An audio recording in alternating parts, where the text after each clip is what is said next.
What a finish! What a man! The drum roll finishes, and the target is And it comes on finals night, and it's a knockout. Duty Harrison! Van Velzen!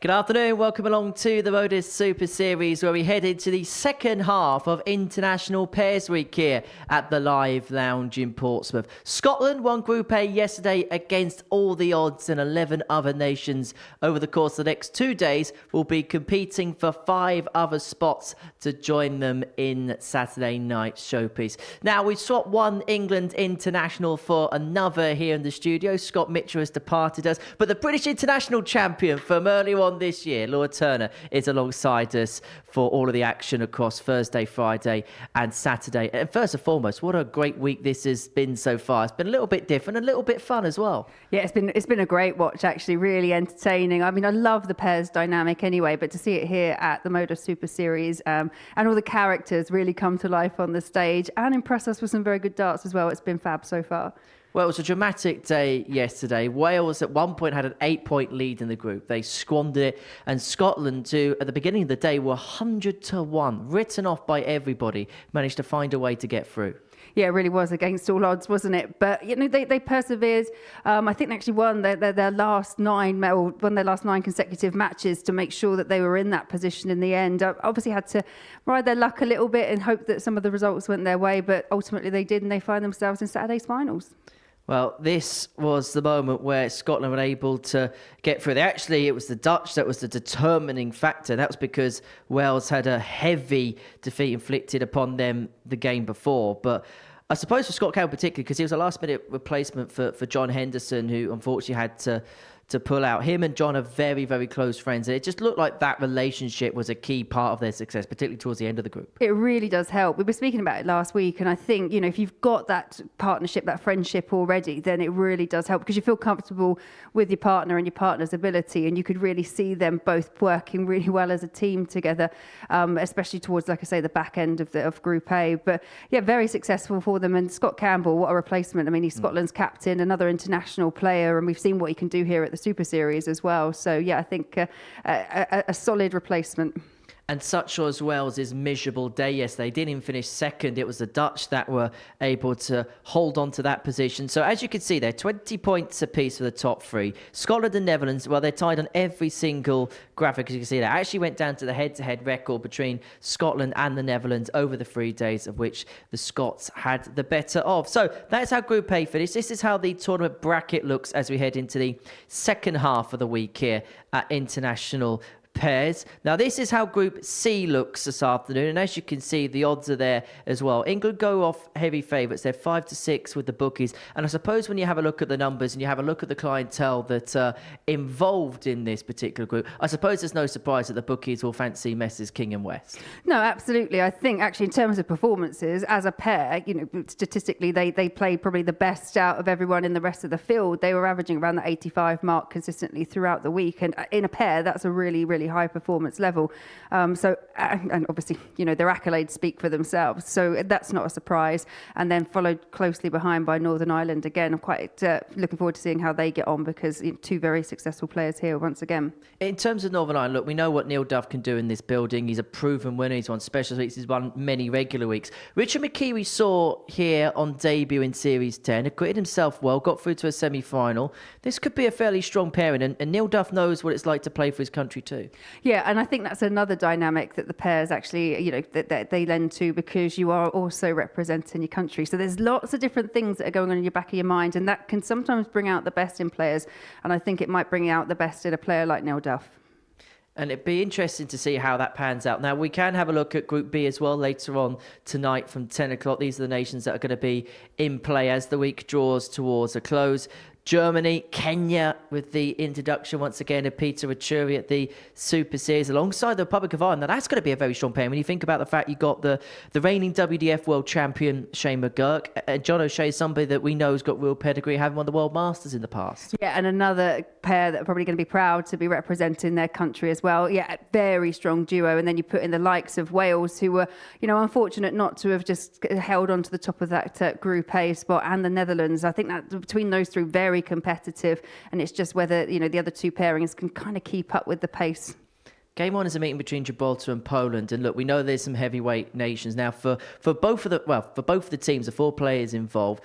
2 teams that haven't had a lot of Super Series experience on this stage, but what opportunity it is for them personally, but also to represent their country. Yeah, absolutely. It's great to see Poland here. I met Sebastian Steyer on several occasions doing the WDF tour a few years back, and a very, very solid player.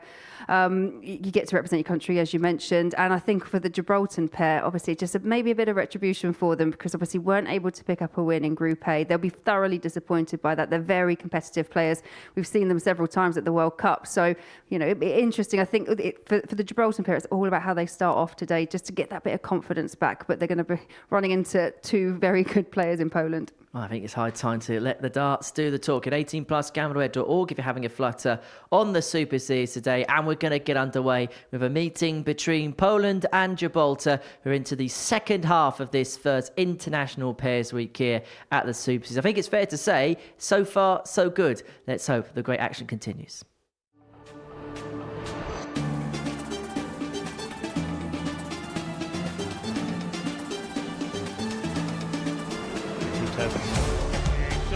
Belgium have the lead. The top.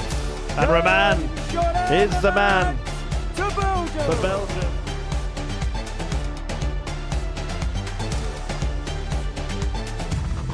Now double 5, has to head back and compose himself here, Justin Hewitt. And then hit it, and level up for the Gibraltarian pair. And he's going to get a dart at the ball. He's going to get the ball. Galleon for Galliano.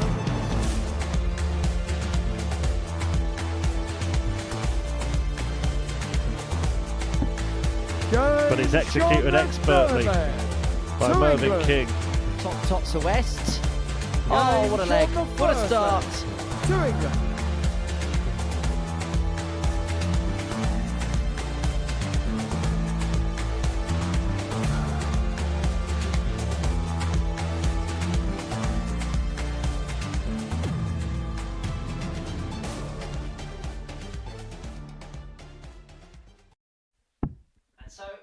Gets underway on this Thursday afternoon here at International Pairs. Every single dart live and exclusive here on Pluto TV's dedicated Modus Super Series channel. And game number 1 is a meeting between Gibraltar and Poland. The pairing of Justin Hewitt and Craig Galliano have been here throughout the duration of the week, very much enjoying their experience here in Porto up against the Polish pair of Sebastian Steyer, the 45-year-old from Gezian and Kozle.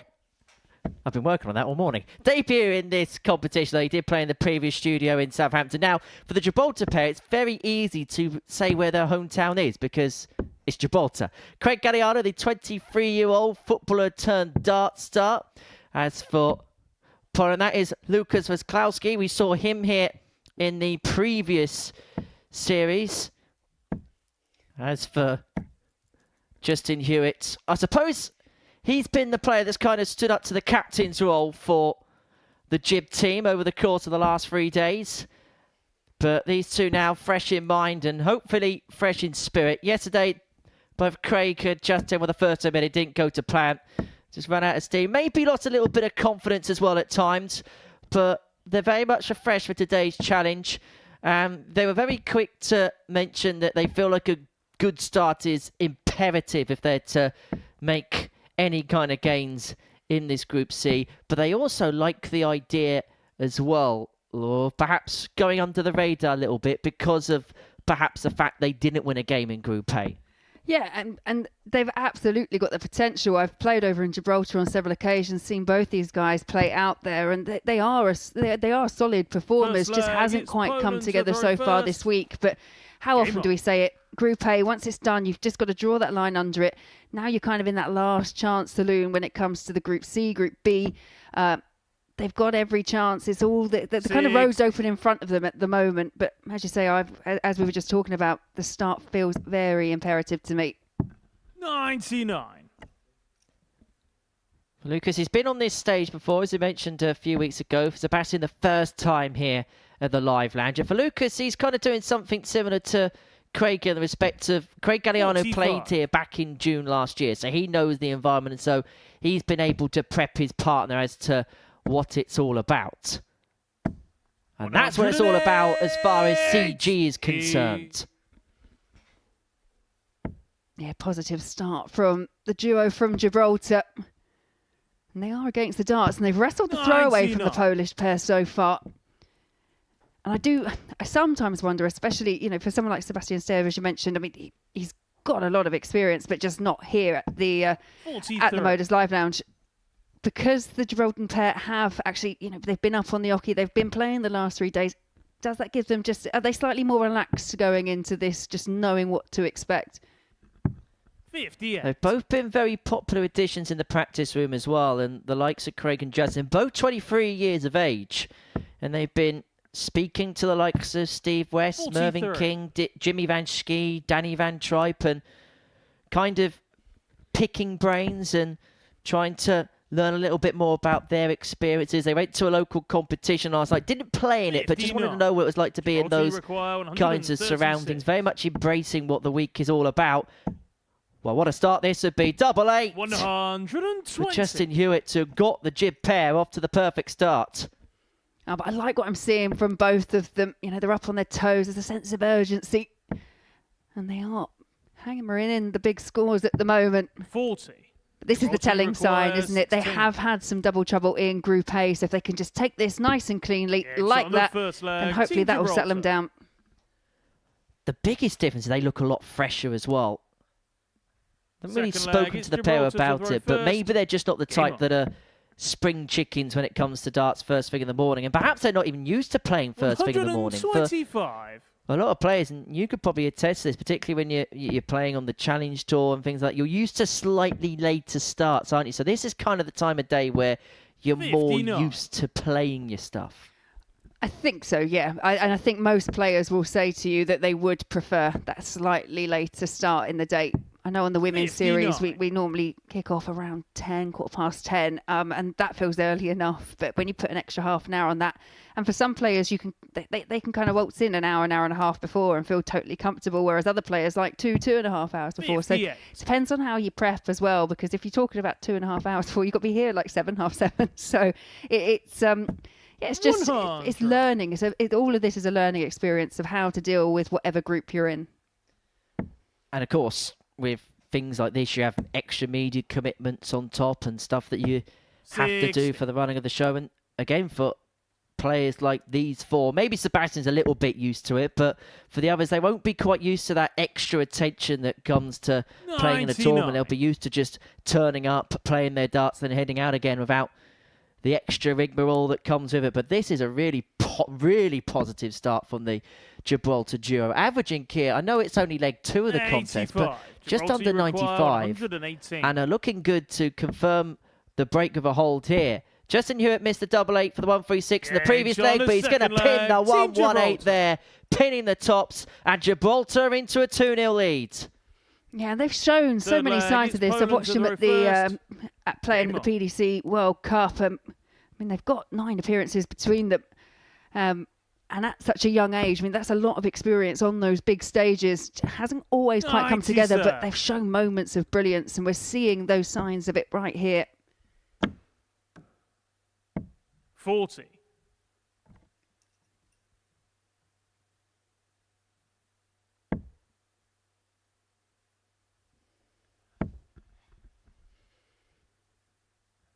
We mentioned earlier on in the week the fact that there's a lot of pairings here that may have played pairs before, maybe not for a while. Some pairings that may have never played with one another before.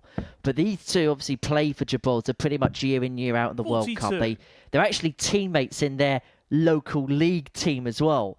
So probably of all the pairings in this competition, Craig and Justin will probably know each other's games inside out. And so when they've had those difficult moments this week, they've had the back of one another. And it looks like now the experience of them playing with one another is just beginning to bear fruit a little bit more. 68. Yeah, it can definitely help. I've played in multiple pairs tournaments with multiple different people, and you've got some people that really like the encouragement and like the high fives in between, and then you've got other people that kind of just like to have their head down and focus on the job in hand. If you don't actually know what your partner's quite like, and even coming down to silly things like I know that I have a preference for kind of double 16, double 8, that type of route, whereas your partner could like tops and tens. So it's trying to work out what works best for you guys as a team. Well, Steyer's got a very blocked-looking tops to get a leg on the ball for the Poles. Not to be on this occasion, but they have got plenty of time on their side with Galliano and Hewitt nowhere to be seen in this third leg. Yeah, it's a much more positive response from Poland. Poland Their require first opportunity at the outer ring. As you say, they've got plenty more to come.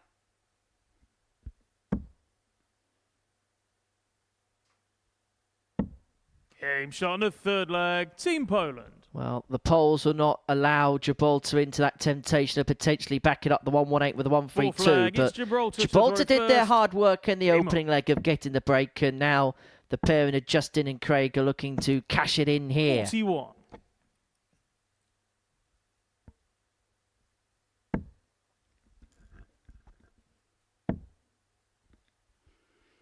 Yeah, it's a rather robotic action that you 83. see from Sebastian Steyer.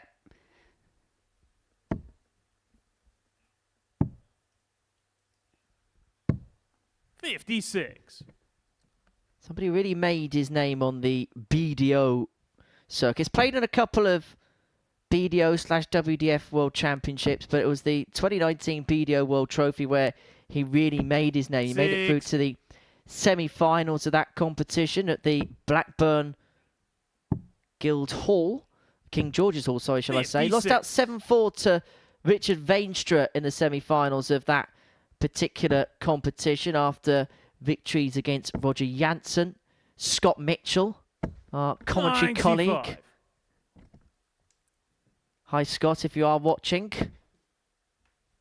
And then Ross Montgomery in the last 32. So beat some very good players on route. Lost out, as I say, to Richard Veenstra, who'd in turn lose out to Jim Williams in that particular final. The only major trophy Jim Williams picked up in his career so far.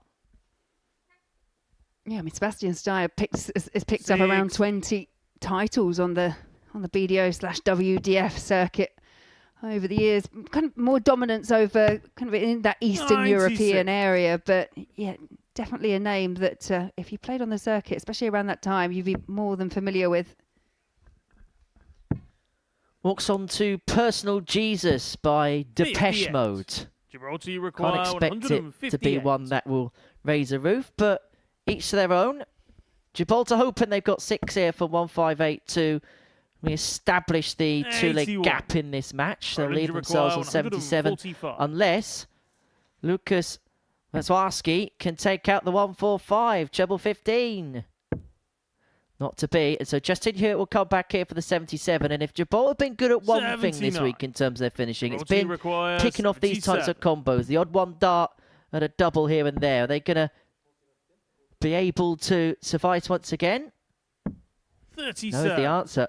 Poland requires. Yeah, and interesting to see 56. that hesitation because Hewitt is just one of those speedsters when he gets to the oche. I don't know if that broke his rhythm, but it could be an indicator that it's just slightly feeling it because Poland are right behind them, and it's 34. another chance here Gibraltar for Gibraltar. require 40. But when you haven't picked up that win, you kind of start to become desperate for it. Positive start, but the telling signs are when you get to the back end of a match. And with the greatest respect, it's not a position that they've been in too many times this week.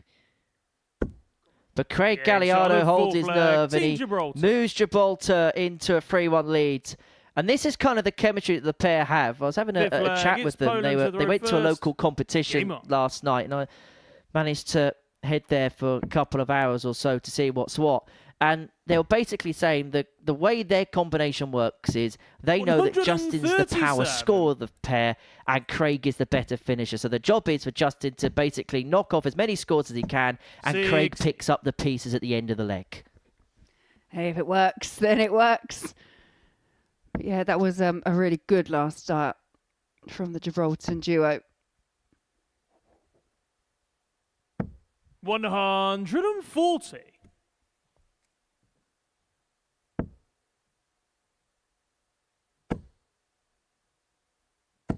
$60.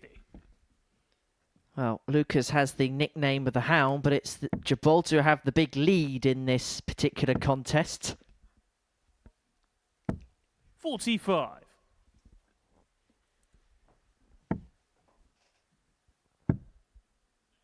But are they going to be reined back in here? They may be 96. forced to serve this particular contest out.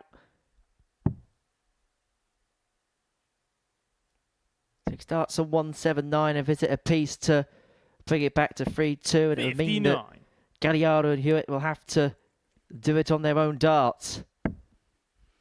Yeah, we can put a bit of pressure on the 120, and looks like they're going to. 140. Poland, you require 120. Yeah, that's a good first dart from Steyr. He's making sure. Found the top, so double 10 for a 120 finish. 100. Gibraltar, you require 140. Again, not a million miles off, but hitting that tops, it just sometimes upsets your rhythm. 41. Poland, you Well, require just a bit disappointed 20. there that he's not left his partner on a 2-darter, but it could be academic. Lucas can find double 5 inside, and so now that little slip No of dart score. 1 Gibraltar, you means require that Craig is going to have 104. to use the full set of darts in his hand to take out this finish. But this would be for a first win of the week. It's a match start at double 12, Game and shot, double and the 12 is match. found. Team Gibraltar. Gibraltar are on the board here at International Pairs, and it is a win for the pairing of Craig Galliano and Justin Hewitt here at the Live Lounge in Portsmouth. What a moment for them. They've been waiting all week for that, and they've done so with a couple of ton-plus checkouts, the last of which the 104 to round it off. Gibraltar 4, Poland 1. Coming up after the break, Northern Ireland take on Belgium.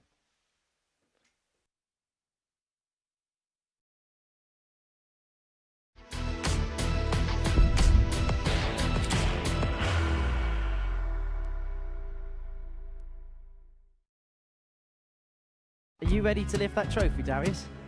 Yes. Let's do it then. Ladies and gentlemen, your Modus Super Series 9 champion is Lucky D, Darius Labanowski!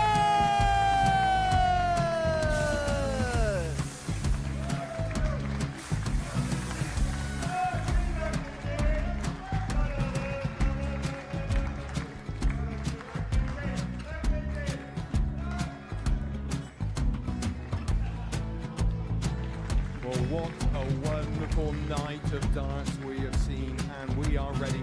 Our champion is ready, and it's trophy time. So receive the trophy. £25,000. The new Modus Super Series champion, the Terminator, Marvin Van Velzen.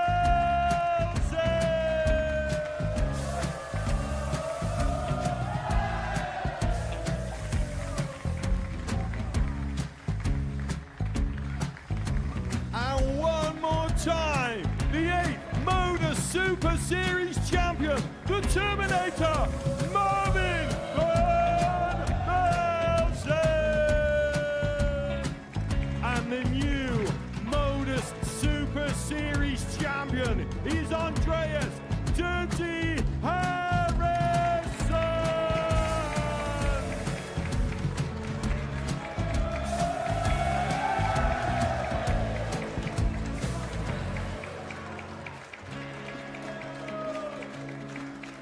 And one more time, the 7th Modus Super Series champion. Give it up for Andreas Dirty Harrison! The moment we've all been waiting for. Would you please show your appreciation for your Series 6 Modus Super Series champion, Scott Taylor.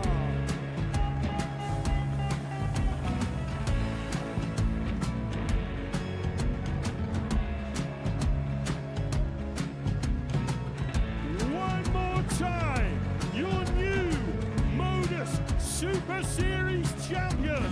He is Chucky. He is Jim McEwen.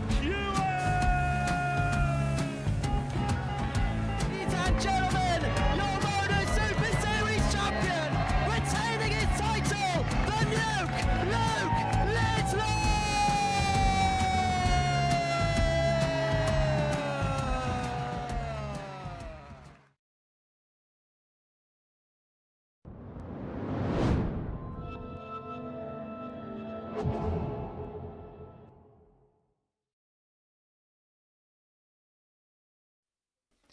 Welcome back to the Modus Super Series, where before the break, Gibraltar got the better of Poland by 4 legs to 1, courtesy of a couple of ton plus checkouts. What a piece for the pair with Craig Galliano and Justin Hewitt. Game 2 is a meeting of Belgium and Northern Ireland on the stage. Brian O'Man and Janty van den Berg, Neil Duff and Richard McKee representing their respective nations. And I suppose there's a bit of a compare and contrast in terms of the experience scales in this particular contest. Neil and Brian, 2 of the most experienced campaigners here at the Super Series and across the circuit. Whereas for Janty and Richard, they're fairly newbies. We did see Richard in the previous series, played well, got through to the semi-final of his week. Whereas Janty, a pairs partner of Brian's when they play out on the WDF circuit, but a first time under this kind First of leg, scrutiny, it's under Northern Ireland to the throw lights first. and the cameras of the live lounge Game on. stage. It's going to be Northern Ireland to get us underway for our second game of the session. And it's Neil Duff to get us underway. And if there's one player that is going to relish 140. representing their country, it's probably going to be Neil Duff of Northern Ireland. Yeah, I can see Neil Duff. He's rocking his Northern Ireland shirt 100. there. But I do agree. I think that there is a certain pride that you take from obviously being in that position to stand up and kind of represent your country in a sport. And it's a really, it's a great opportunity that's 45. been afforded to all the players here at International Pairs Week. What was it like when you stepped out as a England international 51. in beautiful Skeg Vegas? Yeah, it was nerve-wracking. It's a really strange feeling of, the amount of games that you've played over the years, but yeah, you've still just got this thing in the back of your head. And 135. my opening match was against, I don't know if you've heard of her before, but Rhiannon O'Sullivan. But I lost narrowly 3-2. So then the pressure going into the next game when we faced Scotland, it was even more so because you just want to win, not for yourself, but for your country. So yeah, it's a great environment to kind of to play in and just have that 83. opportunity. Well, the Northern Irish pair got off to a strong start, leaving themselves 98 after just a dozen darts to the 54. board. Northern Ireland, you require 98. And they've got 6 darts from here. Visit a piece to take out this opening leg. You get used to seeing that shake of the 42. head from Neil Duff. He just demands perfection of himself, but he's left it handy because he knows McKee will be back at the board. 60. Northern Ireland, you require 56. McKee here should have at least 2 darts at tops. Well, the third is for double 10. And double 10 is Game's on the found, and it's first 1-0 leg, Northern Ireland. Decent start for the duo of Duff and McKee. Work to do Second for leg, it's Belgium to throw Roman first. and van den Berg. Brian's kind of taken on this role of skipper 100. in this Belgium team this week, using his experience to kind of just allow Janty to play with that bit of freedom. He'll deal with the difficult bits. Van den Berg can just go and play 6. how he wants to play over the course of the week. And I suppose that's one of the dynamics that are in play, particularly when you play pairs and you've got 2 people at different ends of the experience 43. scale, where you just need that one person just to kind of give that support to the other. Yeah, it's keeping your partner quite calm as well under pressured 100. situations. If you do have that experience, you kind of take on almost like a parental role. I can actually say it with experience playing pairs with my daughter that she gets very excited and animated, 134. and then I'm just like, right, calm down, breathe, and down to silly things like the etiquette. She hit a winning double in a pairs match that we played in Malta, and she was so excited. I wish she was run around and give me a hug. I'm like, wait. You have to shake hands first. Right now, you can go crazy. It's fine. So yeah, you do. If you've got that experience, you do try and foster the best out of your partner. 57. As long as there was no dancing, all is well. She was doing the dancing this time, not me. 140. Belgium, you require 167. Well, Belgium, a decent response. 6 starts on 167 to remember this game up at 1 apiece. And Brian has left things very handy for Shanti. Double 16 upon his return. Yeah, really sensible there. Play there by Brian. 60. Belgium, you require 32. Game shot on the No second messing leg. around Team there from Belgium. Shanti. It's 1 apiece. Third leg, it's Northern Ireland to throw first. Game on.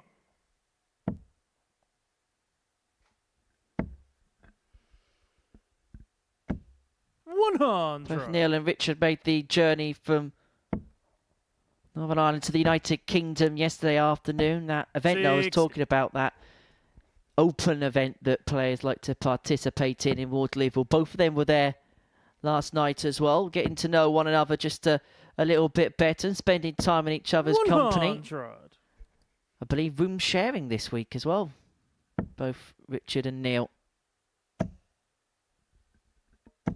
85. I know Neil Duff would have been flying back from a weekend in Denmark. Flies in on Monday, and that's the thing when you are 100. trying to do the multiple kind of tours and things that are available to you, you do have to travel quite a bit and really plan and manage your diary. 100. Someone who's managed to kind of get that to a T, hasn't he, over the last couple of years, and is someone that's very happy with where he is with the game. He doesn't need to chase Tour Card Life or Pro States. He's very happy being one of the very best players in the amateur game, and that is exactly what he is. 44. Northern Ireland, you require 102. And he's looking at 102 here to establish the lead. The bullseye leads in double 16, and double 16 is pinned beautifully. And already, that is the third ton plus checkout we've seen in this session. We saw a couple from the Gibraltar duo, and now Neil Duff pinning the 102 to put his nation 2-1 up. 95. Yeah, it's been a really solid start to the afternoon's proceedings.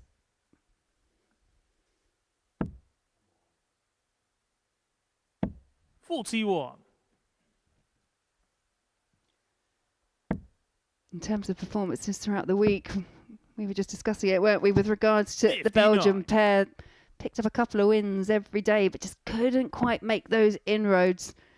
Ended up finishing 5th on the table, hence their move into Group C. 100. Yeah, it's probably been a case of they've shown glimpses, but they haven't been able to do it on a regular enough basis to really trouble those ahead of them in the group. 125. The dynamic of pairs, when you're used to playing singles so often, the dynamic is that you actually just end up with obviously one throw in four. And I know it sounds obvious, but especially if you're one of those players that relies on rhythm, it can really, stall the way that you would normally throw it. 108. First maximum of the match goes the way of Vandenberg. Could be coming straight back at them, and it is. McKee replying in kind. 42. Piling the pressure on this double 16, because if it doesn't go, Northern Ireland are back for the break. 10. And if Neil Duff can find this tops, all of a sudden, the Northern Irish pairing will be throwing for the match. Double 10. Chasing fives. 30. Doesn't find. Belgium, you require. Yeah, real opportunity there for Northern Ireland. And Duff just didn't really seem very settled on the hockey, going for that, chasing that double around the board. Game shot on the fourth No leg. problem there for Vandenberg. Levels it up once again. Fifth leg, it's Northern Ireland to throw first. Neil Duff missed 3 darts to open up a 3-1 lead for his nation, but he comes back to the board looking to hammer home an advantage in this 5th leg. 140. Yeah, it's a huge swing leg, isn't it? The difference between 2 apiece and 3-1, and that couldn't quite capitalise on that perfectly timed max from McKee.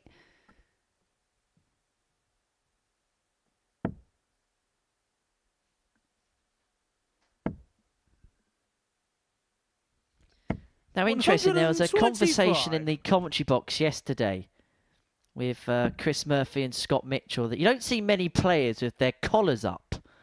Now, have a look at the 27. Northern Irish duo of Neil Duff and Richard McKee. There's a collar up there. Yeah, Neil Duff, I think, is pretty synonymous with 96. with wearing his shirt like that. 140. Northern Ireland, you require 140. Yeah, I wouldn't recommend the Belgian pair doing it. Brian O'Man did it. It looked like extra from Greece. 38. But if they lose this leg, they may feel chills and they may be multiplying because they'd be having a leg of defeat in this contest. 40. Northern Ireland, you require And the Northern Irish 102. pair have got plenty of time from this 102 to put themselves on the hill. Yeah, we'd already seen Neil Duff take that out. 62. Couldn't quite replicate the feat, but as you say, Henry, time on their side and sets up tops nicely. 65. Northern Ireland, you require There was this breakdown 40. which let Neil Duff down in the previous leg. Game shot on the But fifth Richard leg. McKee Northern atoned Ireland. for that particular error, and Northern Ireland find themselves 3-2 up. Brian O'Man leading the Belgium Sixth charge leg, to it's Belgium stay for in the this reverse. contest. Game on. In terms of average for the Northern Ireland pair, 180. averaging just over 90, which is a solid performance for a pair.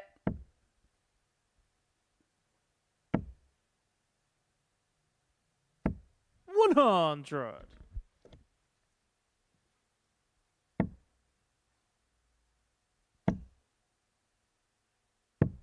57. I think Brian in particular, we saw him a few weeks ago at the live lounge, taking out the bull double 16 bullseye. But it just looks like he's a little bit reinvigorated with the game again. 99. Looks as if that, even though he's always had that love for the game, but it just looks like that appetite, that steely-eyed focus is very much back again. And he looks as if he's in a really good 58. place with the game once more. I remember he kind of climbed up the WDF rankings. I think he was world number one in that table for quite some time. And obviously got the tour card, went and did the 138. PDC. Didn't quite go to plan. So it's quite hard sometimes to bounce back from the disappointment because, as we all discussed, getting a tour card is one of the 100. most difficult things you can Northern possibly Ireland, you do. require 164.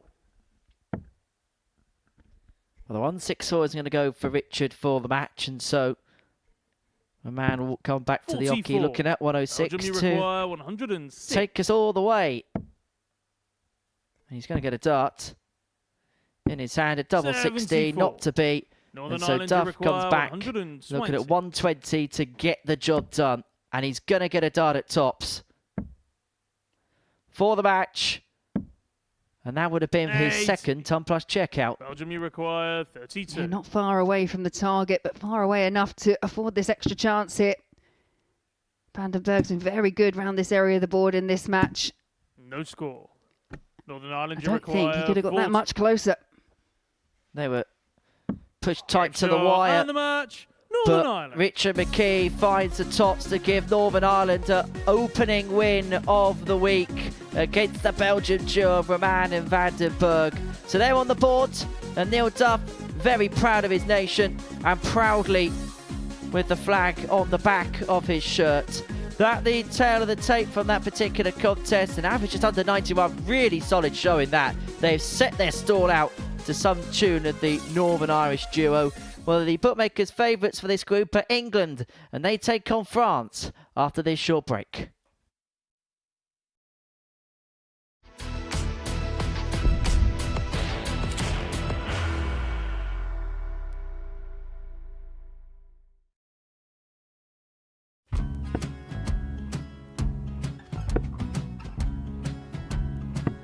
$54. Charlie require 164.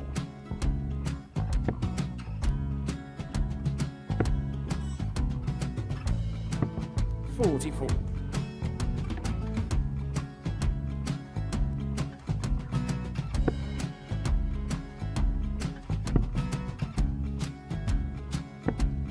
$32. Charlie require 120. Well, 120. He's got a fair, at least two handfuls of this. Just needs to stay 60. there. That's a good shot. Halves his score. leaves himself on a 2-darter.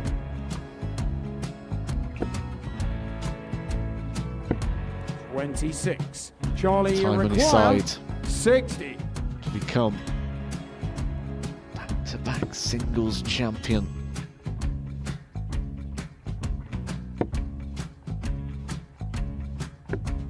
$40. Definitely a couple of nerves in those last 2 darts, but he'll be coming back. It's a moment he's been in before this situation. Standing at the back of the stage, Charlie approaching the required hockey with a 20. chance to win the title.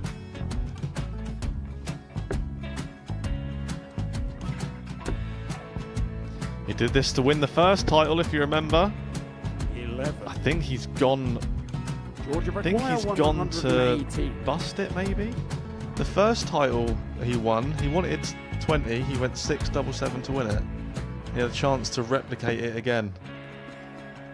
Yeah, I get the feeling that was for a bust, and 39. on that situation there, George require Gay wasn't even 9. able to take it out going to the 18s on that switch. Yeah, I think he just panicked a bit, but he's done well to get that big one. Sometimes can be the hardest part. Georgia requires This is it. 79. It's got to be 19s. It's got to be 19s for this shot. Big 20 and a double. He's got the first one. He's going to get a match dart here.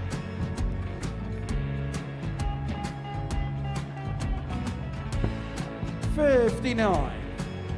Charlie Threw the entire require body into that 8. one. Just didn't want to let go of the dart.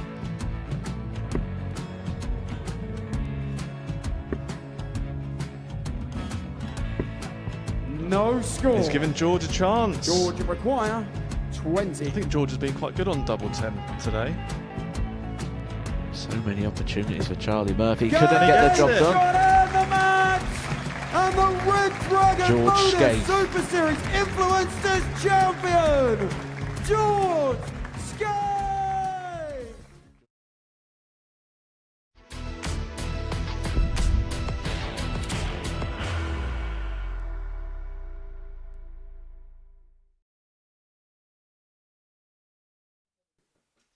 Welcome back to the live lounge here in Portsmouth for the Modus Super Series. 12 flags straight to the top of the stage because it's International Pairs Week, and game number 3 of the session sees England take on France. Before the break, the Northern Irish duo of Richard McKee and Neil Duff got their campaign up and running with a 4-2 win against Belgium, averaging just under 91. Really good start for those two.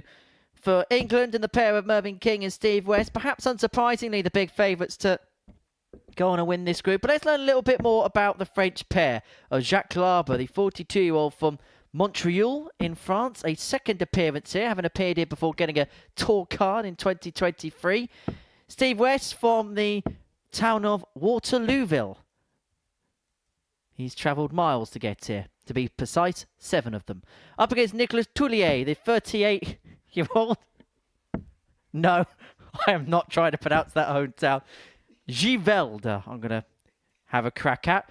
Up against Mervyn King, 59 from Bradwell, won on his previous appearance here in the Super Series in Series 10. Now, Nicholas has got a very, very interesting nickname. And I've got to say, he must have spent some time over thinking of this one, Laura, because Nicolas Toulier's nickname is Cole. Yeah, absolutely. It's just kind of an abbreviation, perhaps, of the back end of his first name. That's fine. We see it. Is that more inventive than just chucking a Y at the end of your surname? I mean, I'm not sure. Well, there's Jacques Garwood, the referee for all of the afternoon's leg, action it's here France to at the throw live first. lounge in Ports. It's going to be the French that get us underway. Game on. Jacques Larbre will very much be the French captain. He's the one with a bit more of a CV of the pair.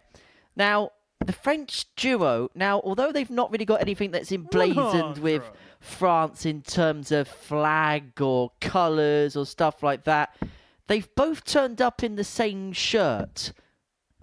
But 60. they look like they've come from outer space as opposed from across the channel. They both play for the same darts club in Paris. these two, and so that is why they have 77. got similar shirts. I will say, based on the odds coming into this, they will be looking for an 123. out-of-this-world performance. And King and West came in as favourites to top the group, and they were very consistent in their campaign in Group A, 140. averaging around the 85 mark consistently throughout the 3 days, but just couldn't quite convert the good performances into enough wins and find themselves in quite a competitive Group C. It's been a solid start in the opening 2 matches from all the teams. Yeah, it's just when push came to shove did they have a couple of difficulties, did the English pair. But I have to say, the French duo of Larber and Tullier have got off to a stronger start in this opening leg. On throw. 45.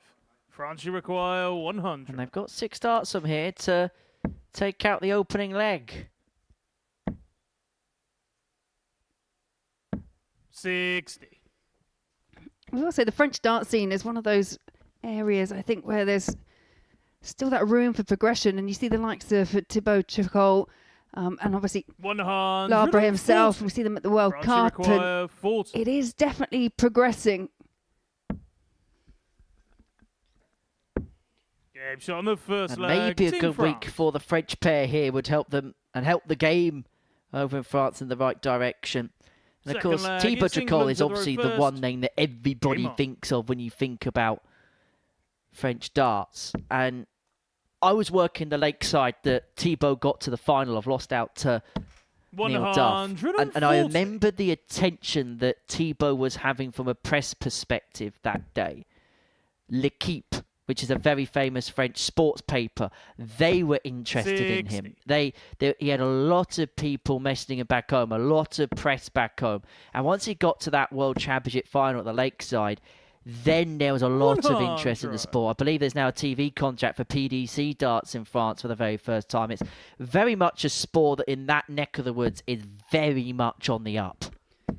83. Yeah, L'Equipe haven't actually shown too much interest, but I remember them popping along to one of the Premier Leagues, Nottingham, I think it was, when Fallon Sherrick had just picked up that title. She was playing Glendurant, actually, in Nottingham, and they turned up for a 59. full-on interview, and I think that was the first time I can really recall them actually showing interest in darts. And as you say, when nationalities start getting their own little superstars, that's people take a stand and actually start looking, and that's what you're getting with the likes of Thibaut Tricot.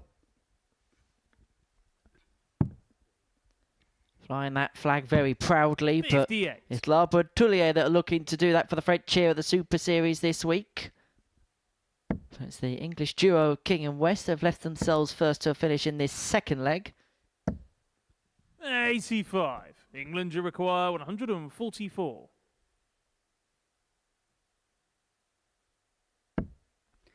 Looking for another one in there. Yeah, for double 12. And you can see Steve West shaking his head in the background. He thought that was in, and it wasn't far off the target. I say shaking, I probably should have said nodding his head. He was happy it was happening. 68. England require 12. So 2 sixes for Steve West. Straight down the middle of the board and now down to the bottom and double 3. Well, Mervin's found the funny side of it in the background, and because the French are 145, Steve West has elected not to go for that last dart in hand and trusting that Nico Tullier cannot take it out. And he was 100% correct. It's a risky strategy, though. England requires sometimes that catalyst that you really want to fire back when someone refuses a dart at a double when you're sat on a finish. It's all about retribution, isn't it? But Mervyn King finds the double 3, and England are back on terms at 1 apiece. Just having a look at some of the darts that Nico Tullier has played this year. He's played some decent stuff on the Challenge Tour. Maybe not won as many games as he would have liked. But you look at the numbers throughout the course of his campaign, they are all very solid. On the database that we've got to hand, this year, over the last 6 events on the Challenge Tour, he hasn't dropped below an average underneath 84. 95. So he's playing some very good stuff across the circuit. And if he can translate floor form to the stage format, this French team could be dangerous. They could pick off some 32. points. Yeah, absolutely. So looking at the records, he's kind of put himself into the kind of PDC arena over the last couple of 41. years. Went on 2 attempts at Q School, but also has represented his country as well, which, you know, in the WDF circuit. 135.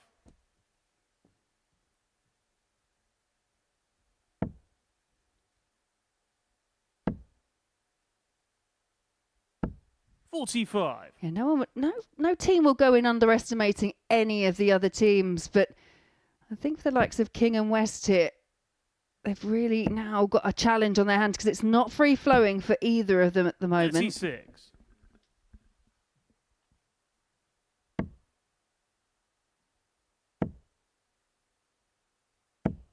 $95.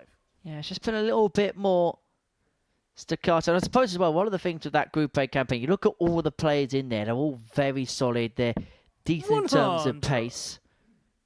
And I think this French pair, you wouldn't necessarily describe them as slow, but they're a little bit more sedate in terms of the way they get themselves up and back from the hockey, which I suppose in a pairs format where it's even longer before you get to the board next, 140. that can perhaps France creep in just a require little bit 98. of ring rust. But Nico is just smiling for every... You could tell that he's 58. just loving England every require single part of 85. this experience so far.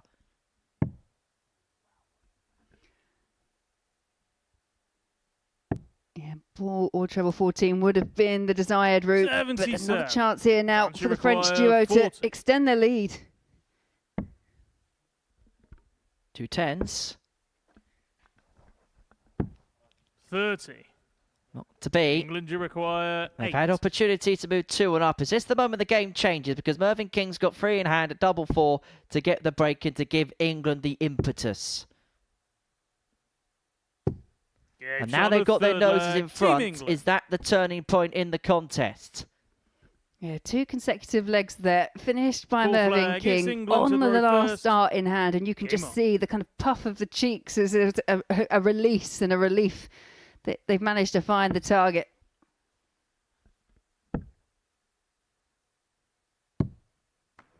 $41.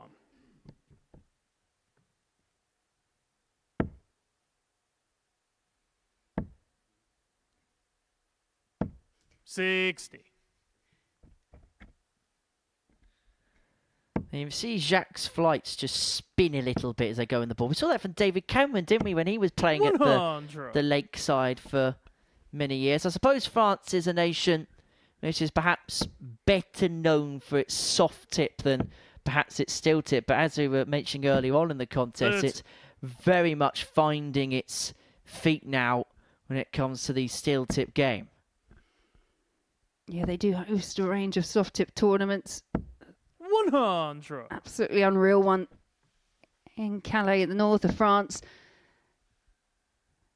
I haven't actually had the opportunity to partake, but it is something. I think it's one of those places I'd love to go. It's just kind of soft tip boards after soft tip boards. They're just lying the whole building.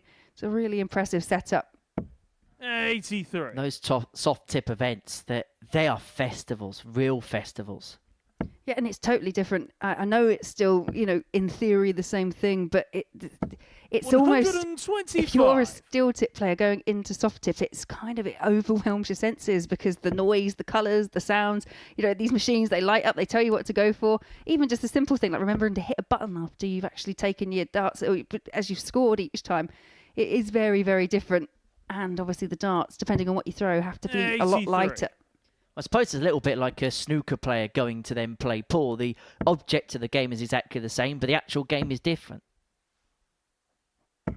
100. So, yeah, Barry Herman was England playing require in the 94. UK Open Pool Championship earlier on this week. But Steve West is not going to find the cue to a 3-1 38. lead here for England. France And so there's an opportunity here 105. for Nico Tullier to level this game up for France. And he's going to get a dart in his hand at double 16 to have 73. converted the 105. England, you require 56. A handful of opportunities come and gone for France, but Mervyn King's missed the single number. Has to spurn a dart now for tops. Game shot on the fourth leg. Really did Team recover England. very well. Well, the signs could be Fifth fairly leg, ominous it's for England France to throw because first. Stephen Mervyn would be Game the on. first to admit that they have not played anywhere near their best so far. But if they can pick off a 4-1 victory, despite 85. playing nowhere near the levels we know they're capable of, that may well in itself ring some alarm bells to the rest of the field. And draw them confidence because they're not playing at their best, but they still know they can 57. pick apart victories. Yeah, obviously we talk about stats and we do probably put too much emphasis sometimes on averages, but the 85. key thing is about getting the wins, and England's positioned themselves perfectly in this match. 140.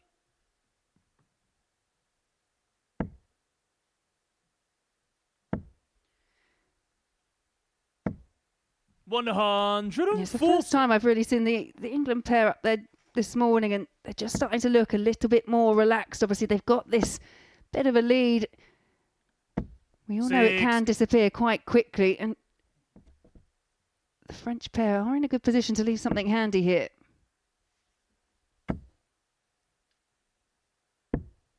$133. But Tullier with that 1-3-3 setup has allowed Larp on a single to double upon his return. West can only try and apply pressure. 58. It's going to be 6 on this point to force the English duo to serve it out.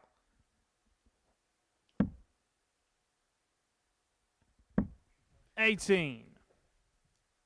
now a handful of chances missed by the French pair. This could be a scoreline that was completely flipped. I know they've got time in this leg. Just need to tighten up on the outer ring. 90. And a 1 from 8 in 40. terms of their finishing so far in this contest. Game shot on the But they'll fifth leg. convert that Team opportunity. They'll take that chance and they force England to serve it out. Mervyn King with the France. darts in his Sixth hand leg, it's to England to throw first. complete a 4-2 Game win on. and to get the bookmakers' favourites to win this group off to a positive start. 134.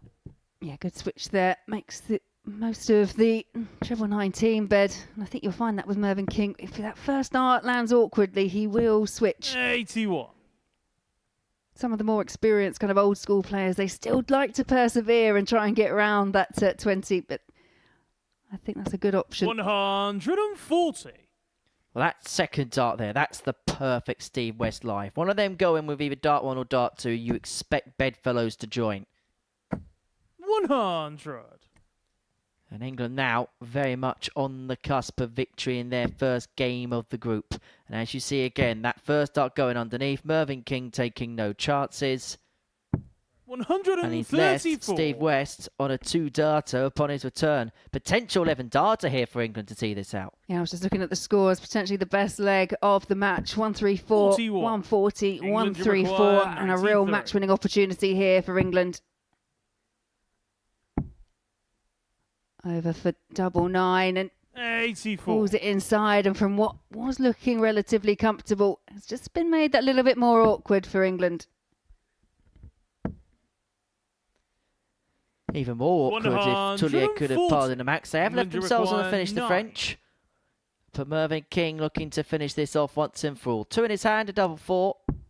He only needs the and 1. match. Team And the England. bookmakers' favourite for this group are off to a winning start. Wasn't the best display from the English pair of Mervyn King and Steve West, but it was enough to get them on the board against the French combination of Jacques Larbre and Nico Tullier. And this is how they did it. Average underneath 80, the doubling maybe not as you'd expect from them. In fact, it was France who had the higher average of the two. But England, importantly, are off to a winning start. So the first round has seen wins for England, Northern Ireland and Gibraltar. And we'll see the latter two in action after this short break.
Welcome back to the Modus Super Series. Before the break, the English pair of Mervyn King and Steve West got the better of the French duo of Jacques Labre and Nico Tullier by 4-2.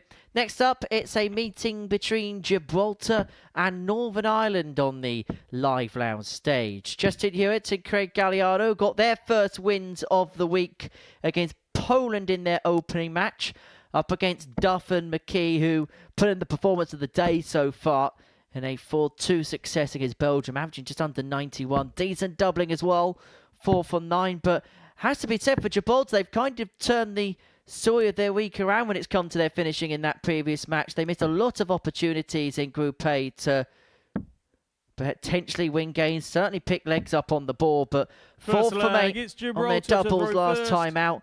2 ton plus checkouts in there. And they just look like a refreshed and rejuvenated team. Yeah, I agree. So far, the performances from that first round of 3 have come from this pair. Mentioned, obviously, the Gibraltar duo. They both managed to pick up their first win of the week. But for Duff and McKee, that 90 average 4-2 win over the Belgians, it's kind of setting it up very nicely for how the rest of this Group C action may unfold. Plenty of time. Plenty of matches to come.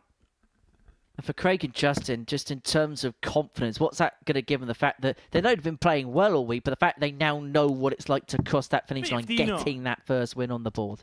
Yeah, and I was worried when they were they were 2, I think they were 2-1 up, 2-0 up, and then just looked like a little bit of a hesitancy started to come in. But I like the way they finished it off. They took out that 104 finish. It was a nice, clean, crisp win for the pair of them, because it can get edgy when you're searching for that first win. I guess even more difficult the longer and the longer the week goes on without getting that first success. But now they've got the fact as well, they got it in the first game of the group will make them feel like they're in play. They'll feel like, actually, we might have a chance here, where if it maybe came later on in the day, they may think, oh, it was a case of too little too late. 137. But already at this early stage, Northern Ireland have wrestled away the advantage of throw from the Gibraltars. Northern Ireland, you require 120.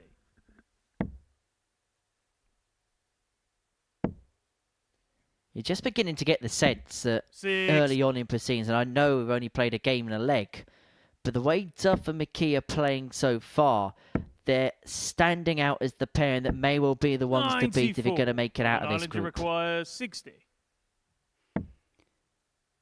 Yeah, I agree, and there's an incoming chance already, and it's well taken. Northern Ireland. Opening leg of 17 darts for Duff and McKee.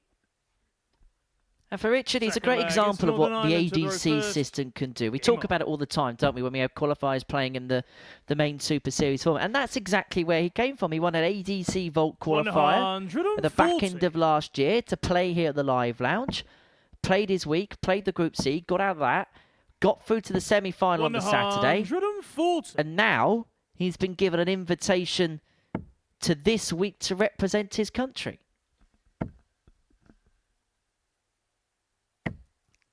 Yeah, it's something that we quite often talk about, isn't it? Is the amount of players that we've seen come through here at the Live Lounge and have just improved and progressed their game, and some have gone on to pick up tour cards, and it's a really good process in place. And as you mentioned, part of that is getting here, and the ADC are very valuable in that opportunity that they offer to players. Craig and Justin, we may see him at the Global Championship at the end of the year. There are qualifiers in the Southern European region. 44.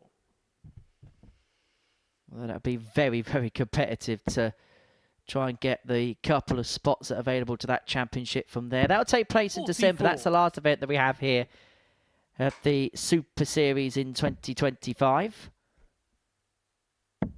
60 grand going to the champion of that competition. You require 134. Well, the Gibraltar duo found a couple of ton plus checkouts in their opening win against Poland. Not going to find one there, and they could find themselves 2-0 down before too long. McKee stepping up for 87. Looking at the ball.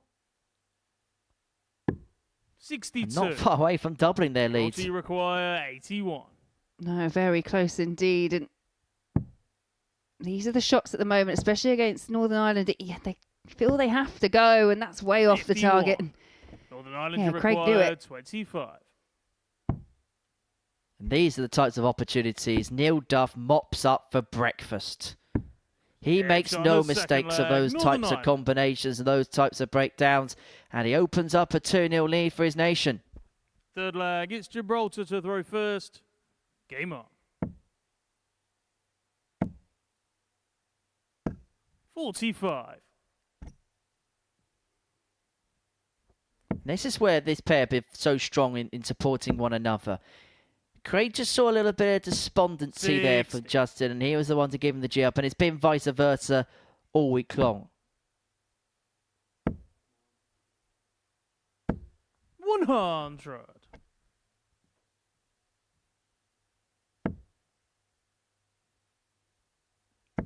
Craig was actually saying last night that some of the 100. setups that are in place, just even in a local facility, like in terms of local open competition, things that their players can go to week in, week out, they have absolutely 41. none of that back in Gibraltar. The scene is still improving, but in comparison to what we have in place, and I suppose in the United Kingdom, for example, where we're based, we kind of 85. take for granted, was something that really opened his eyes up last night. Yeah, it's always interesting when you do travel around to see the different 59. opportunities, different setups that people have. I mean, I always think even when I travel from the south of England up to the north of England, it's so much more darts orientated in terms of you can walk 122. into various establishments and they've still got a dartboard up, whereas kind of around where I live, that they're few and far 60. between now. Northern Ireland, you require 134. Well, 6 darts here for Northern Ireland to open up a 3-leg lead. Tops was the MO after the treble 18 for Neil Duff. 74.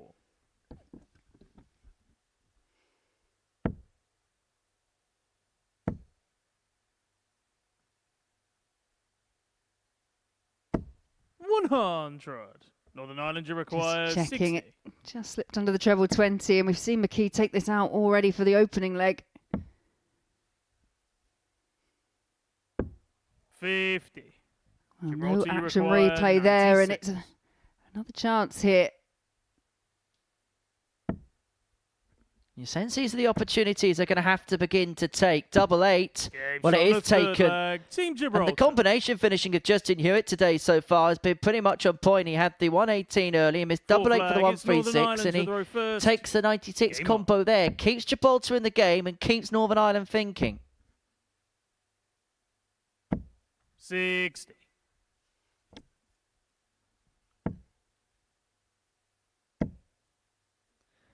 Well, 100. it's that time of day again, Laura, in this International Pairs Week, where it's time for some fun facts. Are you ready for some fun facts? I mean, I get 45. the sense that I don't have a choice. I'm going to have to hear it anyway. So, yeah, go for it. You are 100% correct. So let's do some fun facts on Northern Ireland, shall we? 59. The first fun fact is many scenes of the popular TV series Game of Thrones were filmed in Northern Ireland. That actually helps some of the income in terms of tourism, because people are travelling from the United States, etc., to visit Northern Ireland to see some of the places where that particular program's been filmed. I've never actually seen Game of Thrones, I've got to be honest with you, but it's many of their scenes have been filmed in Northern Ireland. I highly recommend it. It's very good. 39. It also has no national animal. The only country in the United Kingdom without one. 56.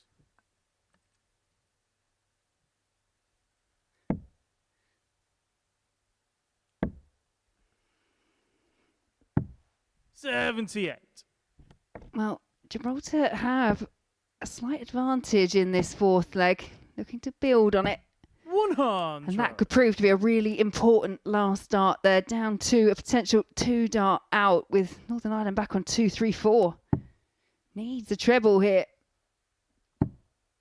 58. Well, there was a Gibraltar point where it looked like it was 86. almost a foregone conclusion that Northern Ireland were going to open up a 3-0 lead in this match. Two things have happened here. 78. Gibraltar have got better, just as Northern Ireland have just gone off the pace a little bit. And how many times do we see that in this truncated best of 7 format? Gibraltar, you require 8. And so this an opportunity here. 3 darts in hand for Justin Hewitt to level this game up. Game shot on And the Gibraltar fourth also leg. have the Team throw in the Gibraltar. next leg. And this game all of a sudden has got a completely different complexion to it. And if Gibraltar Fifth could leg, pull it's off an upset Gibraltar to here, throw first. they'd be top of the Game group. on. Wow, you did mention earlier they were hoping that they were a team that was going to go under the radar.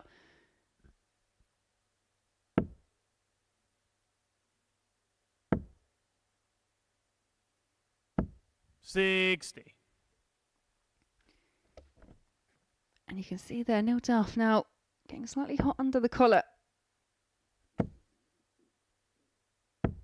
85. I know we've touched on it already, but the dynamic of playing pairs, it lends itself to a different kind of pressure. You're not just playing for yourself. You obviously want to play well for your 115. partner. You don't want to be the one that lets the team down, but you're also representing your country, and you want to do well by that as well. There's just so 27. many different things coming from different angles. The idea is you go up there and just think, right, play like I always do. But as soon as there's that little bit of pressure, sometimes players can really overthink the situation 95. they find themselves in. This is a huge moment in this game. 140. That's a huge visit. Okay, it's punishable with a big score from Richard McKee here, but they've kept themselves interested, the Gibraltarian pair. 97. Gibraltar, you require 149. He's already had the 118. But he's not going to find another biggie here. 133. Now, Neil Duff, Northern Ireland, you a require couple of legs ago, found the treble 18 with the first dart, then went tops, but we're not going to see that on this occasion. So Craig Galliano here is going to come back for 94. Gibraltar with 3 darts in his hand at double 8 to go 3-2 to the good. They were 2-0 down and they looked completely out the contest. But now, they're a leg away from deposing the Northern Ireland pair. They were 28-1, remember, before a dart was thrown this morning. Not to get too carried away, but they were a leg away from going 2 from 2 and top of the pile. 95. It's a real testament to the pair, actually. The fact that they did have a disappointing Group A campaign, that they have drawn that line under it, and they are now starting 90. to show us what they can really do up on the Oki. Really have turned this match around as well. Just been doing all the right things, haven't they, 40. Gibraltar? They've sensed a little bit of weakness in this Northern Ireland side. And they haven't quite been sparkling, but they've just been able to do enough to pick their legs apart. 58. Sometimes that's all you have to do.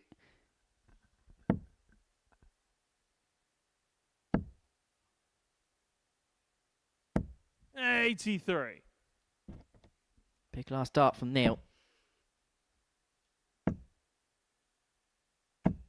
100. And what I really like about Justin Hewitt, when he gets it right, he's got that real follow through and that real flow. But this is a great response from McKee. 177. There's a couple of times today he's already done that. Just managed to find that really big score when they've been under pressure. 59. Northern Ireland, you require 106. You just saw a little bit of a tense up there as well for Craig Galliano. This to take us all the way. The 106 is found. That's a second tub plus checkout of the day for Northern Ireland. A second tub plus checkout of the day for Neil Duff. We go all the way to a last leg decider. And it's Gibraltar who have the darts. 97. And that's a big, big pick off with the last.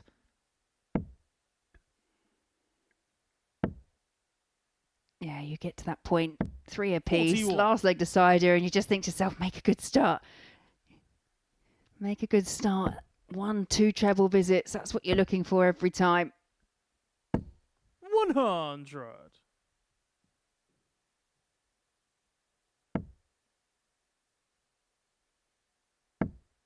It's kind of been Richard McKee that's been doing the 108. power scoring in this game. He's been the one that's really been able to pull this Irish pairing together.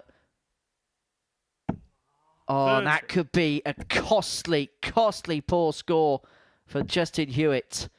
And Neil Duff is the type of player, as we know all too well, that can sense and smell that kind of blood. And he picks in a 140 to half the score. And now Craig Galliardo has it all too. Has to find a couple of triples. Has to find another one. 100. Yeah, absolutely ruthless there from Neil Duff. Some players can really just pick up on the body language. There was nothing left unsaid from Hewitt.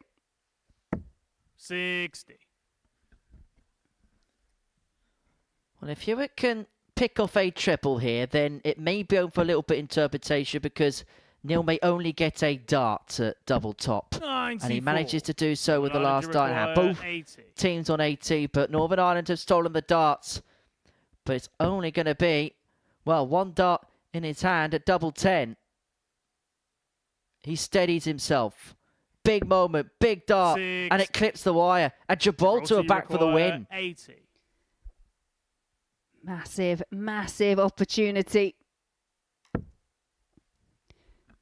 Single 20, and he misses the single number. 40. You just see Justin Hewitt Northern Ireland in the background. 20. Justin Hewitt's head is in his hands. He can scarcely look. He can scarcely believe. One less of McKee. He's got off the barrel and in. But boy, were Northern Ireland made to work for that against the Gibraltar pair of Craig Galliardo and Justin Hewitt. Should have had a match start. But Richard McKee, last dart in hand, eventually gets over the line. 2 wins and 2 for Northern Ireland. But Gibraltar pushed them all the way for it. That the tail of the tape. Duff and McKee eventually getting over the line. Missed some darts at a double during that contest, but are able to pick the points up. England against Poland follows next.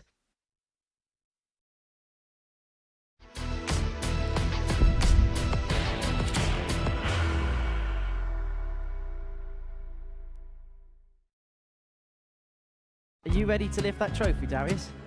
Yes.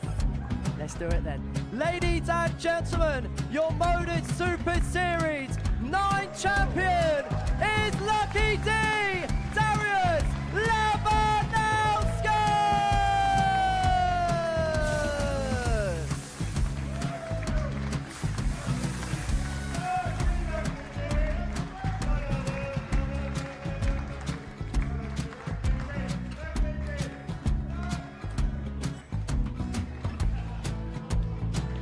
Well, what a wonderful night of darts we have seen, and we are ready. Our champion is ready, and it's trophy. So receive the trophy. £25,000. The new Modus Super Series champion, the Terminator, Marvin Van Velzen.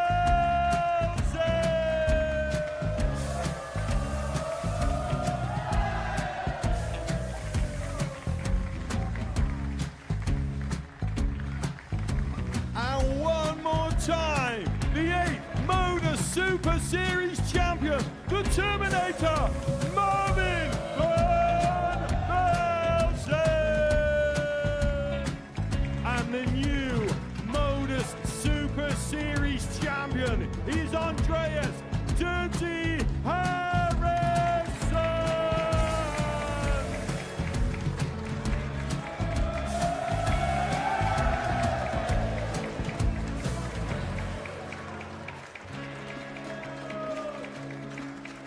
And one more time, the 7th Modus Super Series champion. Give it up for Andreas Dirty Harrison. The moment we've all been waiting for. Would you please show your appreciation for your Series 6 Modus Super Series champion, Scott Taylor?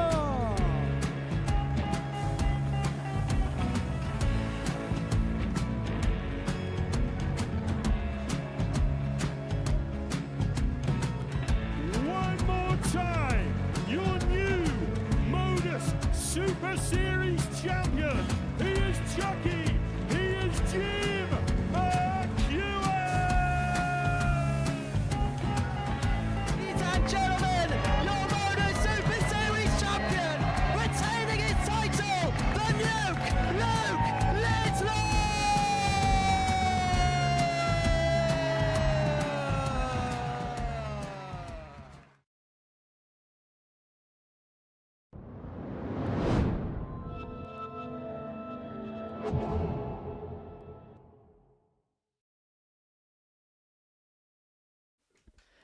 Welcome back to the Modus Super Series. We're in the midst of international pairs this week. What a game we saw before the break as the Gibraltarian duo Craig Galliano and Justin Hewitt took the Northern Ireland duo of Neil Duff and Richard McKee all the way to a last leg decider. They didn't get a match start in the end, even though they probably should have.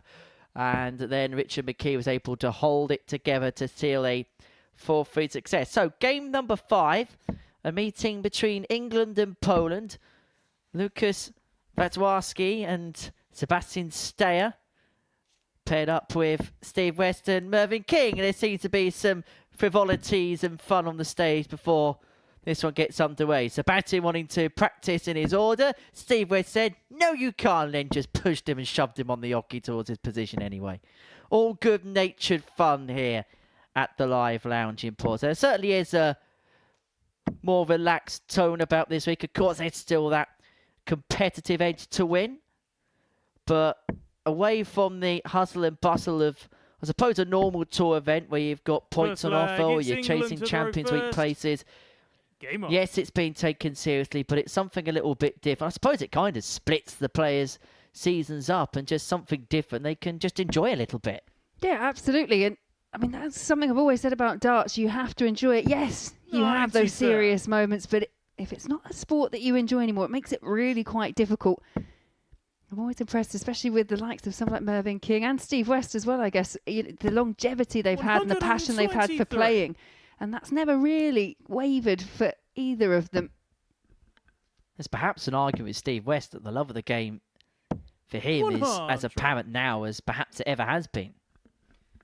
Yeah, absolutely. And I think Mervyn King, obviously, he's fallen off that pro tour. He's played at such a high level for a long time, and this is an opportunity for him to kind of see now what the scene is like, because before he would have got his tour card, the darting scene would have looked very, very much different. You would fall off, and then basically you'd have what was then the BDO or now the WDF, but there's lots of other options available to people now, and he's kind of reaping the rewards. We've seen him do well recently on the Challenge Tour, and obviously now has the opportunity to play here at the Super Series as well.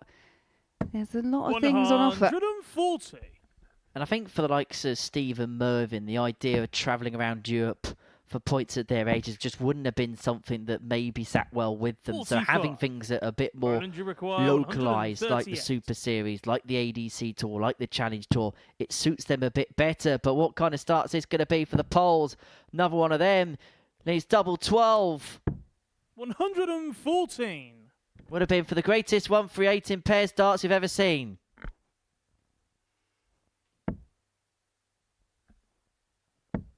Yeah, it's a real solid start. Polish duo. Poland you require. They're unlucky in their opening match. Lost 4-1 to a very strong Gibraltar team.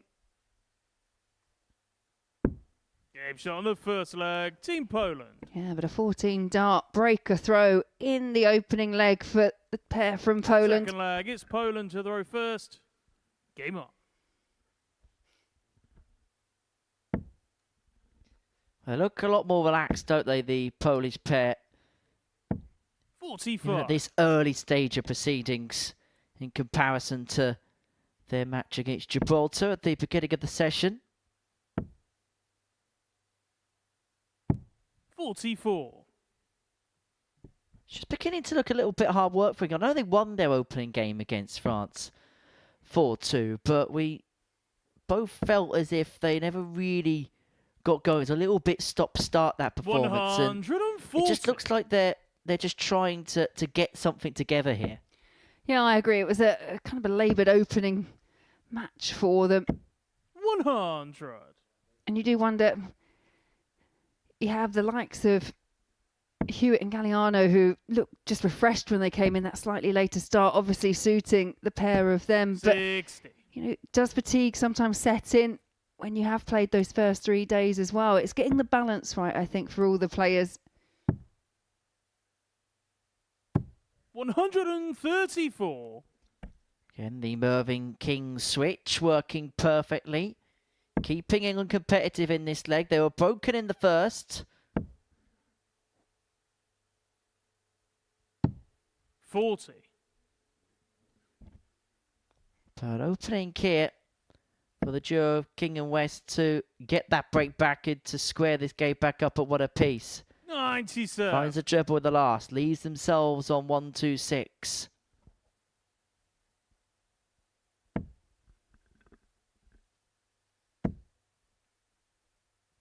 But what's Steyer going to hit? Is a maximum. They get the chance to come back. Will be 3 darts at double 18. And they will be back because that's a disastrous start for King.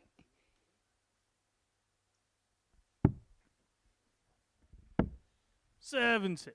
Poland, you require Double 18 36. for 2-0 lead.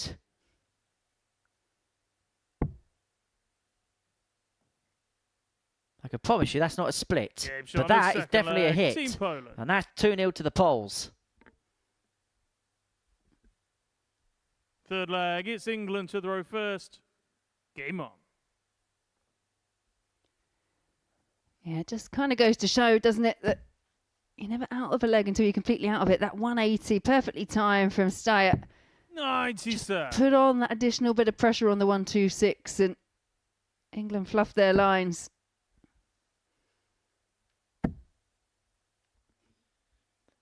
Well, we're into game 64. 5, and there's a feeling that we're going to struggle to make heads or tails of this particular group. England went off heavy favourites, but they've been a little bit in and out so far. Northern Ireland had a really good first performance and then 22. got out of jail in the second one. And Gibraltar, well, they're looking very, very strong so far today as well. And so the Poles who struggled in the opening game are finding a, well, much better level of performance. Average here in 97. excess of 94.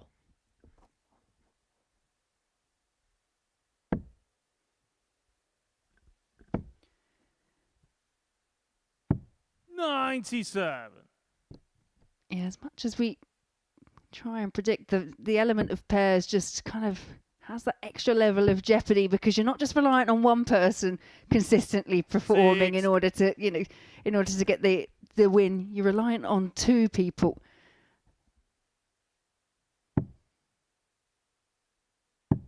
$96.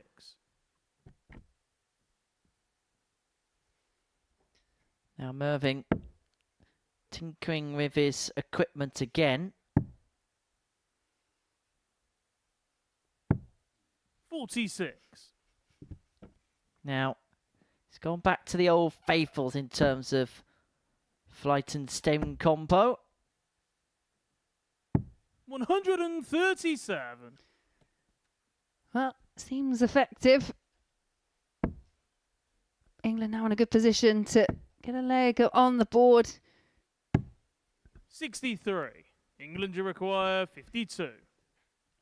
We saw Gibraltar surge back at Northern Ireland in the match before from Yeah, 2-0 shot down. the Could this third be leg. the Team start of a England. surge from the England pair?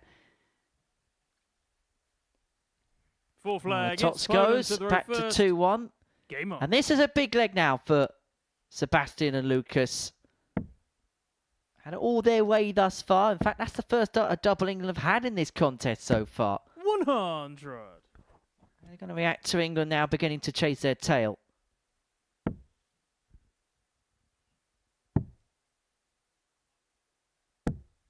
$57.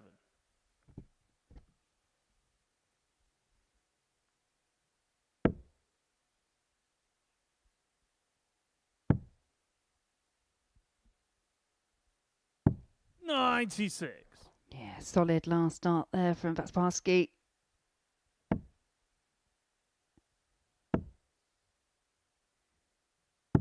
Just feels like a 97. group at the moment, very tentative. If a pair can actually get everything together, real opportunity at this early stage to forge ahead.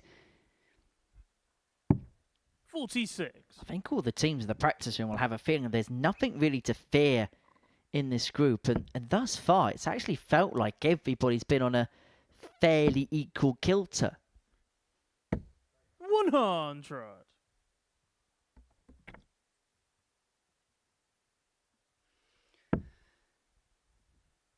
Yeah, no one's been whitewashed. Everyone's had opportunities. Some they've taken, some they've squandered. It's just, like you say, 59. it's just very hard to pick a winner from this group at this early stage.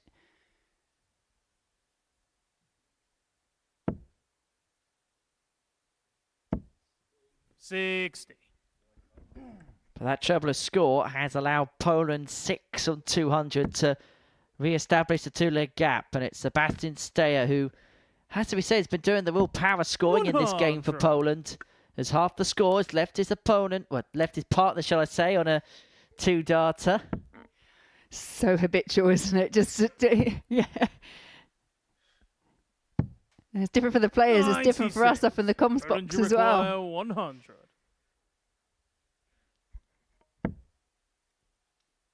Well, what a combination this would be. That would have been teamwork making the dream work, but now 91. Lucas and Sebastian will have to watch in the background as Steve West comes back for 91. Went bullseye first, finds a single 7, and he near the treble there to leave himself double 12. Poland, you require 10. A lot of head shaking from Steve West. Not happy with how things have gone, and understand why, as now England trail 3-1. Fifth leg, it's England to throw first. Game on. And even though Poland aren't knocked about 10 points off their average, when we mentioned it earlier, averaging around 94, it's about 85 at the moment. 100. England just haven't been able to kind of rise and take those chances when they've been presented with them. Well, there you can see the averages there. Hardly anything between the pair, both averaging 83. No, and England have been around that mark consistently. Whereas the Polish duo, 100. as I mentioned, were averaging around 94, 95. They've dropped off, but England just can't quite step up.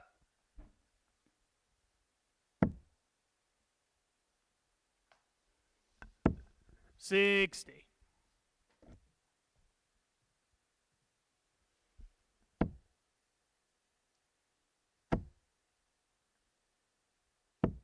$60.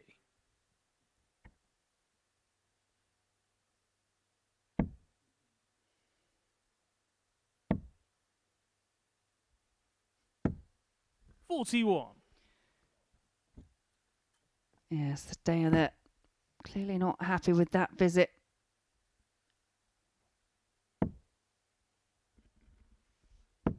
$100.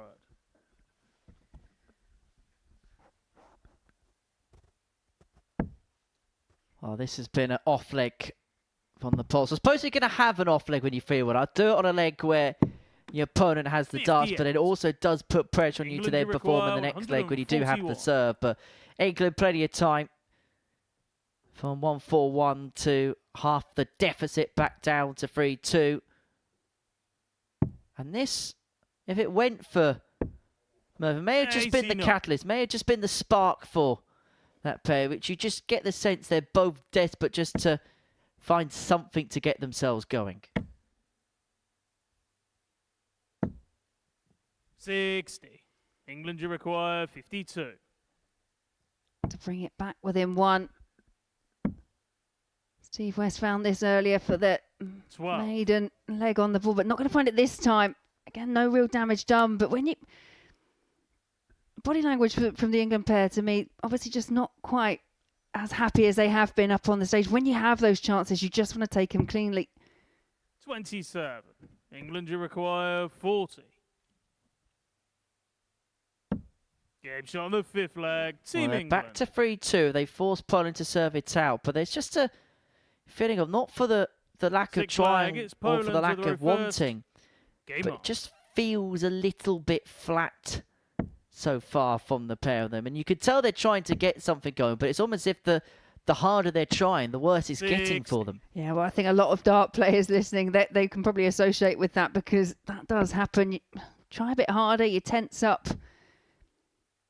To me, out of the pair, 59. Mervyn looks quite kind of calm, cool, calm, collected up there, but Steve West visibly unhappy with the way that some of his scores and the way that some of his darts are landing in the board. 67.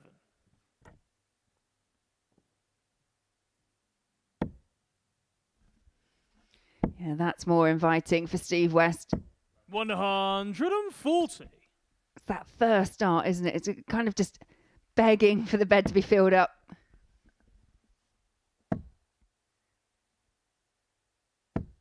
55. And suddenly the tide is turning. Poland are having an off patch, and England not really improved in terms of level, but because their opponents have dropped so much, have been able just to get a 95. little bit more joy. And barring a maximum here from Lucas, we'll get 6 darts on 207 to take us all the way to a last leg decider, and would have the darts if we were to go all the way. 60.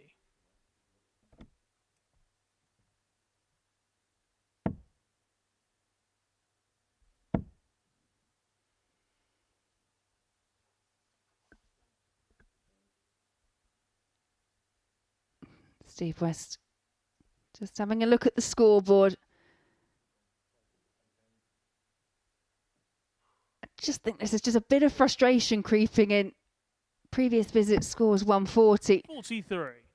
First one goes in the 5, and I think it's just the consistency from throw to throw.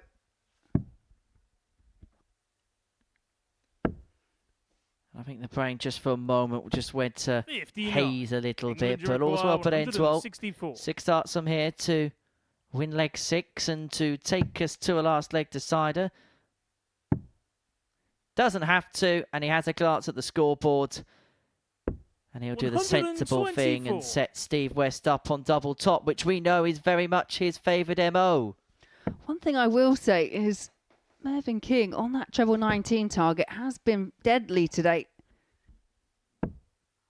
76. England, you require 40.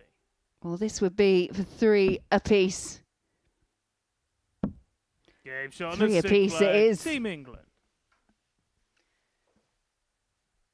And an outcome that looked relatively 7th and unlikely final leg. at the It's start of the England to match. throw From first. 2-0 down, England have Game on. wrestled it back to 3 apiece, but they've gone from being, in terms of performance levels, way behind the Polish pair. Now the Poles have dropped right down to a 75 average. 140. They had England right where they wanted them, but just couldn't capitalise.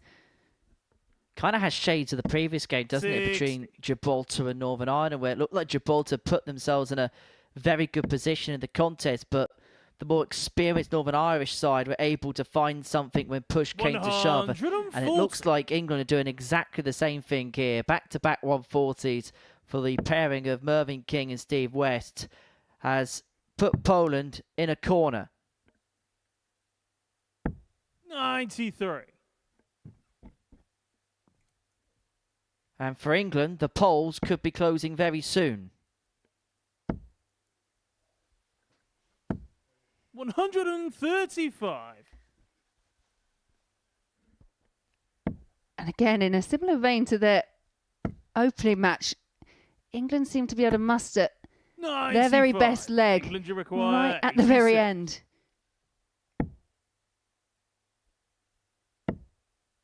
Yeah, again, looking for that sensible route. No need to 46. chase the 18 to leave ball. Tops left after 12. What a last leg on throw for the combination of Steve West and Mervyn King. 83. England, you require Poland. 40.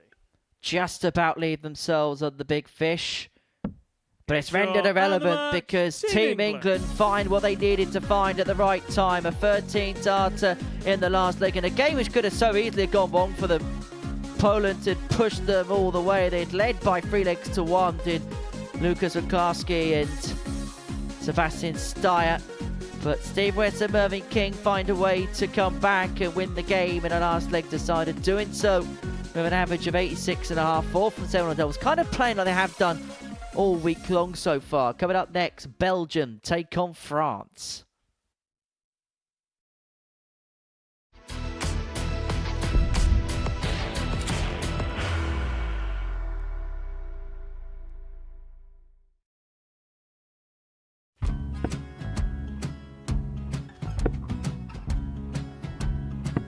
$54. Charlie require 164.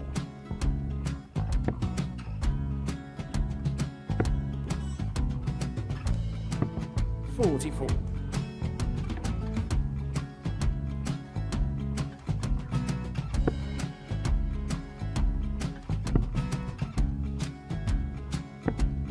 $32. Charlie require 120. Well, 120. He's got a fair, at least 2 handfuls at this. Just needs to stay 60. there. That's a good shot. Halves his score. Leaves himself on a 2-darter.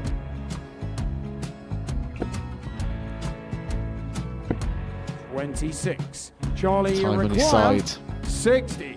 to become back-to-back singles champion.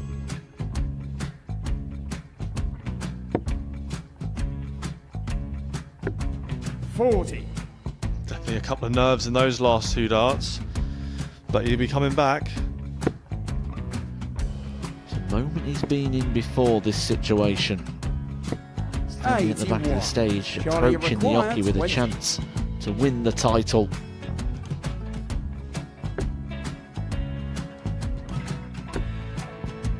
He did this to win the first title, if you remember. 11. I think he's gone.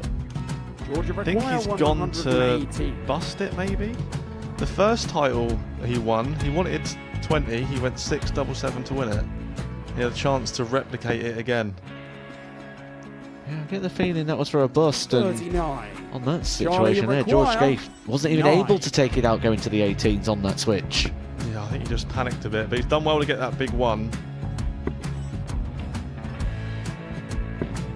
Sometimes can be the hardest part. Georgia requires This is it. 79. It's got to be 19s. It's got to be 19s for this shot. Big 20 and a double. He's got the first one. He's going to get a match dart here.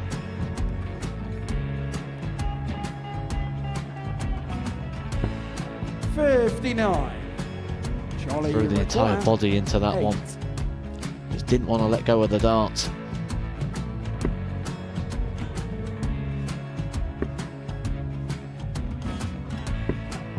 No score. He's given George a chance. Georgia require 20. I think George has been quite good on double 10 today. So many opportunities for Charlie Murphy. Can Couldn't he get the gets job it? done. Got in the match! And the Red Dragon George Modus Scaife. Super Series Influencers Champion, George Scaife!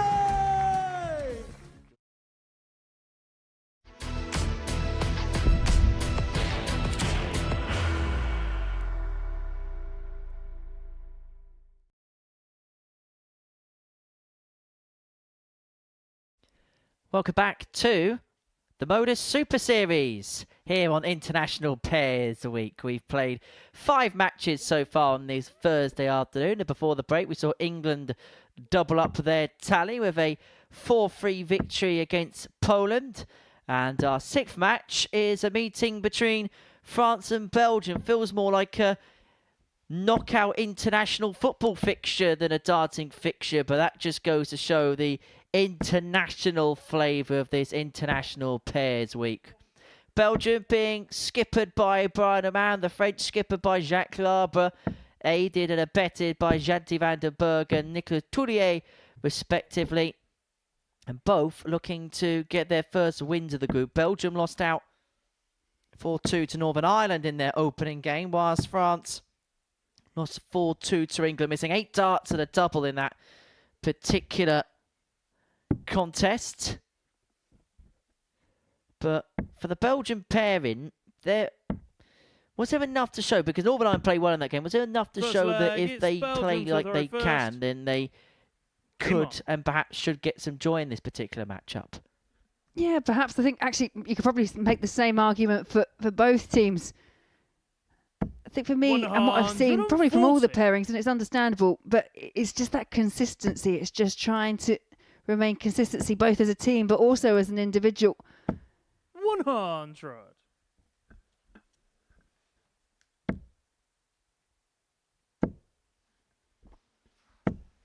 $100.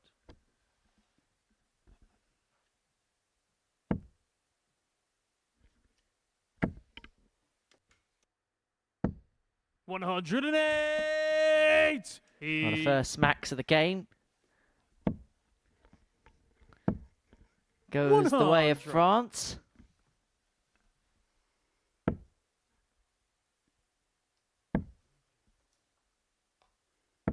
Oh, a change 81. of Belgium, you require flights on Jack 161. from game 1 to game 2. 125. France, you require 140. The French looking for a change of fortunes, but they're going to have to take out this 140 to take out leg one, you feel. And that second dart just piercing underneath the 100. treble Belgium, you 20 bed. require And so 36. the man will come back for his favourite double 18. 18. Yeah, and you can see the France, you disappointment require because 40. France were not far behind. They've left tops after 12. Game And shot on tops the is first pinned, and it's leg. an early Team breaker France. throw for the French pair.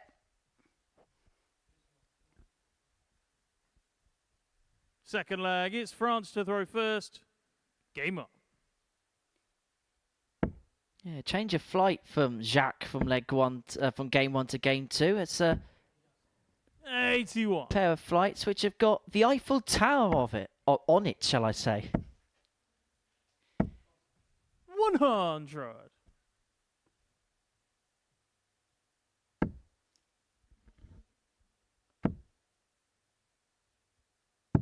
$97. Good switch with the last. And it's just how Belgium recover, because 57. it was a strong opening leg for both teams, but it was Belgium that had that first opportunity. Did fall to the captain in Brian Roman, and 3 squandered at 36. A target that, as you mentioned, Henry, he is quite happy and more than familiar with.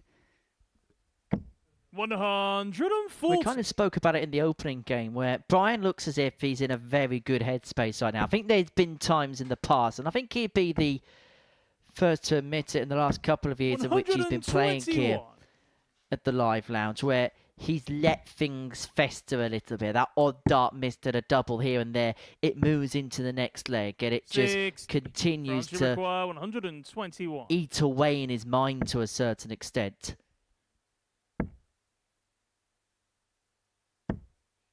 24. Belgium, you require 144. And a poor visit there just offers up a little bit of hope here for the Belgian duo. 65. France, you require 97.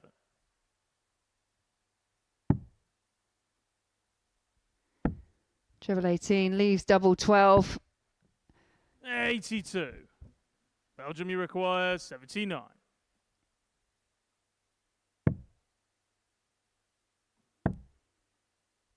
The bullseye would have 54. been to level it up for France, you Vandenberg. require And so 15. Jacques Larber back for 15 to open up a 2-0 lead. 2 in hand at double 6. 3. Belgium, you require 25. Now it's double 8 for Brian Roman. Game shot on the second Yeah, and I leg. think you Team heard a Belgium. little bit of a cry there from Brian Roman as the double hit the target. Third leg, it's Belgium to throw first. Game on.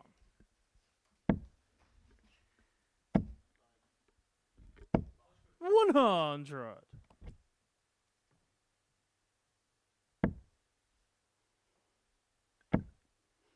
Yeah, scores level here at 1 apiece. It is actually a 100. break of throw each.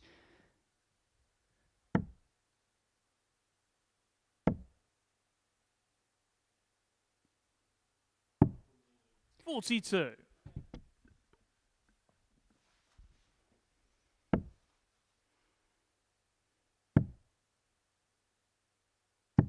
$96.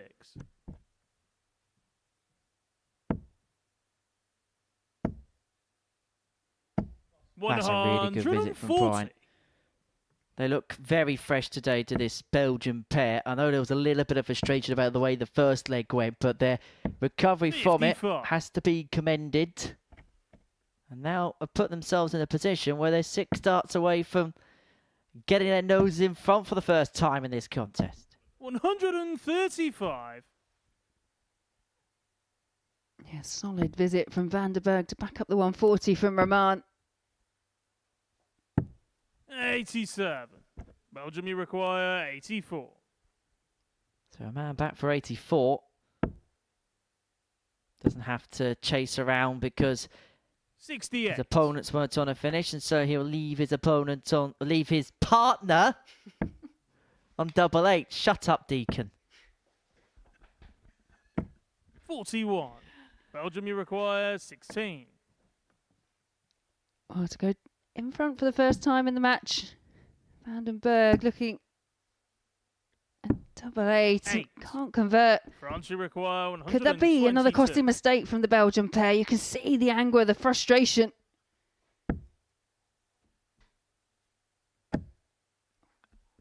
Well, treble 18 was the target. Gets it third dart, but offers up more chances here. Yeah, second dart just flicked the wrong side off the barrel, didn't it? But this is awkward for a man.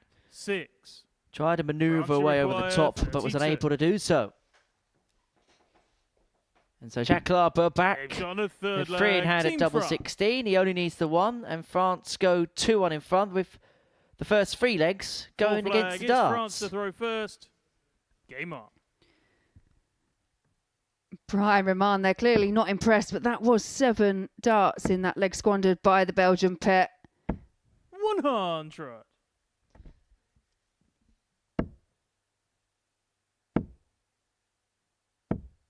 $41.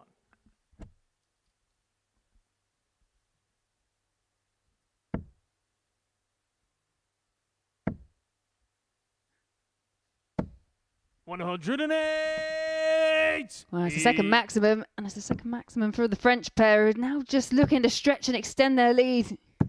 96.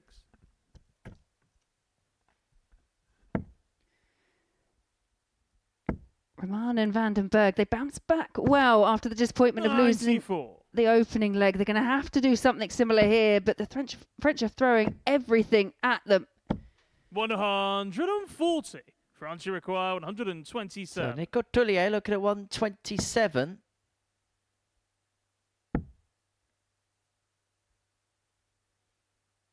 I'm thinking through his options with Belgium back on 2-2-4. 79. Leave his opponent on 48. Leave Jacques with a couple of darts and a double of his choice. 40. France require 48. Tops for 3-1.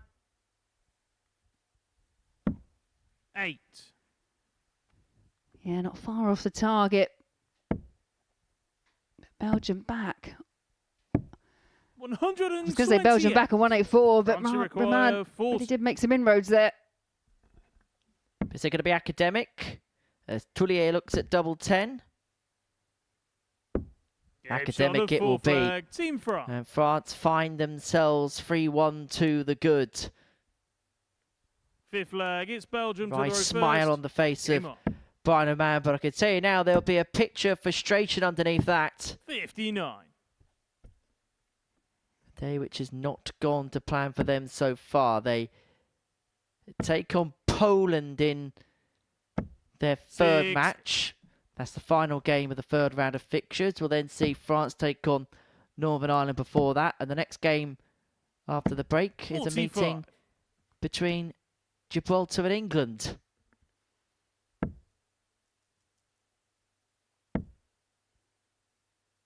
That could be an interesting game, the way that both teams have started their respective days. Yeah, I agree. 43. As I say, I just don't think anyone's really taken this group by the scruff of the neck yet. There's no one that just clearly stands out that they're going to dominate. I know we've got plenty more action to come, but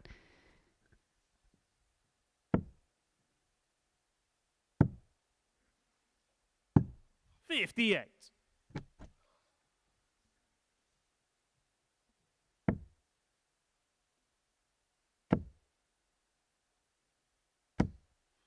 $95.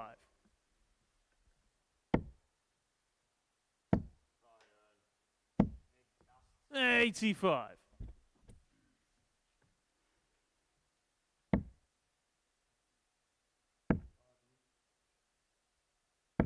81. and that could be a massive last start there from Jack Lieber.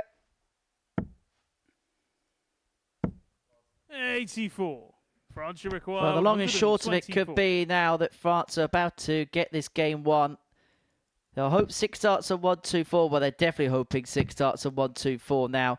Roman's going to come back for the 1-2-7, and it's going to be a 1-2-7 to save the game. Otherwise, Larber is back for 32. Bullseye to save it. 102. France required. Yeah, and 32. clearly not happy, and chance here for France. Double 8, the target. shot, Double and 8 the is match. found, and it's Team a France. 4-1 victory for France over Belgium. Disappointment for the Belgian duo. They did have chances, but squandered them in the end and just offered up the opportunity for France, who happily took it. To see, having a quick chat after the match, and there you can see the averages. 77.5 for Belgium, but 82 for France, and 4 from 12. It was the doubles that really did cost the Belgians in the end, with a 7% checkout record. Well, another next game coming up, and we've got Gibraltar, and they'll be taking on England.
Welcome back to the Modus Super Series. We've completed 6 games here on this Thursday afternoon in Group C, and what an enjoyable session we've seen so far. The Gibraltar pairing of Craig Galliano and Justin, who got their first and could have beaten Northern Ireland. Now they're 2 from 2, as 2 are England. Steve West and Mervyn King maybe not at their best so far, but they've been able to put the points on the board. As for Jacques Glaber and Nico Tullier, they got their first win on the board before. This is how the table looks. Northern Ireland from England, the top 2 positions. It actually could have been Gibraltar at the top of the group, but they find themselves third, and I think they're going to really fancy themselves to get some points as the day goes along. France in fourth, an improved performance last time out. Poland without a win, they improved last time, and work to do here for the Belgian pairing of Brian Oman and Janty van den Berg. So let's get into Game 7 then. It's a meeting between Gibraltar and England. The winner of this game will go top of the group. England can open up a 2-point lead from Northern Ireland, but importantly a 4-point gap from Gibraltar in third. Remember, top 2 from 6 in this Group C will make it through to Saturday night's final here at the Live Lounge in Portsmouth. For Mervyn King and Steve West, last time out, they managed to get the better of Poland 4-3. They came back from 3-1 behind in that particular contest to pick up the points, whilst Gibraltar battled valiantly against Northern Ireland, were 2-0 down. Then they found themselves First leg, it's in Gibraltar front, and then they almost had a match start to go on and win it. They have played much better today, and they've got the darts here against the English combo of King and West. 60. Yeah, I think that out of the 2 pairs, I think it's the Gibraltar pair for me that just seem to have been playing with that just a little bit of extra sense of urgency. I know that these pairs have met 98. obviously 3 times in Group A, all going the way of the England duo, but it just seems like a slightly different attitude from Galliano and Hewitt today. 58. Certainly more settled, certainly enjoying themselves on the stage. They've enjoyed every single part of the experience so far this week, and they spoke about how 45. grateful they are of the Modus Super Series to be able to represent their nation. 100. For Craig, darts is the second sport in which he's represented his country. A Gibraltar 41. Youth Football International, played for the under-19s and the under-21 side. In fact, he has a goal to his name as a Gibraltar under-19 player. Scored a penalty 93. against Switzerland in an under-19 European Championship qualifier. However, there's a but to this story. That was a penalty and a 16-1 97. defeat. Like, still chalked up the goal. 43. Didn't have to elaborate on the story, did you, Henry?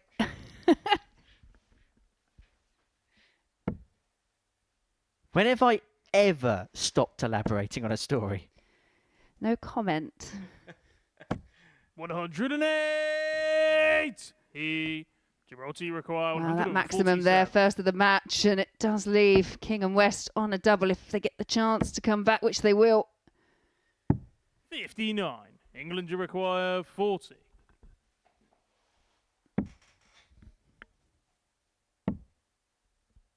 Double 10. Game shot on the Gives first England the leg. break Team and gives England. them a 1-0 lead. In matter of fact, Craig Galliano has also won the Second leg, it's Gibraltar England to throw National first. League, Game on. which is their top flight competition.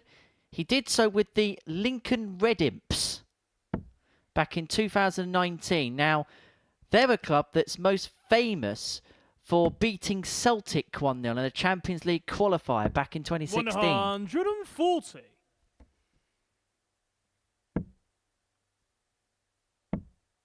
Incidentally, that penalty is the only 81. goal that Craig scored at international level. Still one more than most people. It's one more than me. 46. Yeah, when you look back over the meetings between these pairs, we know they all went the way of England, but actually every result went 4-0. And the last 2 outings for Galliano and Hewitt, they weren't afforded a dart at the outer ring at all. It's only that first match they had 4 chances to convert a leg and weren't able to take it. 123. We know they've got the skills and the calibre, and they've shown much more of that class today. 100. But I just wonder psychologically, because of the results that King and West have had throughout the week, whether they've just got that slight advantage over him, because this is the best performance we've seen from the England pair to date. Well, the first two games for Gibraltar, 44. because they're against teams new to the group, they kind of had no battle scars, did they? Where this is the first time they've come up against a team where they've played 3 times, they've lost 3 times against. 100. England, you require 148.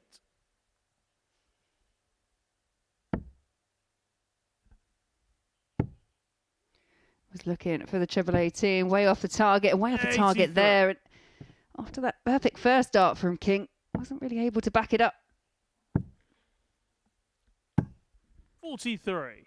England, you require 65. It's a 2-0. Double top.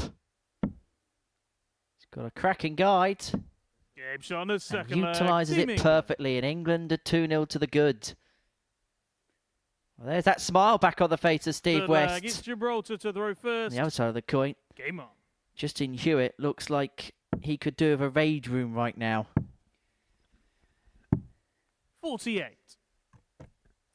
Yeah, and you get different types of players, and the way they kind of express themselves, especially up on the oche. And Justin Hewitt is one that kind of leaves it all up there. It doesn't even the opposition kind of wondering what he's thinking 40. or feeling, and he's definitely frustrated at the moment. Galliano's almost like the polar opposite. It always seems to be quite cool, calm, and collected. 59.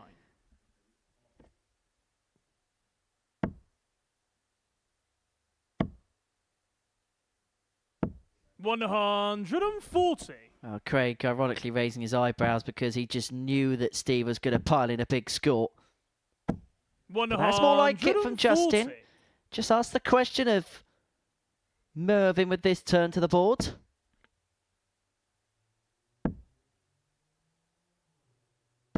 $81. Fair bit of camaraderie between these two pairs. I know Steve has taken this Gibraltarian pair under his wing this week. Something that Steve tends to do here when he's at the 6. Super Series. He likes to take people in as his own. He's made many friends since first arriving here a couple of years ago. 100. And Steve and Craig have already got a chord struck together anyway because they're 58. both big Tottenham England, you Hotspur require fans. 140. Yeah, not a name that's banded around our house too often, I'll be honest. Although I'm Southampton, the rest of the house are pretty much Arsenal through and through. So, yeah, we don't talk about Spurs. 100. Don't talk about football after last night. Gibraltar, you require No. 136. No, definitely not. And I mentioned Southampton, we definitely don't talk about it. We could be talking about a rip-roaring finish. How Gabe about Shonner, that from third Craig leg, Team Galliano? Gibraltar. Struck that beautifully. Did the former Gibraltar under-21 Fourth international. leg, it's England to And throw he's first. brought the arrears back Game down on. to 2-1. Yeah, great sportsmanship between everyone up there as well. That is the first leg that Galliano and Hewitt have taken off King and West this week. 125. Well, that's a hat-trick for the Gibraltar in terms of Tub Plus checkouts today. 140. And suddenly that's just given them a little bit of confidence. It's just given Steve and Mervyn something to think about. 83.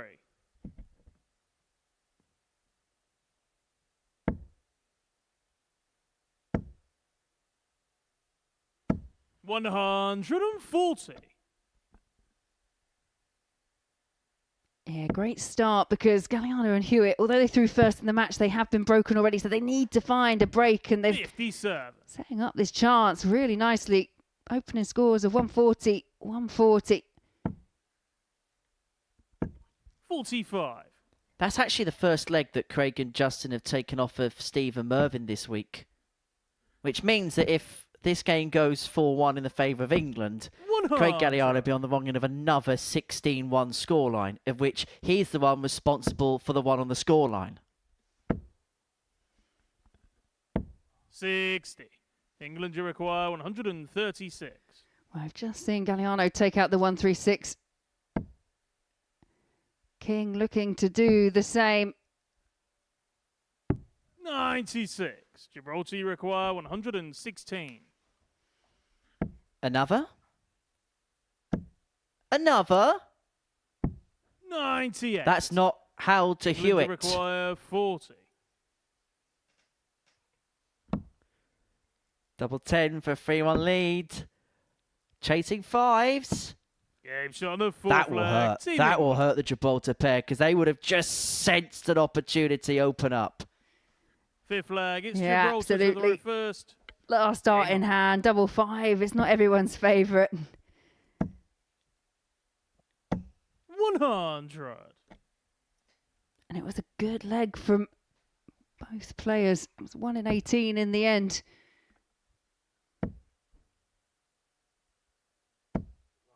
100.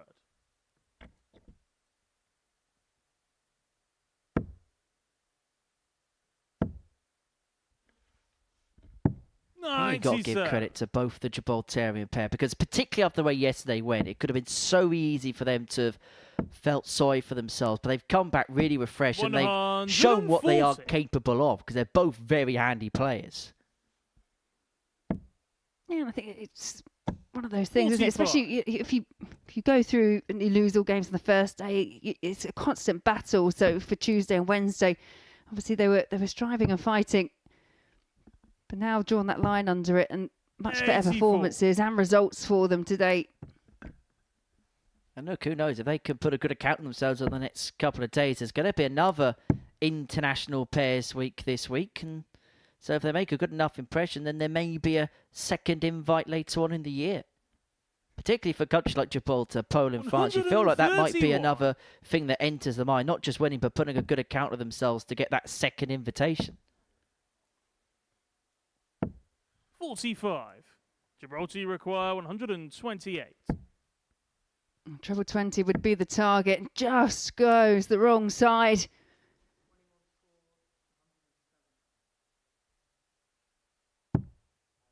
$40. England require 132. Yeah, the disappointment apparent on the face of Hewitt, and there's a match-winning chance here for Mervyn King. Another one of those goes over for treble 14, and seen it a few times from Merv, just pulling it down, not even making sure of kind of a single number for an easy setup after. 74. Gibraltar require 88. It's another one of those numbers where they may just get one dart here. It's not even going to get a dart. Chase the treble and he's paid the price. 40.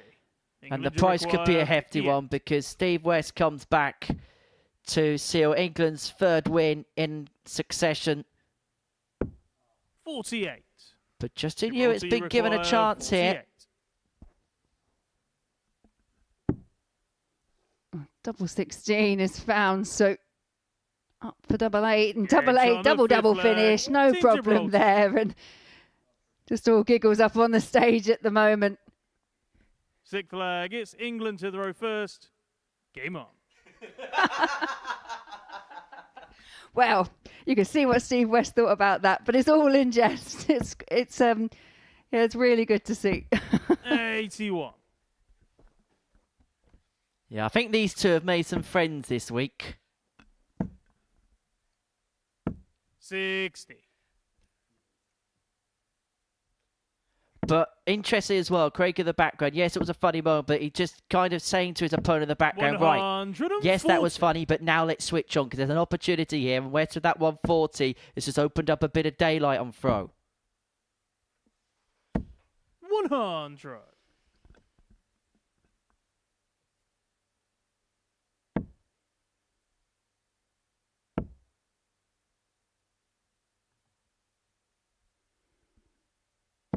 $60.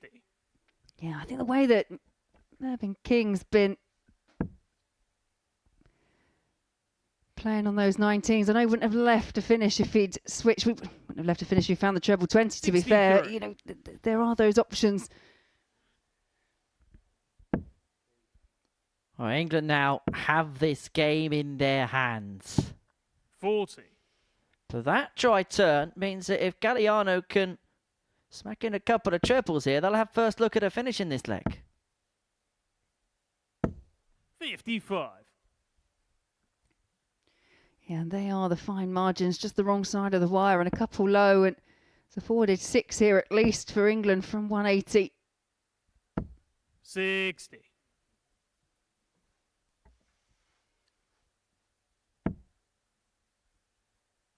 Desperately seeking out a treble.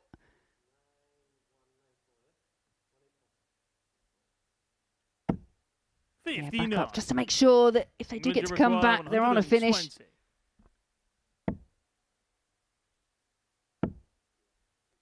Well, Western able to take out the 120. 80. Gibraltar, you If require Craig Galliano finds 164. this will be finish of the week. But he's not going to. And so Mervyn King looks at double top 70, to sir. complete England, you a require 4-2 success and get England's third straight win on the board.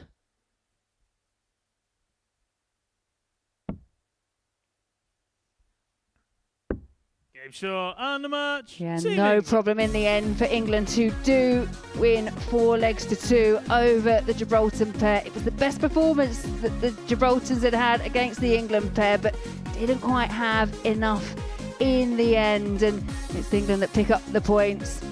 There's the stats for it. Galliano and Hewitt, when they got a chance at the outer ring, 2 from 3, 66%, but it was the scoring power of King and West that saw them cross the line. Well, up next, we've got Northern Ireland as they take on France.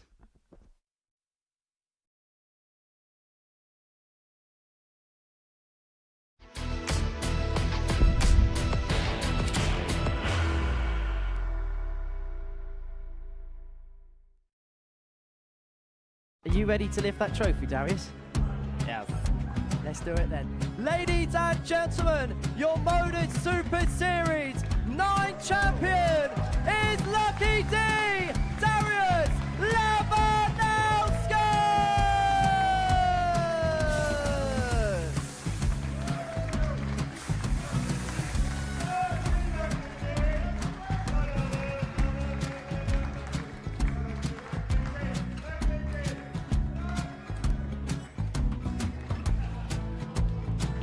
Well, what a wonderful night of darts we have seen, and we are ready.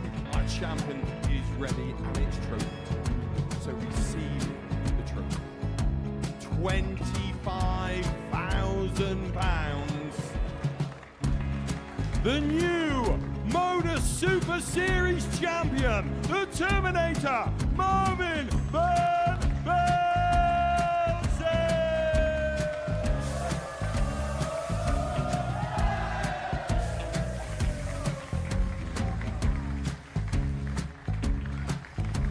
And one more time, the 8th Modus Super Series champion, the Terminator, Marvin Van Velzen.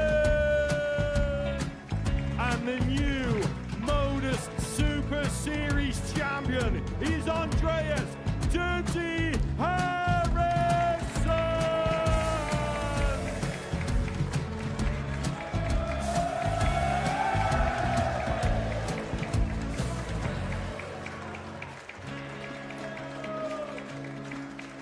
And one more time, the 7th Modus Super Series champion.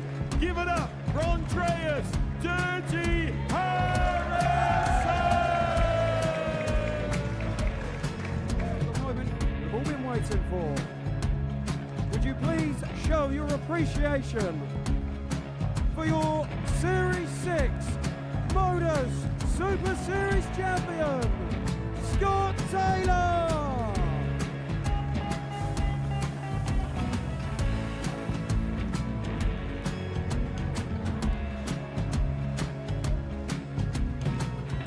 One more time, your new Modus Super Series champion. He is Chucky. He is Jim McEwen. Ladies and gentlemen, your Modus Super Series champion, retaining his title, the Nuke, Luke Littler!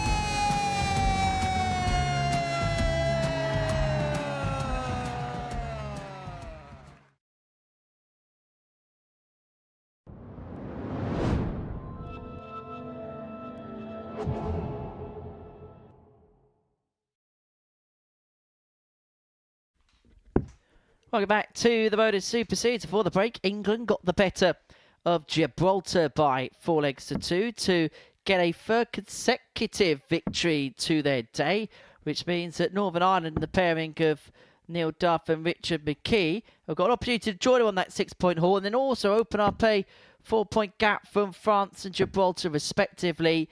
And that would also be the same gap to what Poland and Belgium will go head-to-head in the third and final game from this round of fixtures. For Northern Ireland, 2 victories, but 2 contrasted performances, a 9-point gap in their average from game 1 to game 2. They looked electric in their game against Belgium. They got off to a quick-fire start against Gibraltar, rattled off the first 2 legs in quick succession, but were made to work for it against the pairing of Galliardo and Hewitt, eventually getting over the line in the last leg decider 4-3. Up against the French duo of Jacques Larbre and Nico Tullier, who lost their first match to England 4-2 before then getting on the board with a 4-1 success against the Belgian pairing of Brian Oman and Janty van den Berg. They were aided and abetted by 13 missed darts at a double Game on. by their Belgian opponents. But for Neil Duff and Richard McKee, their first performance, where it looked as good as anything that anybody's put in so far today. Yeah, I agree. They kicked off looking like the team to beat, but they did find themselves in that bit of trouble against Gibraltar. Managed to find a way past them in the end. And I think 85. the flip side of that, I think France, for me, have looked at times really quite consistent. Haven't always had the results quite go their way. Did pick up the last one, but as you mentioned, it was because of a lot of misses from the Belgium duo.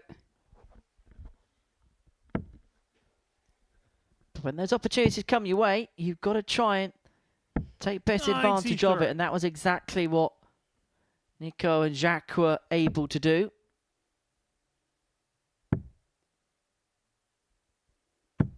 It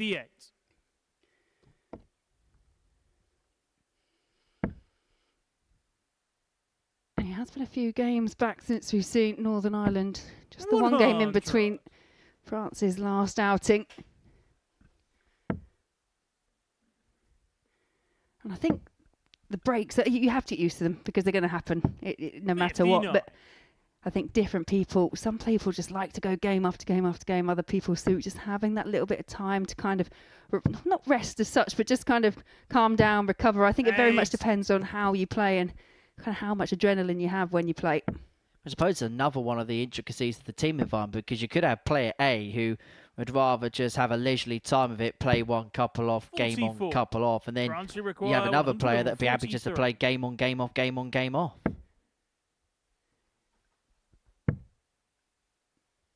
Up unable to find the 1-4-3, and so Northern Ireland will be back for this 140. It's going to be Richard McKee, who has got the responsibility.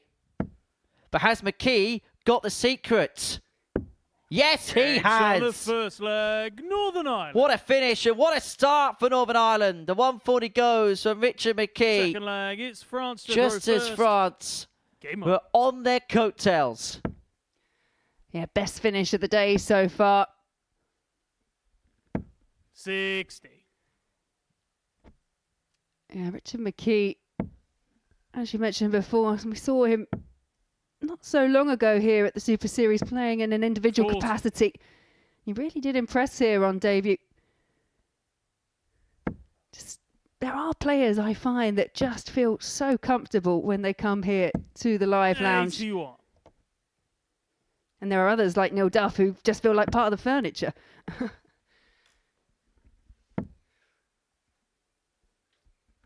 Well, experienced campaigners don't get any more experience than Neil Duff here at the Modus Super Series. Has played more specials weeks than any other player.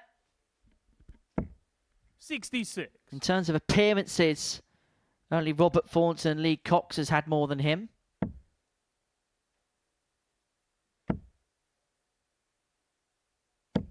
To the point he could actually get a second job as a local tour guide, could Neil Duff.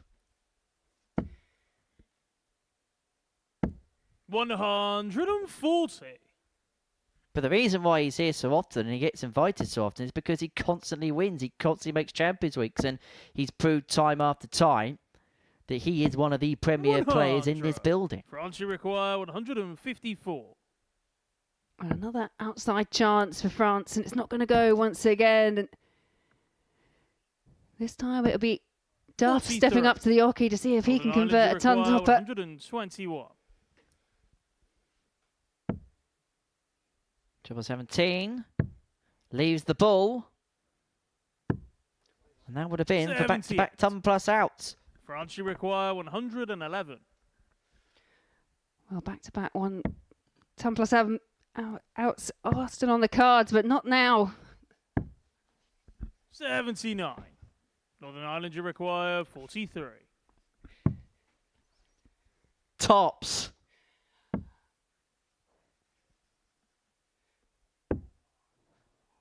$38. Not to be, and so the France, you French pair are back for require 32 to level this game up at one apiece. 2 12s. But couldn't 20. clip it off the barrel in. Northern Ireland, you require 5. And so the responsibility falls towards the skipper, Neil Duff. 3 for double 1. 3. France, you require 12. Yeah, from perfection in the first leg with the 140 finish. It's And on the second leg. it is Team France that find the double in the end and level it up at one apiece. Third leg, it's Northern Ireland to throw first. Game on.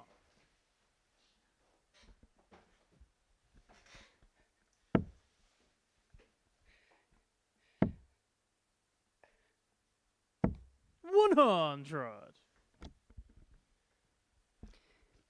I think they're the legs. I think whoever lost that in the end would have been really disappointed with the outcome. But 83. they're the legs that frustrate you so much more because you've had the chance of actually, for Northern Ireland would have been doubling their lead and you kind of squander the opportunity. It was 5 missed from Northern Ireland to make it 2-0. Well, so if you comprehensively outplay, you just put it to the back of your mind and you move on from it. But when you have opportunities, it can very easily fester. Yeah, and I guess pairs gives you more time to think because you're actually at the oche less than what you would normally be as an individual. And darts is a sport where you're very prone to overthinking things. 100. Yeah, it depends on the player. I think some have kind of perfected that ability to kind of switch off to everything else going on. But especially when you find yourself in a little bit of 81. trouble, that's when it could, your brain can be your own worst enemy.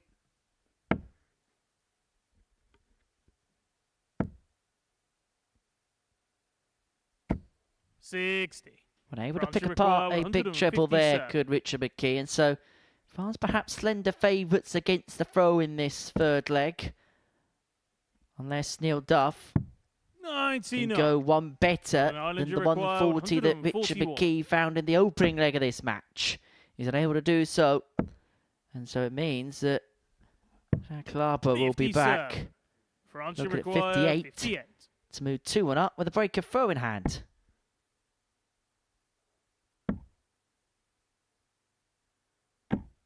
$18. A bit of an unfortunate Ireland, you deflection require there 84. for Labra.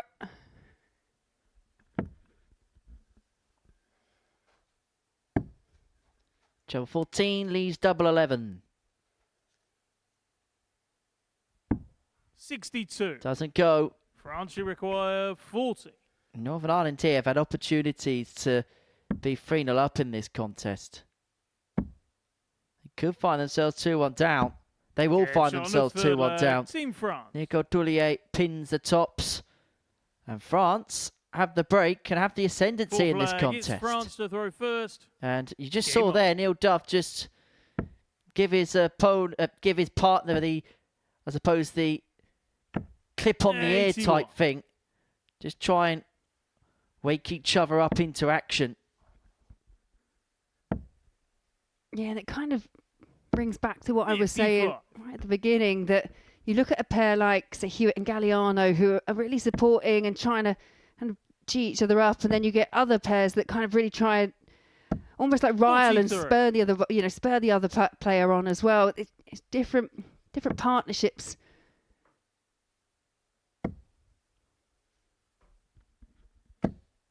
$100.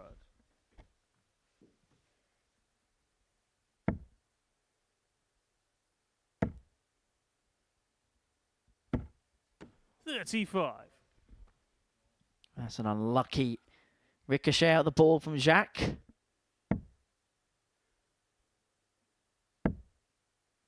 Of course, this is the first of 2 sessions that we got today here 100. on Pluto TV. We'll be back underway for Group B tonight. That will take place from 10 p.m.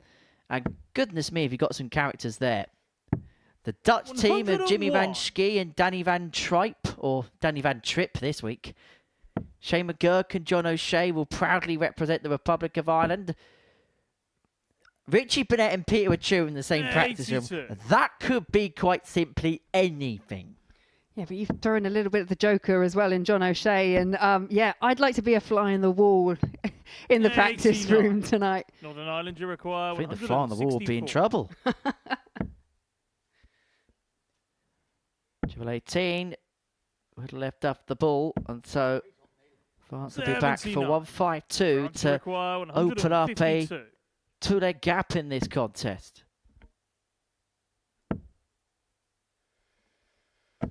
60. Northern Ireland, you require 85. Tops for 2 apiece. Tops Yeah, is shot found, at cleanly full flag, taken once Northern again for McKee. McKee so far in this match finishes of 140 and flag, it's 85 Northern taken Ireland to cleanly, go but the other first. 2 legs, they've had some Game real on. issues around the doubles.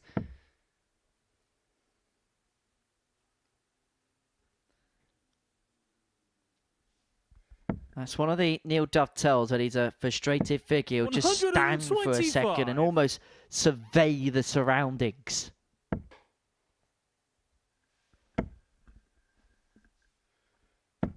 One hundred.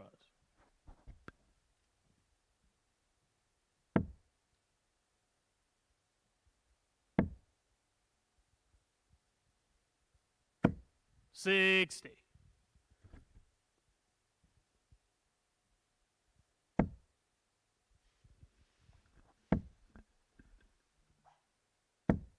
$41.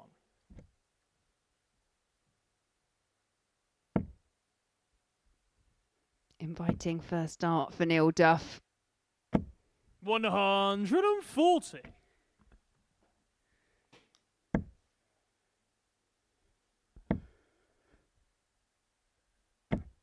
$41. Jack Lara's action very much more pushes the dart through. 92. Well, Northern Ireland just begun to turn the screw in this particular contest. 54. Even 84 Northern after a Ireland to dozen, require and France are just 84. having a bit of an off leg here. Doesn't have to chase the balls. Oh, head down for the 16s. And will 52. leave his partner 32 upon his return. Yeah, much more dominant leg. 100. Much more dominant leg from Northern Ireland. To require 32. Chance to go 3-2 ahead. Game shot on the fifth leg. 3-2 Northern it is. Ireland. And found it with the French team in their opening match. That Sixth flag. It's France. they to have throw these first. patches where they seem on. like they're the dominant partnership, and then everything just seems to slide away. 60.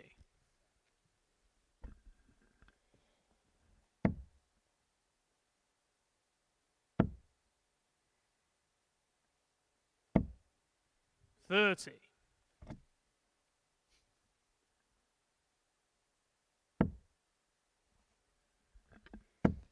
Well, that's much more like it for Nico. 121.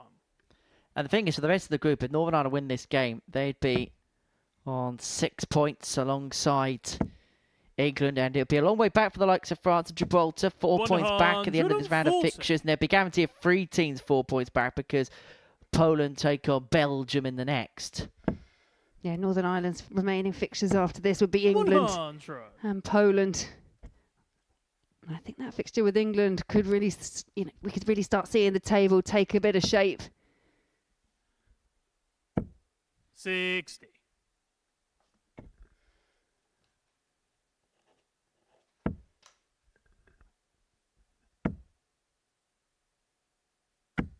60.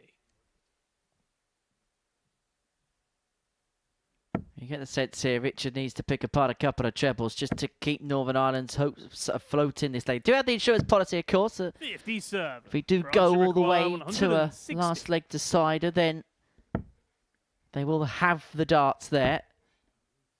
But I tell you what, the way 26. Jack has made a little bit of a meal of that 160. He's just opened up the door here for Neil Duffy. Can find a decent score for his part, perhaps rattle off this leg, thus the match. 100. Yeah, we'll have to France settle for a require ton. And it's 134. There are options here for 134.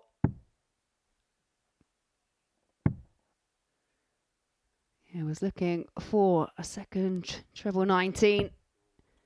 81. Northern Ireland, you require 114. Now, Richard McKee, who found a 140 at the beginning of the match, looking to finish off the match, but he can't do it now because the treble 5 means he's left with 99 points. 54. It's when you say to yourself, just France keep it straight, require just keep your 53. options open. And yeah, it was unfortunate. But for 3-all, Game shot on the sixth tops is leg. found, Team cleanly France. taken by Lara. 7th and final leg. Huge It's leg. Northern Ireland to throw first. Because if the French can Game win on. this table becomes very, very tight. And England begin to become not runaway leaders, but they know that they've got their fate fairly much 60. set in their own hands. Particularly the fact they've got to play Northern Ireland towards the end of the session. In fact, they play each other in a couple of matches' time. 85. Yeah, this isn't unfamiliar territory for the Northern Ireland pair. They ran out a 4-3 winner over Gibraltar. They really did up their levels in that very last leg. 100.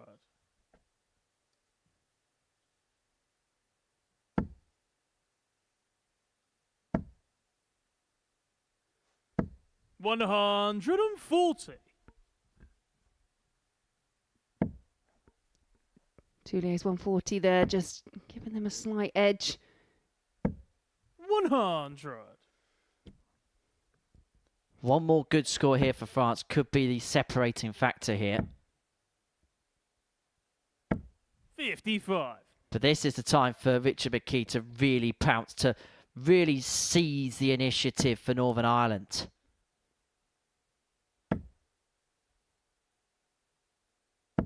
$60.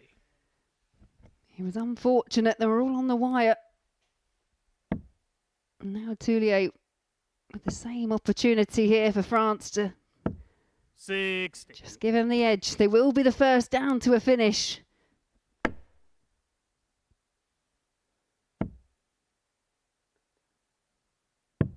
$97. France That leaves require Northern Ireland on a 161. two-darter, but has Jacques Larber got some je ne sais quoi to finish off. Nil point for him there. 81. Northern Ireland, you require 84. Yeah, shake of the head from McKee. Finishing when it's gone well has been on point for McKee, but when it's gone wrong, it really has gone wrong.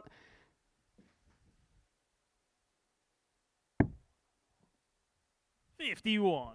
France, you require 80. Well, this may just be one dart here for Nico Toulier to round this off. It may not be anything at all. 79 left, so he's got options here. Treble 19, treble 30. What does he fancy?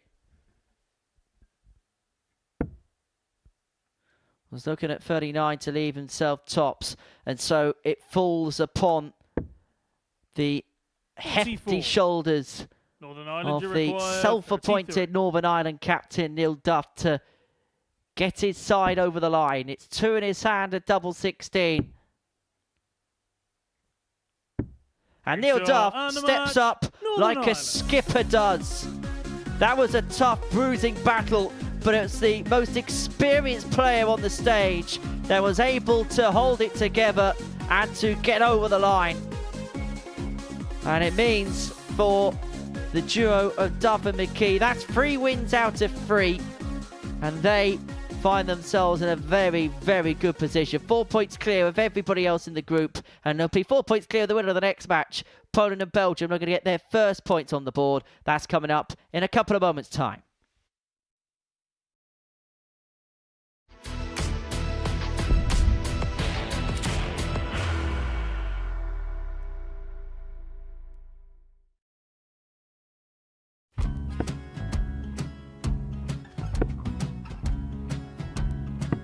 54. Charlie Maguire, 164.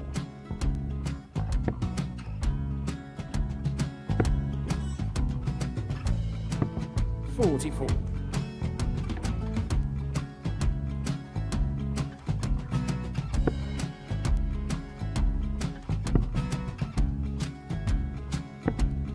32. Charlie required 120.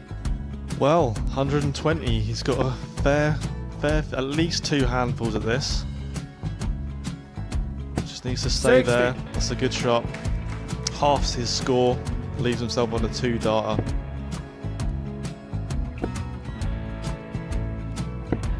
$26. Charlie Time on his required side 60. to become back-to-back singles champion.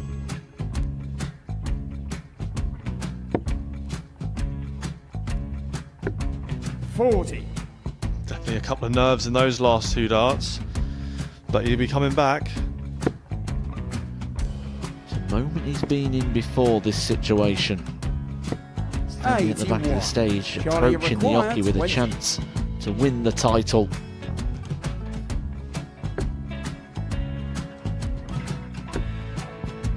He did this to win the first title, if you remember. 11. I think he's gone. Georgia I think he's required gone to 118. bust it, maybe. The first title he wanted 20. He went 6-7-7 to win it. He had a chance to replicate it again. Yeah, I get the feeling that was for a bust, and 39. on that situation there, George Scaife wasn't even 9. able to take it out going to the 18s on that switch. Yeah, I think he just panicked a bit, but he's done well to get that big one. Sometimes can be the hardest part. Georgia requires This is it. 79. It's got to be 19s. It's got to be 19s for this shot. Big 20 and a double. He's got the first one. He's going to get a match dart here.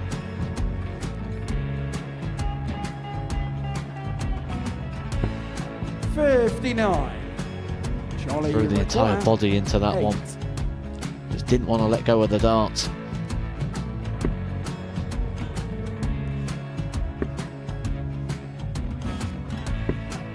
No score. He's given George a chance. Georgia require 20. I think George has been quite good on double 10 today. So many opportunities for Charlie Murphy. Go Couldn't get the job it. done. Got in the match! And the Red Dragon George Modus Scaife. Super Series Influencers Champion, George Scaife!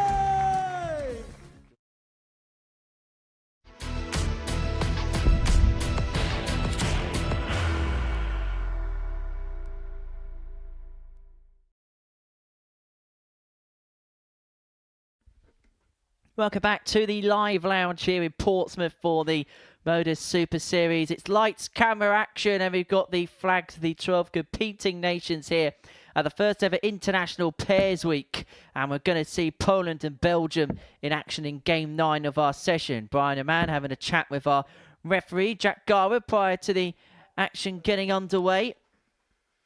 It's been a frustrating afternoon for him and his teammate Janty Vandenberg so far. And I suppose there's been an equal frustration for Poland, who have a team of Lukas Wazwarski and Sebastian Steyer. Needs the two sides yet to get off the mark so far in this afternoon's worth of action. But one will be on the board. But the problem that everybody's got now is trying to chase down England and Northern Ireland, because they've got a guarantee come the end of this round of fixtures that they're going to have a 4-point lead in the top two from the rest of the pack. First leg, it's Poland to throw first. Game on. Yeah, and in this group, obviously, only the top two can go through, so it'll be everyone else chasing down Northern Ireland and England, who will meet each other in the next match. 99. But also, for the pairs up on the hockey at the moment, it's about not being completely cut adrift. 92. You could visibly see the frustration, actually, especially from Brian Roman in that last match where they went down 4-1 to France, and it was 1 out of 14 on the outer ring, around 7%, and it was just frustration because they were scoring well. They looked like they were in full flow and just couldn't convert. 140. And I think the frustrating thing for the Belgians, and we kind of mentioned at the beginning of the day, is they've been there or thereabouts throughout the course of the week, but just when push has come to shove, they've not been able to 60. yield what they would have wanted out of this particular week. 43. Yeah, Poland did push England the whole way in their last match. But again, it's just that consistency, trying to get consistency both as an individual and as a pair. And that's where some of these teams have just fallen 62. short. It's been a little bit Jekyll and Hyde at times for, well, I suppose both teams really throughout the course of the day. 56. Genty Vandenberg leaves his partner Brian O'Man on the big fish. How handily is Sebastian going to leave it for Lucas? 59. Well, he's taken Belgium off the odd bit. 170. We know Brian Roman does like a showstopper. Wasn't a million 98. miles away from the second treble, Belgium 20. require 100. So Tom for 1-0 lead. And that's a perfect guide for the treble. The biggest surprise was he couldn't find it. And so Belgium should get a dart, Belgium, you require at the very 72. least, to get an opening leg break.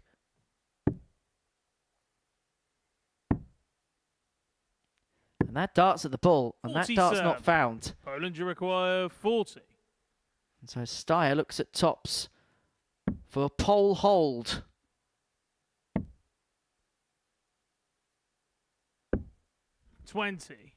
Belgium, you require 25. Yeah, head in hand moment there for Sebastian Steyer. 17. Poland, you require And 20. that reaction says that last match where they missed so many doubles is living in the back of the mind of the Belgian pair. Game shot on the first leg. Team Poland. And Lucas Waklowski is able Second to leg, pick it's apart Belgium to the throw first. opportunity. Game on.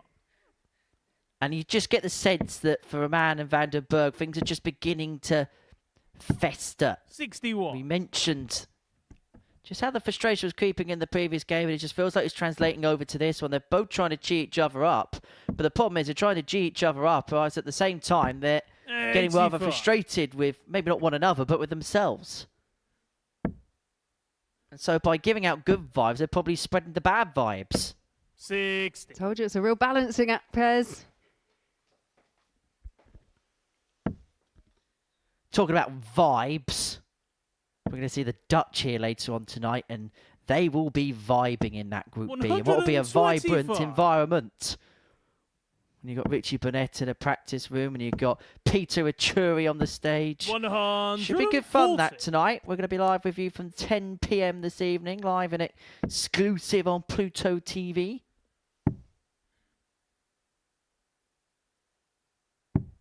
$58.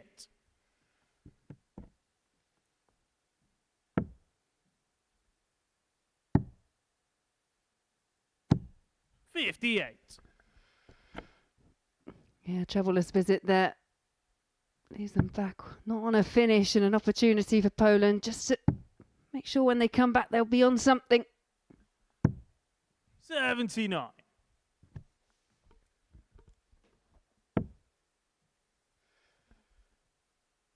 What a man would give for a treble here.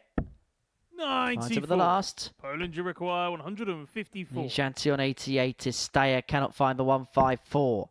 Not to be on this occasion. It may just be a dart at the bullseye, just like the previous leg, for Belgium 59. to square Belgium, this you match up at require one apiece. 88.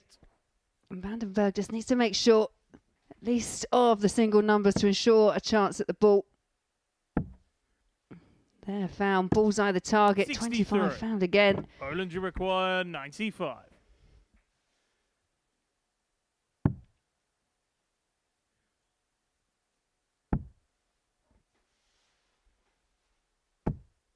$55. Well, Belgium, this you was a require combination in the 25. previous leg which let Belgium down.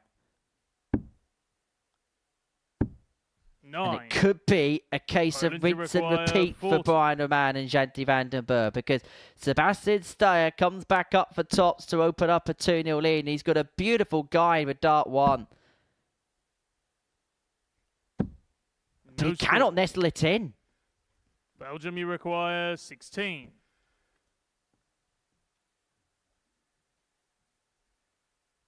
Yeah, Vandenberg just taking his time on this one. Feels like a bigger dart than it is just because of what's happened in terms of converting these legs when they've got the opportunity. Needs to work it in and 8. overdoes it. Poland, you require 40. And so now it falls to Lucas Yeah, it's on the Wazlawski, second leg. who Team eventually pins tops and moves 2-0 to the good. Third leg, it's Poland to throw first. Game on. As for Brian O'Man, he just looks like he just wouldn't mind the earth to eat him up at this present moment in time. 100. They've created the chances. It could be 2-0 to Belgium, but 9 missed at a double so far in the match for the pair.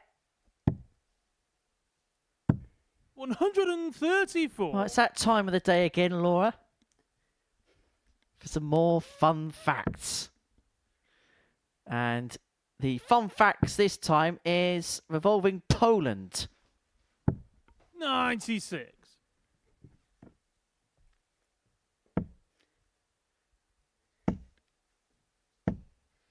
$125. And here's some fun facts about Poland. It's home to the world's biggest castle. And here's one, much against popular belief, vodka originated in Poland. 100. It's home to 17 UNESCO World Heritage Sites. And some of its most famous people include Mary Curie, 60. Pope Jean-Paul II, Copernicus and Frederick Chopin. And of course, it's famous for its great strikers as well in football. Robert Lewandowski and Lukas Podolski. 100. Are you done with fun facts on Poland now?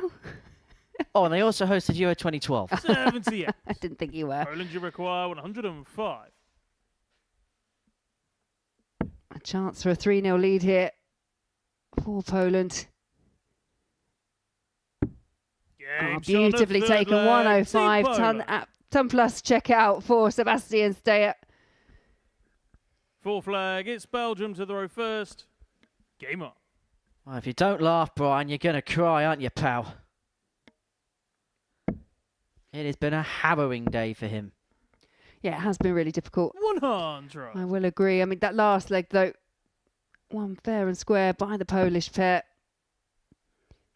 Denying Belgium a chance at a double in that one. 45. And that's the danger, isn't it? When your head drops, despite being very, very confident when it's come to the scoring phase of the 43. matches, when your head starts to drop, for Belgium, you've still got to try and keep that scoring power to give yourself enough chances to get a chance at a double. And now the Poles are looking to hammer for home. 140.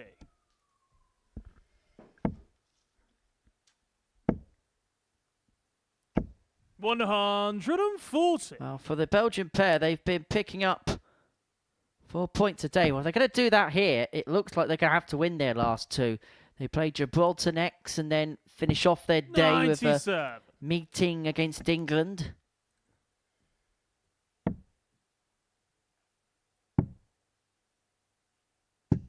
$96. Yeah, good last start there from Vandenberg. Just ensuring that when Brian comes back to the Orkey, he will have a chance at the 1-2-2. 137. Belgium, you require 122. So this to save the match. Another leaves double seven. The single leaves the ball, but he loved the lie of the first dart so much. He chased the treble, has paid the price for it. And so Sebastian Steyer is going to come back here for 82 to seal it. Yeah, just more 82. frustration there. Should have ensured Belgium the single require number. 82. Now, a chance. 57 left. 17 for tops for a 4-0 win over the Belgians. 42. Well, if that win's Belgium, going to you come, require 40. Poland will have to wait. And have to rely on more misses. Belgium 0 for 9 in terms of the doubling in this game. And No they miss score. 3 more, and the game could be up as a Poland result. require 40. And it's Lucas who has a look at tops. And now tries for double 10. And gets the shot, double 10. unmatched. And Team seals a Poland. comprehensive 4-0 success for Poland against Belgium. You can see the frustration on the faces of both Brian Mann and Shanti van den Berg. But for the Poles, they are on the board. And they vault themselves up into 5th position in the group. That the tale of the tape. Sealed with a kiss. Poland 4, Belgium 0. That's the end of the 3rd round of fixtures. Coming up next, it's England against Northern Ireland. The top 2 going head to head.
Welcome back to the Modus Super Series. 9 games down on this Thursday afternoon, and this is how the table looks in Group C. England lead the way, 6 points from their 3 matches, as is Northern Ireland, but England just with a 1 leg better off in terms of the legs difference. They're 4 points clear of Gibraltar.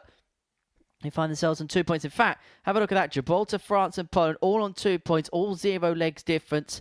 Belgium bottom of the table, having lost all 3 of their fixtures so far. And the winner of this next game between England and Northern Ireland will move 2 points clear at the top of the group.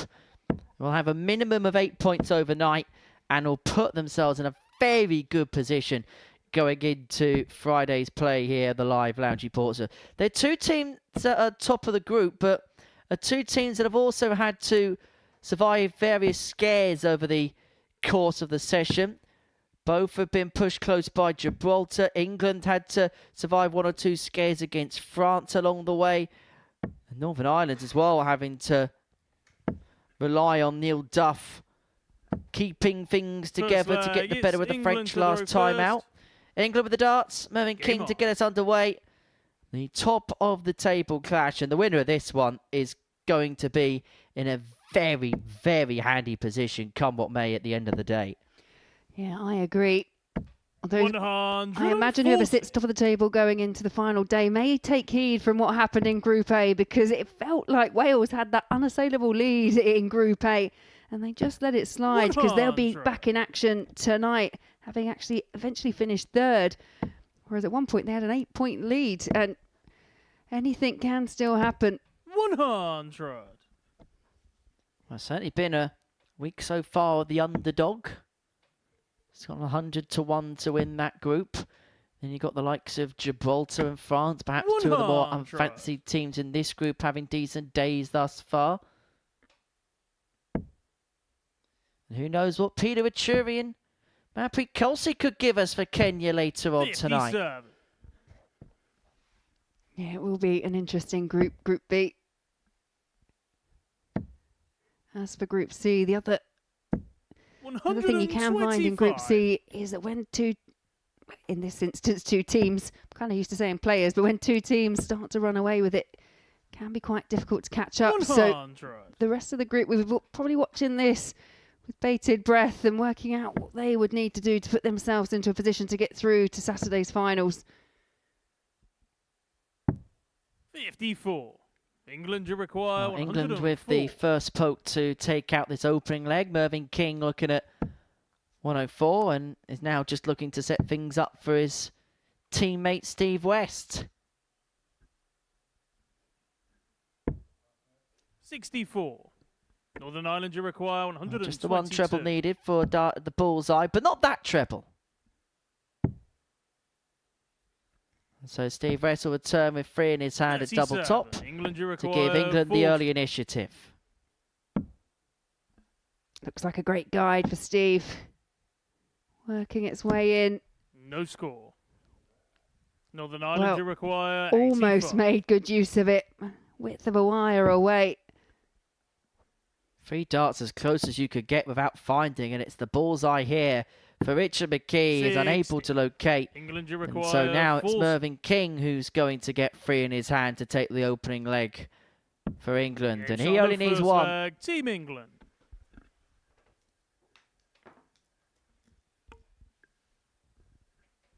Second leg, it's Northern Ireland to throw first. Game on.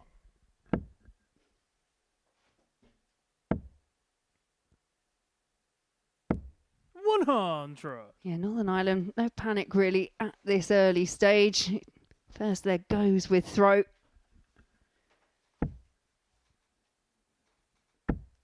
128. Well, these are two teams that know that they've given good signs. Northern Ireland got out the gate very quickly. But they both also know if they could just turn it on for 5 minutes, the way this game feels like it's just beginning to be played, with a little bit of a scrappy, nervy air, that they may be able to do some sizable damage to their opponents. 140.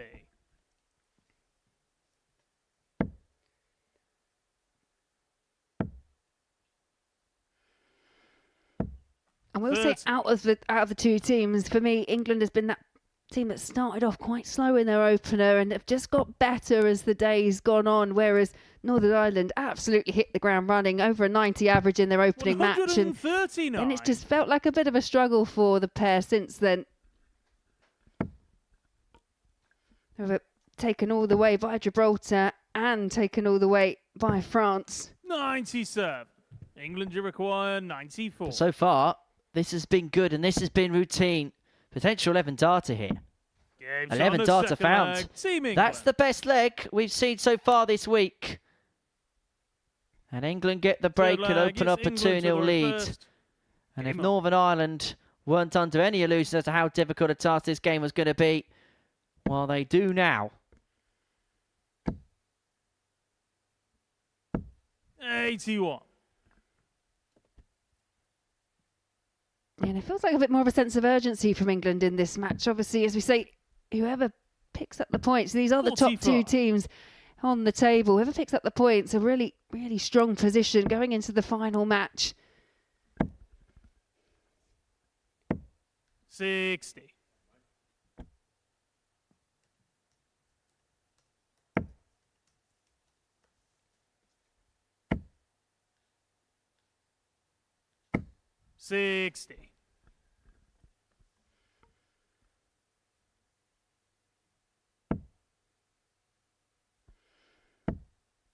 Now you just starting to see Mervyn King kind of talking to himself in the middle of the throws, just trying to G himself on. Really full focus on this encounter. How'd you say Mervyn settled to life here at the Super Series since you've seen him for the first time? 140. I think he's starting to look quite at home here. Seen him on a few occasions now, and like I said before, I think for players that, especially players that come off the Pro Tour, 55. I've seen it with the likes of, say, a Ted Everts who's come here afterwards. There is that potential of putting quite a lot of pressure on yourself because you are that player that's just come off that professional tour. But I think the likes of Mervyn King and Steve Beaton, they seem to have just kind of 140. acclimatised to the situation quite well.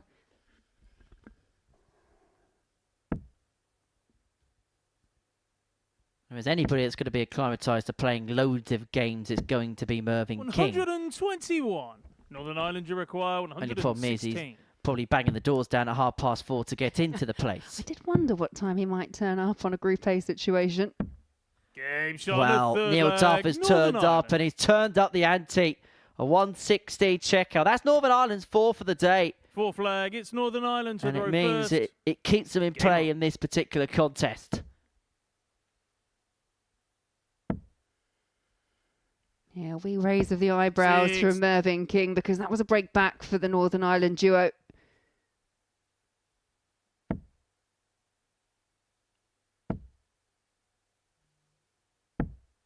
$98. Well, the top two teams giving us thus far, I know it's only 3 legs in, but the highest quality game that we've 31. seen up to press on this Thursday afternoon. There is 10 points in the averages. England averaging just under 95. Northern Ireland averaging just under 85. 83. But it's been a really good watch so far.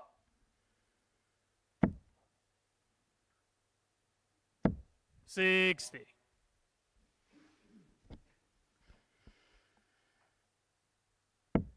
Yeah, and I think the frustration there for Duff is they just did all the hard work, managed to find the 116 finish to break the 99. throw, and now can't back it up here in this next one, and essentially have handed that advantage back over to England. 85.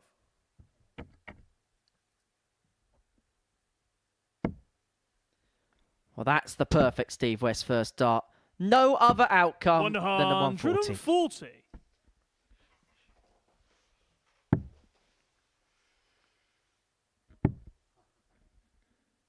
Yeah, I saw the plan, but it wasn't well executed by Neil Duff, and England you require 81. that means that King and West here have 6 darts for 81.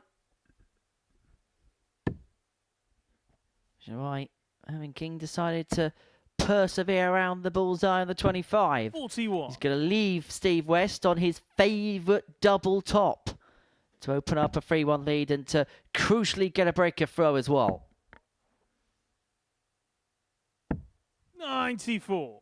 England you require Good 40. last, but it could be all academic as West steps up for tops. Again, should be a good guide, and this time he uses it well, and it's 3-1 to England. They very much have the initiative now, and they very much have their tails up. 5th flag. It's England to throw first. Northern Ireland finish off their day with a meeting against Poland in game 14, and England have got Belgium, who are the only side yet to not pick up a point in this group. 100. in their final match in game 13 of the session.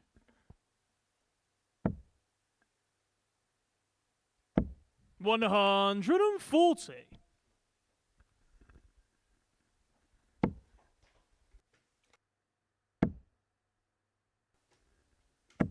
$60.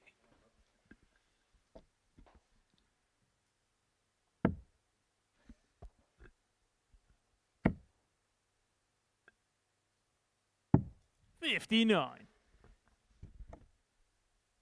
McKee unable to find a treble, and it kind of opens it up once again. King searches for a treble himself. 59.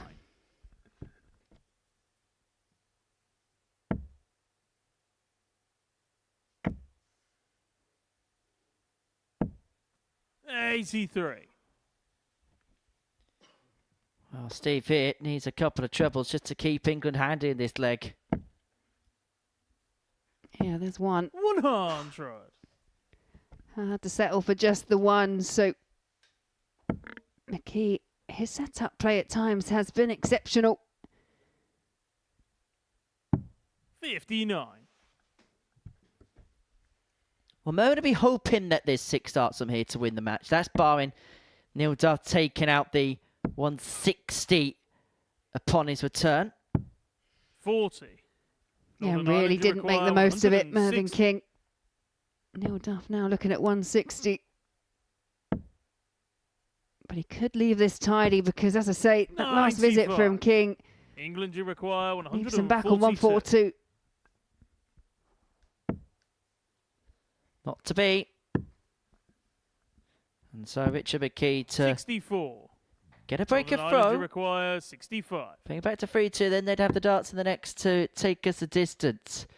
But always the way, isn't it? When you're just looking for a routine 25, you find the bullseye, and now it's only going to be one dart at double 6.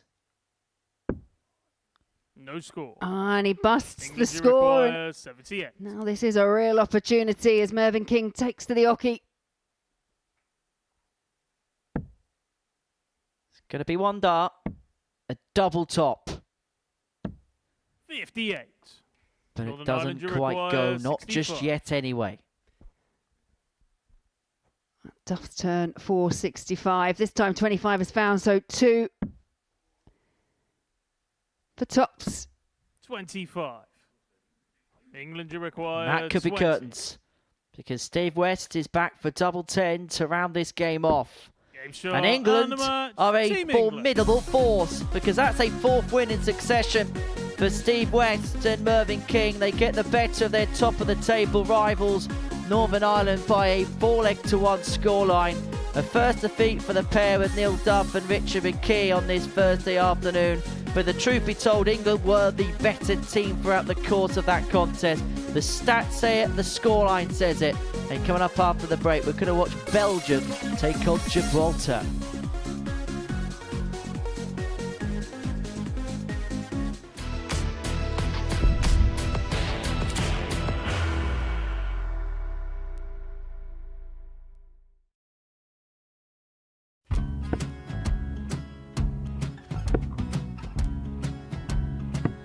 $54. Charlie Maguire, 164.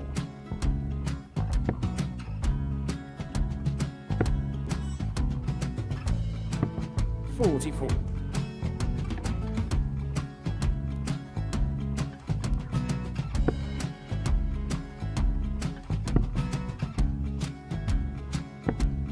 $32. Charlie required 120. Well, 120. He's got a fair, at least 2 handfuls of this. Just needs to stay 60. there. That's a good shot. Halves his score. Leaves himself on a 2-darter.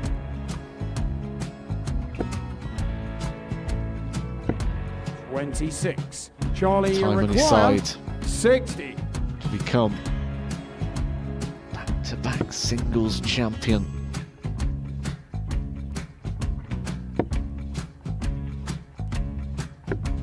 $40. Definitely a couple of nerves in those last 2 darts. But he'll be coming back. It's a moment he's been in before this situation. Standing at the back of the stage, Charlie, you approaching the require jockey with a 20. chance to win the title.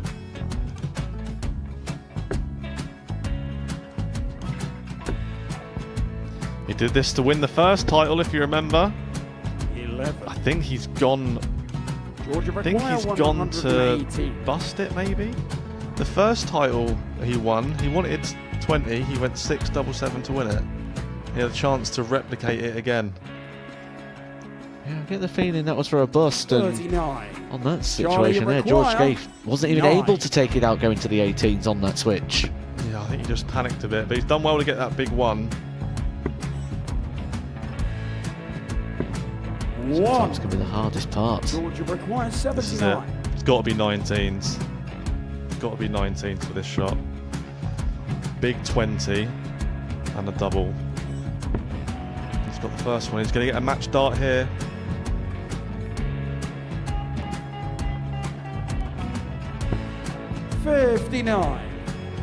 Charlie, Threw you the entire require body into that 8. one. Just didn't want to let go of the dart.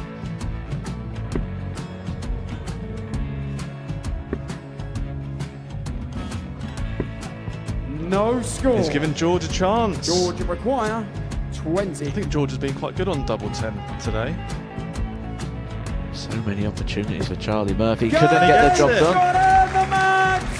And the Red Dragon George Modus Scaife. Super Series Influencers Champion, George Scaife!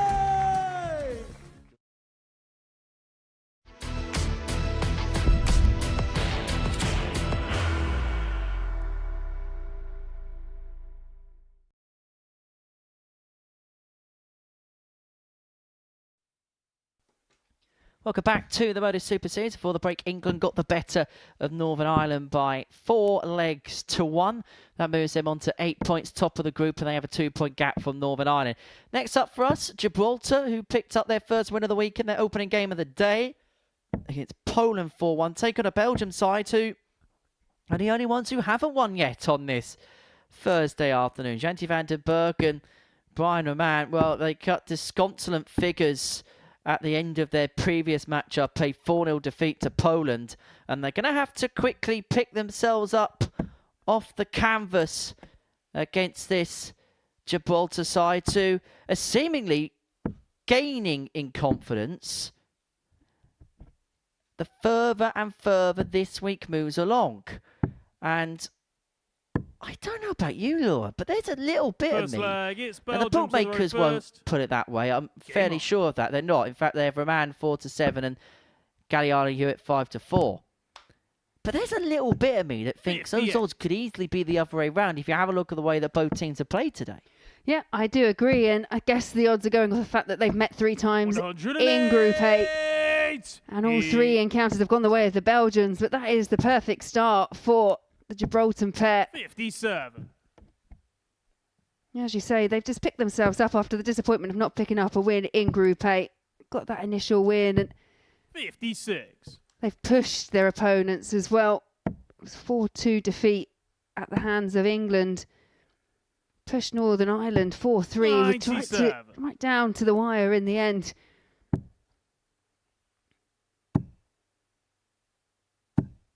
$171.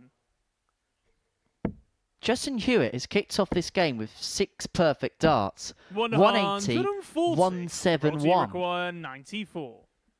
And he's given his teammate Craig Galliano the ultimate heads up. And this is where pairs can compare and contrast, because 54. that's the Belgium first require 149. perfect dart, as to speak, that Craig has had in this game, whilst Justin Hewitt, if he pins tops first time, would be 7 perfect darts at the beginning of this 58. match. Gibraltar, you require 40.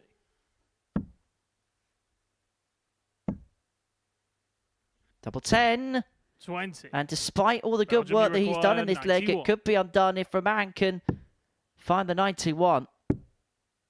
And he's going to give himself a dart at the ball. He's unable to get, and 66. so it's down to Galliano Gibraltar, you to require get 20. Gibraltar over the line and get an opening leg break. Well, this is their gameplay. Game shot on the first leg. Team Said Gibraltar. previously, it's down to Hewitt to lay down those big scores, and Galliano, he's the Mr. Consistent when it Second leg, comes it's to Gibraltar to finishing, the and it's worked first. perfectly there. And Game on. Already an early break and a disconsolate look on the face of Brian Roman in the background. 140. It's like the Kevin De Bruyne to Erling Haaland of darts. Justin Hewitt 60. weaves his way round the midfield and then plays the ball in towards the path of Erling Haaland, in this case Craig Galliano, who then 58. puts the ball in the back of the net and puts the legs on the board. 59. And I think for Roman, although it was just the one dart at the ball, it was still more 100. disappointment. They had 12 darts to take a leg against Poland and couldn't convert any of them. And then in the match before that, it was just 1 from 134. 14.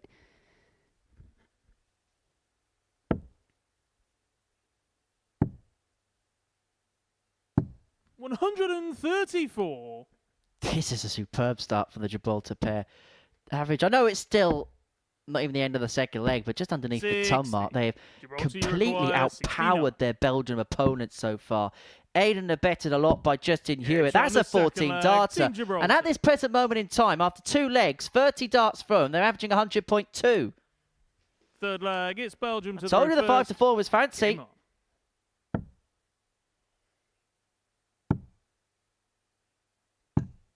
91.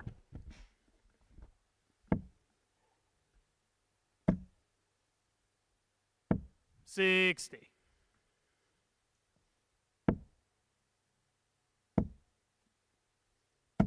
140.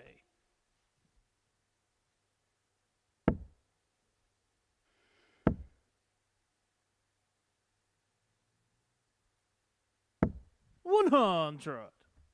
And Galliano there was looking to respond in kind. Has to settle for a ton in the end. But this is better. 108. And there is the first maximum for the Belgian pair, and it goes the way of Vandenberg.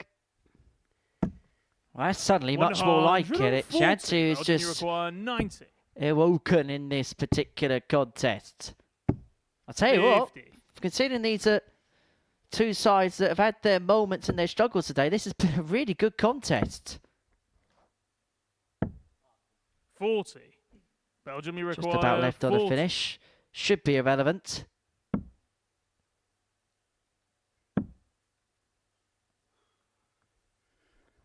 Yeah, big puff of the cheeks, and it's more chances Gibraltar, gone you require for Belgium. 161.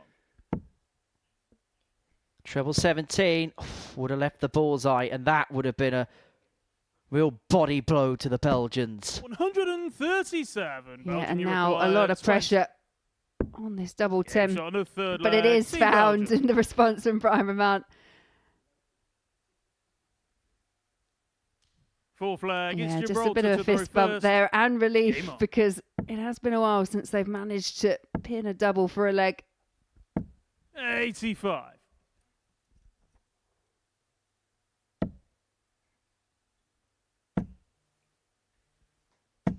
100.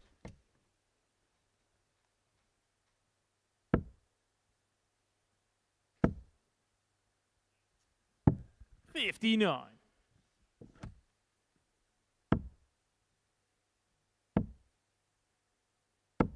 45.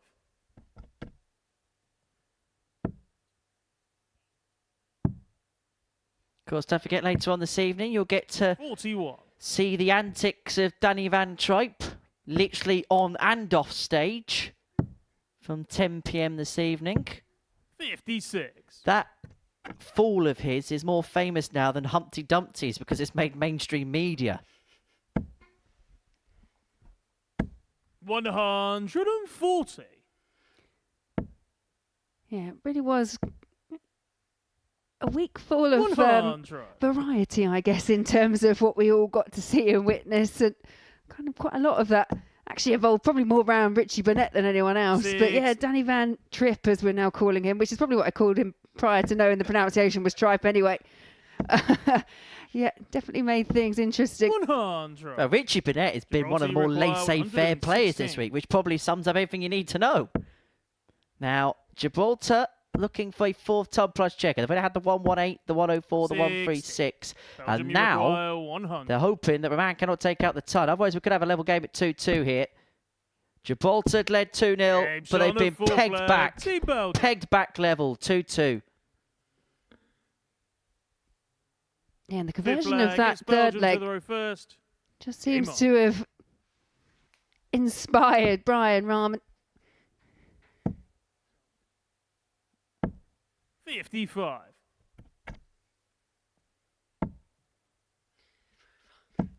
I'm just getting the sense, right? Just having a look at both of these teams. There seems to be a player in there, Gibraltar Justin, Belgian Brian, that are very much getting themselves involved into the game. Whereas you've got partners in the background in Craig and Janty that don't really want anything to do with it, and they're just trying to almost keep them on a lead to a certain extent.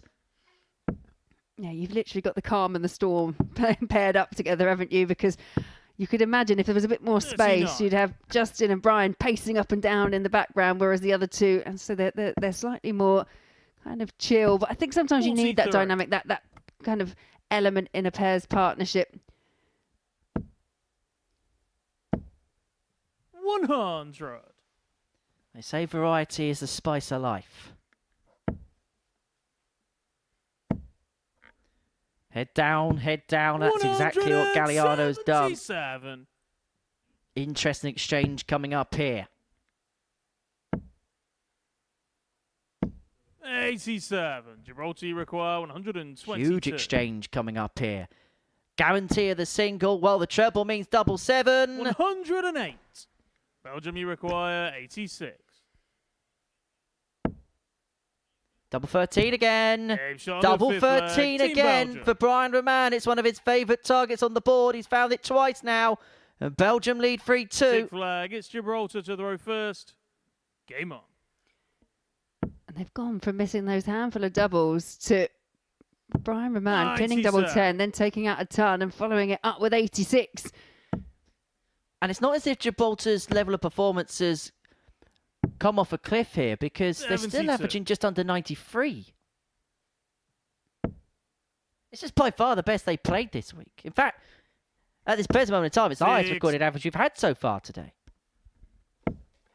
I think both teams perhaps can sense an opportunity. Gibraltar obviously have seen that Belgium haven't picked up any points and hoping to take advantage of that, whereas Belgium know how to beat them. They've done it 3 times already this week, so they're kind of coming out all guns blazing and playing some of the best darts we've seen from both pairs.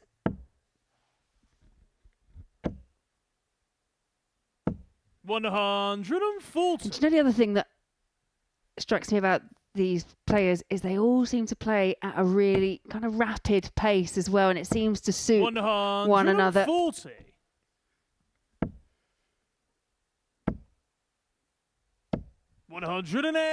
Well, this has to go. Simple as that. Brian Roman has stepped up to the plate when it's mattered. The bullseye for Justin Hewitt. Oh, what a bullseye that is. Right in the middle of the bed. And this scintillating contest has its fitting crescendo. It's Belgium to throw first. Game on. Yeah, 15 dart holder throw for the pair from Gibraltar. 59. And you think they're going to need something along the same lines if they're going to defeat Belgium. Well, they're averaging 93-94, which is, in old money, the equivalent of 16 darts per leg on average. 128.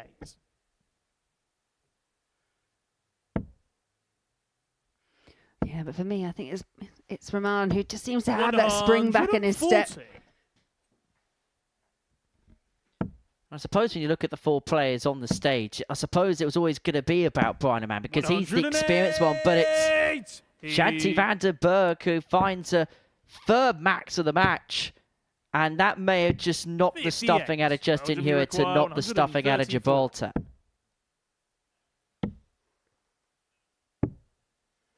$86. Yeah, you felt a 2 treble visit is ideal here, but we'll definitely need one and have to rely on Belgium not able to convert 48.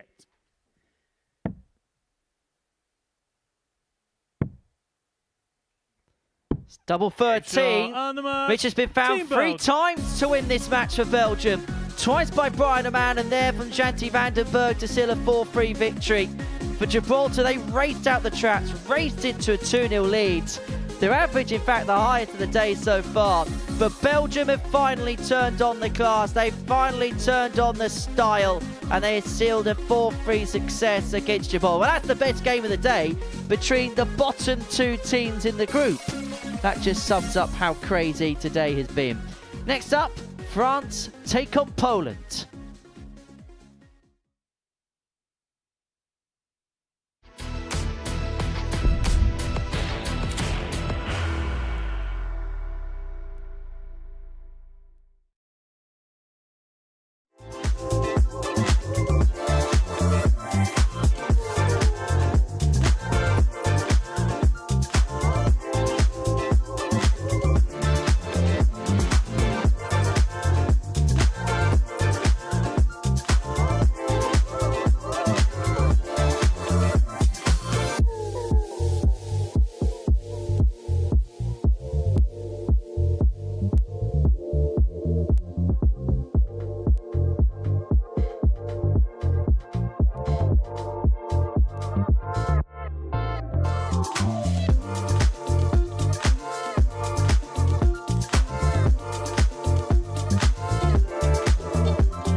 Welcome back to Pluto TV and to the Modus Super Series, where it is International Pairs Week, and someone will get their hands on that coveted trophy come Saturday night.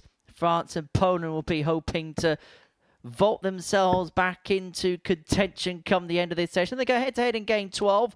Before the break, we saw a high-quality contest between Belgium and Gibraltar, a 4-3 win for Belgium, averaging 90.14. 3 180s in there. 4 from 8 on their doubles. 3 of the legs are one on double 13 between Brian Amann and Janty van den Berg. Game 12, as I say, Poland up against France. First leg, Steyer it's France to throw and first. Vatsvalski alongside Game on. Labre and Tourier for France. France go off the heavy favourites with the bookies, 2-5 in comparison to the 7-4 of the Poles. But now the 60. polls have closed on that particular vote. Who would you have as perhaps a marginal favourite going into this one? Yeah, I don't actually think there's much to choose between the pair, to be fair. They've both shown signs of 60. exactly what they can do, but hasn't been consistent over an entire match for either of them. I am well and 55. truly on the fence on this one. I don't blame you. I think it's one of those games that is too close to call so far.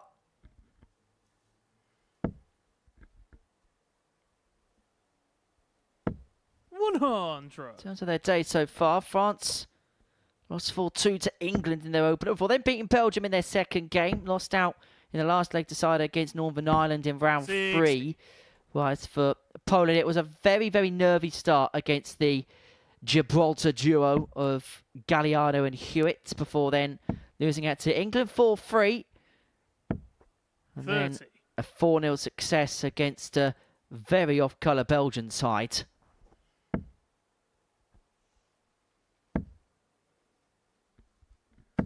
$140. What I will say, from the French pair, I've been very impressed with Toulier. I think everyone kind of looks to the more experienced player 59.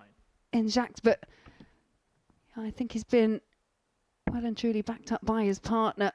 I mean, I've got to hold my hands up and say I've 62. never seen Nico Foulier in the flesh prior to today. Seen bits doing research, but I've never physically seen him play before. And what I've seen, I really, really like. 96. No, France absolutely. require 124. I think that's what this platform allows for, is that we get to see players that we wouldn't necessarily always see. 44. Poland require 156. Well, it was a long-range opportunity there for Poland. Not to be, but could leave something quite handy here. 140. France Pressure on this require now. 80. Huge pressure on the shoulders of Jacques Larber, who went directly for tops. And has he got a handy guide there? 6. Just drops below. Poland require And so 16. The previous 140 setup turn has allowed Sebastian Steyer free in his hand a double 8.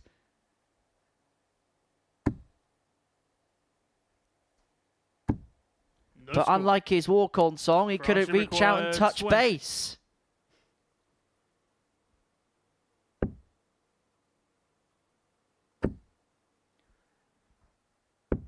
Game shot on the first leg. Team France. Did well there with the last start to get round those two. They looked like they were blocking it. Second leg. It's Poland to the It was reverse. France that managed Game on. to hold on to throw.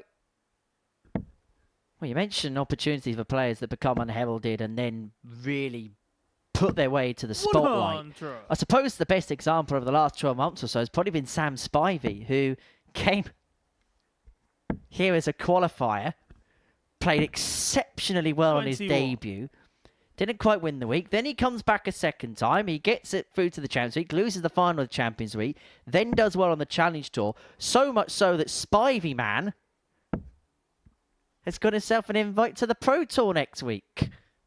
40. Yeah, I think you could probably attest the same kind of stories to several players that have come through here, as perhaps, using the term unknowns is possibly not quite right, but players that were known to certain areas, especially geographical areas, in terms of the way that they could play. But the platform here allows people to see them internationally and gives them that kind of confidence and 85. experience to play on, in front of cameras and get used to this atmosphere.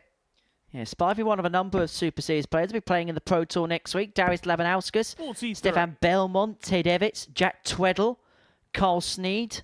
Danny Van Tripe's got a very fun journey from Portsmouth to Hildesheim on Sunday evening, which will involve traversing between Holland and Germany in the early hours. Graham Hall, Jamai van der Herrik, Kevin 100. Benes, Dragutin Horvat, Alexander Marks, Andreas Harrison, and Nathan Gervin, the players that have been given invites to Players' Championship 15 and 16. That takes place at Halle 100. 39 in Hildesheim on Monday and Tuesday.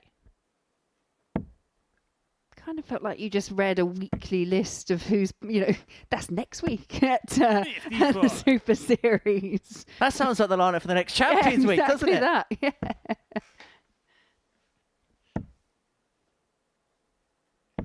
I'm sure there'd be one or two people that would have umbrage with that statement, but that just shows the strength and depth that we've got in the amateur game at this present moment in time. Poland looking to level up at 1 apiece here. Lucas looks at the ball. 80, sir. Bit off the target there, but I like the second dart. He made sure that he had at least the opportunity of having a go at the bullseye. Didn't quite go to plan, but we'll be back for 34. Options, though, straight for it or split with the two. Poland require 34. Decides to split.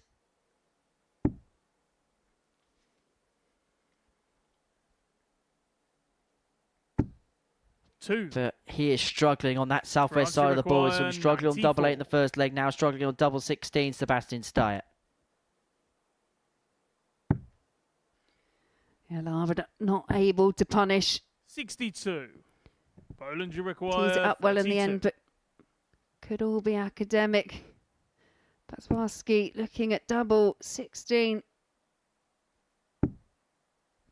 Now, is that awkward? Can he get one over the top? No score. Tried for one at the bottom, but not to 32. be. So double 16 for Nico to double France's advantage. Shuffles across. One little nick off the barrel should see 16. It in, but he's over-adjusted and has given Poland another opportunity here.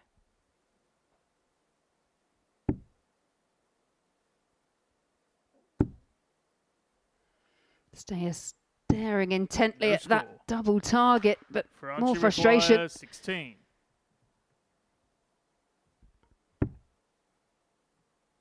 Double 4.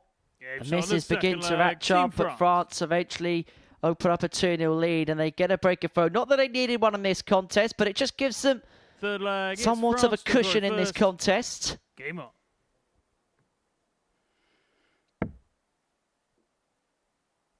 Yeah, Jacques Labre, as you say, really struggling. That kind of 16-8 segment, but no issues there.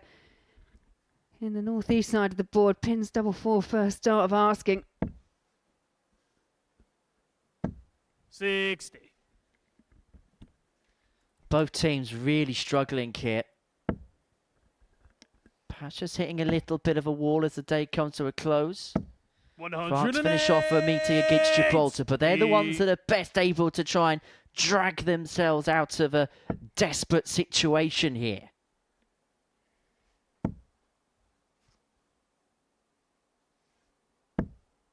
$78. Bit of an over-adjust with the last start. But France in a really strong position. 45.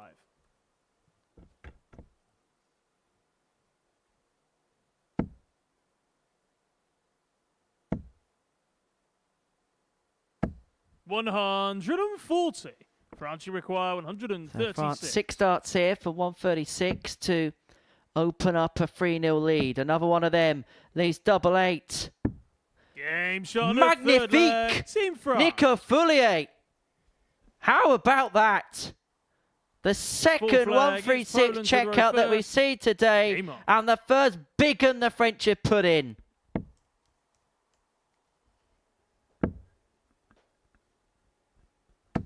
$140. Well, that's the first bit of va-va-voom we've seen from the French this afternoon. Now they look to va-va-vroom towards the finishing post. 60.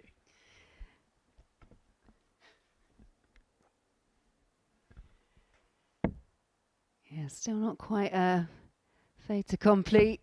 Still got work to do, one more leg. 100. But it is looking mighty good for the French pair.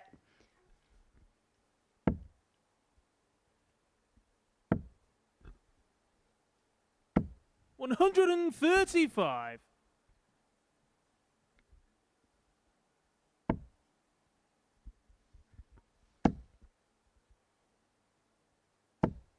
$41. That's a bit of a slip there. A couple of troubles here for Jacques will make his leg very interesting. He's got the one. Couldn't find 84. second at a wild last start.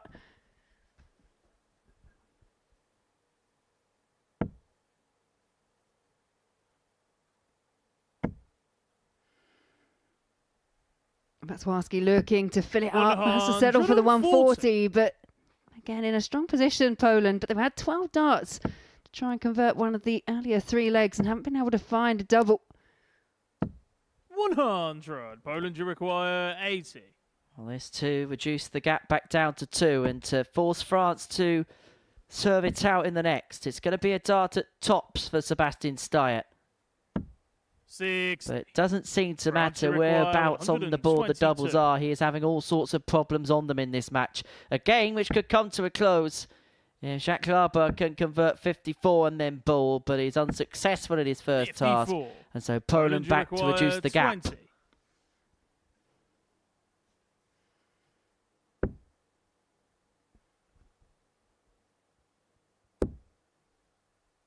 Double 5. 15. Yeah, and it's more France disappointment requires for the 68. Polish pair. And so this to finish it off once and for all. It's double top. 28. It's not there. Poland, you And require so Poland 5. have got another opportunity. 16 darts they've missed at a double in this game.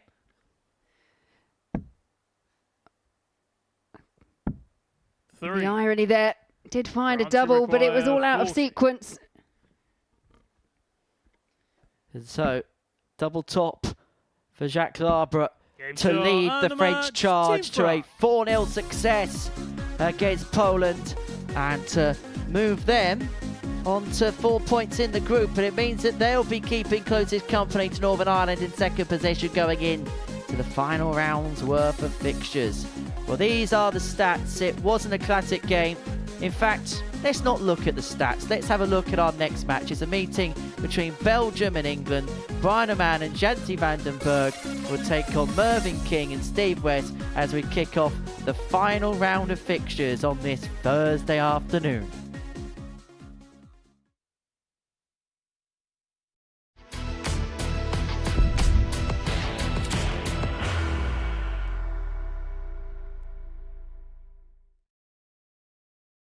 Are you ready to lift that trophy, Darius? Yes. Let's do it then. Ladies and gentlemen, your Modus Super Series 9 champion is Lucky D, Darius Labanowski!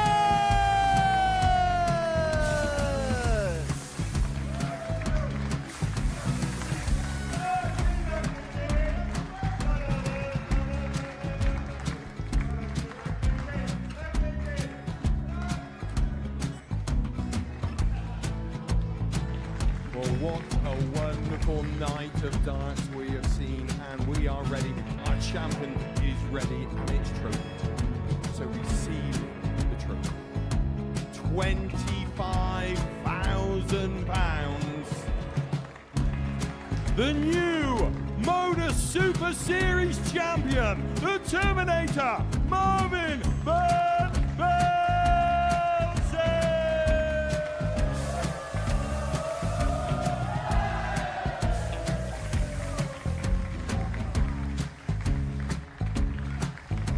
And one more time, the 8th Modus Super Series champion, the Terminator, Marvin van Velzen.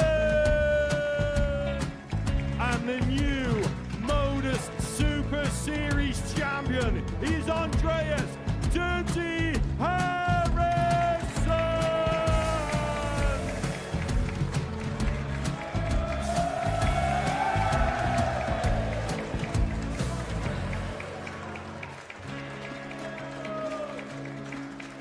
And one more time, the 7th Modus Super Series champion.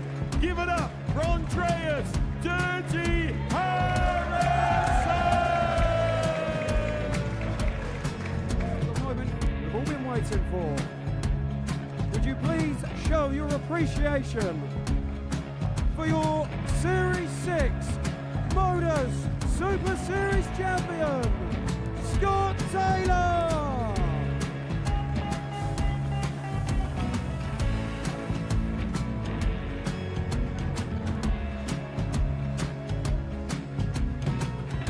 One more time, your new Modus Super Series champion.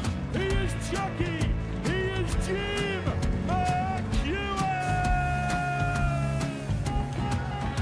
Ladies and gentlemen, your Modus Super Series champion, retaining his title, the Nuke, Luke Littler!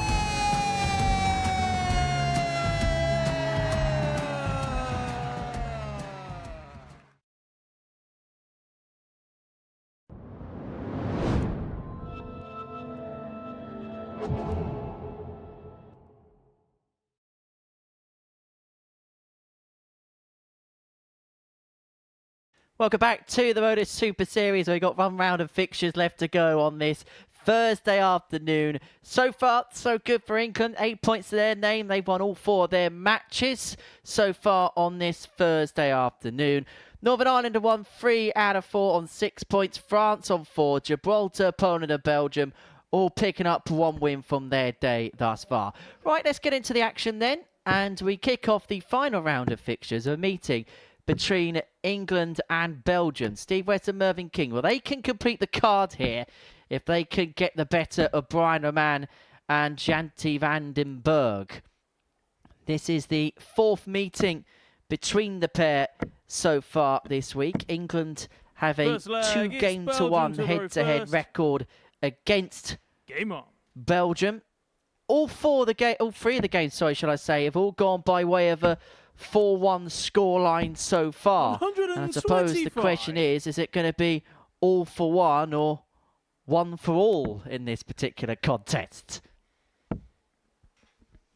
Yes. In 90, terms of the day for England, obviously they're looking for that perfect day, but you mentioned earlier in comms, Belgium every day this week have managed to pick up 2 wins, 4 points. If they are to do that once again, they're going to have to find their way past this England pair. And I do wonder, the performance... 45. The performance pretty much, the match of the day came between Belgium and Gibraltar just a couple of games ago. And it was Belgium that got their first win. Is 97. that what they needed? Is that got that fire back in their belly? Because up to that point, they'd had a couple of games where it had been an absolute disaster on the outer ring. And then they really did turn it around against Gibraltar. And I think they got a reaction out of that Gibraltar team as well, particularly Justin Hewitt. Brian O'Man with that ironic celebration when he got his first leg. It just seemed to rattle the cage just a little bit. I don't think you're going to get that, though, from this pairing of Mervyn King and Steve West. But it's been a very good start for the Belgians. 6 starts on 39 to take out the opening leg. 2 in his hand, a double 16. Now up for double 8. Double 8 found, 15 darter. 1-0 Belgium. Yeah, most definitely better from Second the leg, pair. And again, England to throw first. Game on. I surmised that perhaps they were getting some of their best darts out of each other because of the pace of both Gibraltar and Belgium. And England don't hang around too much either. 81. There's a lot of quick teams, isn't there, in this particular week? It'll be interesting to see how 134. some of the sides tonight deal with the pace of the Kenyan team, and in particular, Peter Achuri. 100.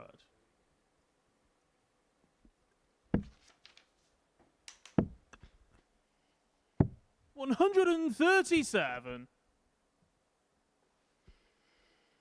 Well, I don't know what Belgium have found over the last few minutes, but whatever they've found, they need to try and find a way of sticking to it, because they're excellent against Gibraltar. The early indications are they're flying here. Mervyn King piles in England's first 180.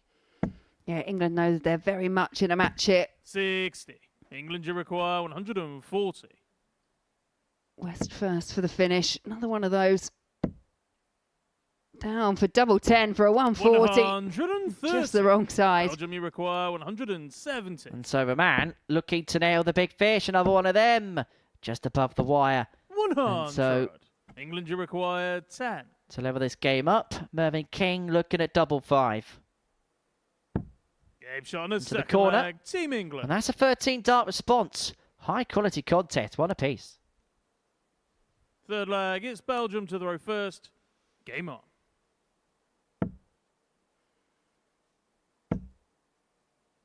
I've been certainly seeing the more 55. jovial side of Mervyn this week.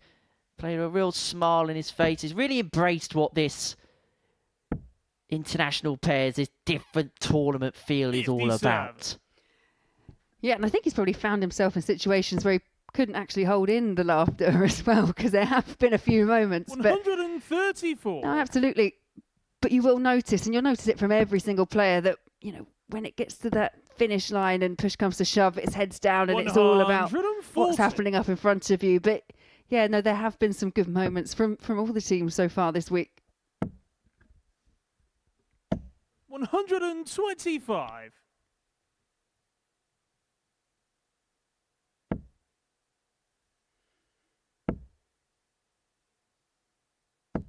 $60.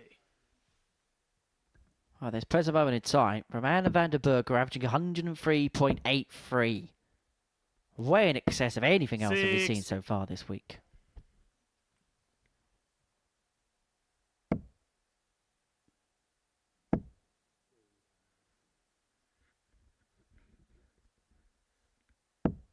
$41.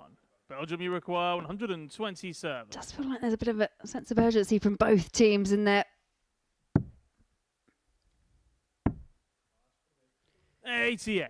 Decided not to go for the bullseye, but by missing the big number, he's left himself having to leave his partner spurning a dart upon his return. How Mervyn would love to punish for that 99. small Belgium, you mistake, require unable to do 39. so. And so Roman looks at double 16 Shot on the third to leg. put Team Belgium. his nation 2-1 to the goods. Fourth leg, it's England to throw first. Game on. Yeah, it was well taken there by Roman as well. It looked like Van den Berg was trying to leave 36. It's a double that we 92. know that Roman really does like, but Roman opted for the 732 route, and it was very well executed in the end. 108. But the highest average seen so far this week came from the Dutch yesterday. 105.47. 100. An average which could have been a lot higher. But talking about raising the stakes, 108. Belgium have hit back-to-back 180s. And the possibility of a pairs 9 darter is very much on here. Yeah, we saw England have an attempt at this earlier on in the week. Belgium, you require 141.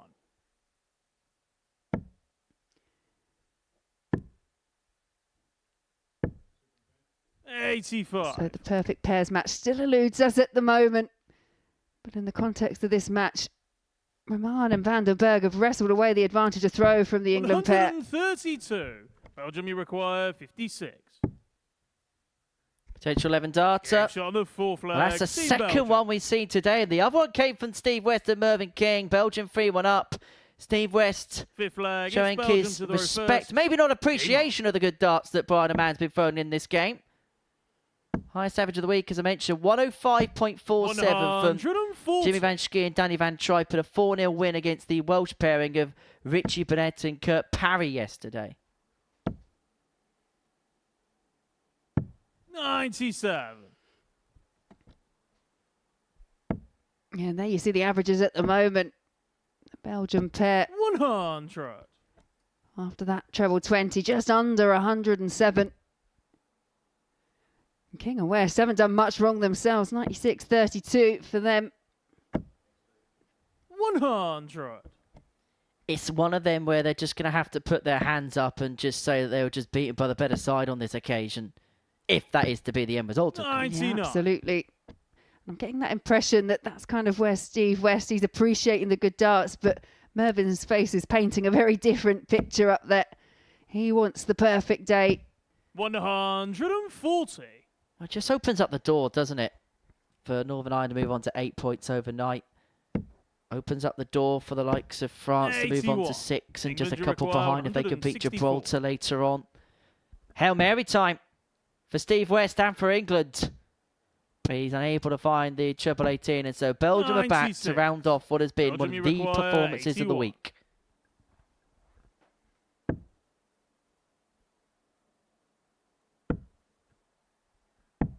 It does tidy it up in the end. 68. 40 remaining for Belgium, but Mervyn King steps to the hockey. 68 required for 3-2, and that's a great first start. Over for double 4, double 2. 64. 2 chances spurned by England. 40. And so Brian O'Man looks at double top to put the cap on what has been a superb display. Belgium at their brilliant best. An average of 101.46. And guess what? It's 4-1 again between these two sides. For the 4th day in a row, so these two share 4-1 scorelines. And it's now 2-2 in their personal head-to-head. The game of the week, bar none. 101.46 the Belgium average. 97.5 the England average. But it's crucially Belgium that stopped England from having the perfect day. Neil Duff and Richard McKee and Northern Ireland can move for 8 points. They beat Poland after the break.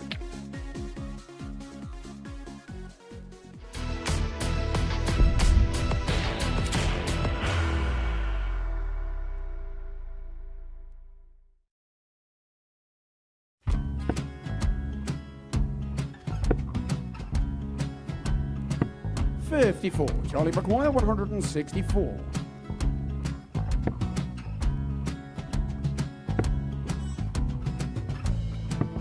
.44.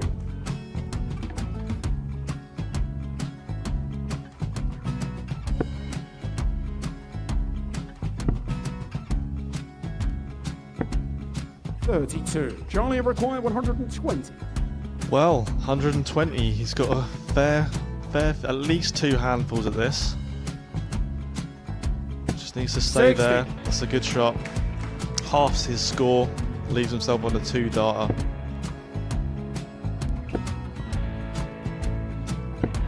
.26. Charlie Time on his required side 60. to become back-to-back singles champion.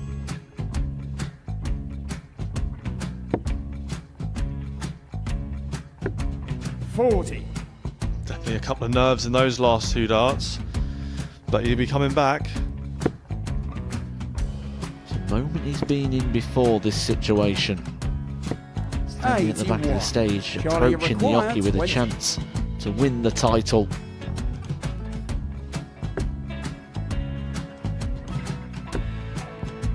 He did this to win the first title, if you remember. 11. I think he's gone. Georgia I think he's gone to bust it, maybe. The first title he won, he wanted 20. He went 6-7-7 to win it. He had a chance to replicate it again. Yeah, I get the feeling that was for a bust, and 39. on that situation there, George Scaife wasn't even 9. able to take it out going to the 18s on that switch. Yeah, I think he just panicked a bit, but he's done well to get that big one.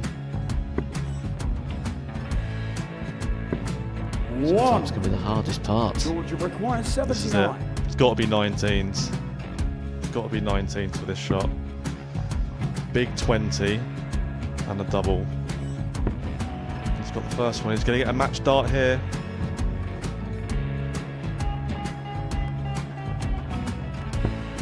.59.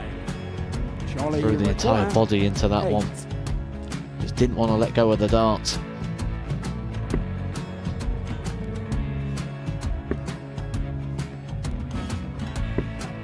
No score. He's given George a chance. Georgia require 20. I think George has been quite good on double 10 today.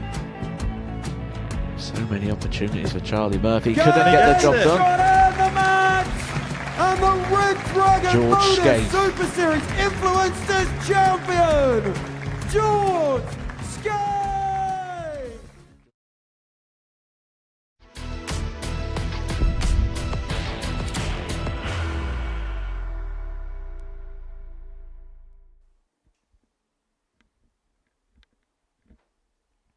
Welcome back to the Modus Super Series for the break. Belgium got the better of England by 4 legs to 1, denying Steve West and Mervyn King a perfect Thursday afternoon here at the Live Lounge in Port. And what it also does is it opens up the door here for Northern Ireland to put themselves onto 8 points and put themselves in a position where they could actually tie England in every single metric. Now, if they win this game by 4 legs to 0, they'd be on 8 points plus 5, 17 legs won.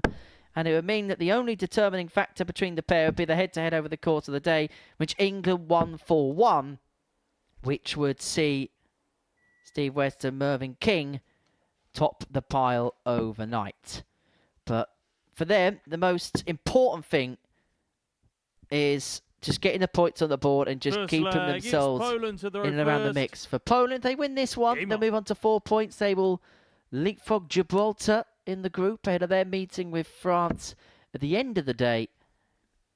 But at times, Neil Duff and Richard McKee, well, they've almost looked irresistible, if the truth be told. Yeah, especially that opening match. I think they kind of started off with that steely determination that you expected. Did kind of fall by the wayside slightly in between, but this looks like the perfect start for Northern Ireland as Neil Duff pins a maximum.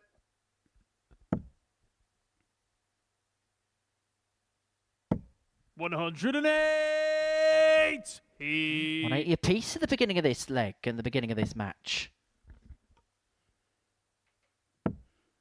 There is sometimes something to be said for, you know, this is your final fixture. You've got nothing to hold back, and not that players do consciously, but now you just want to leave everything up there and out there.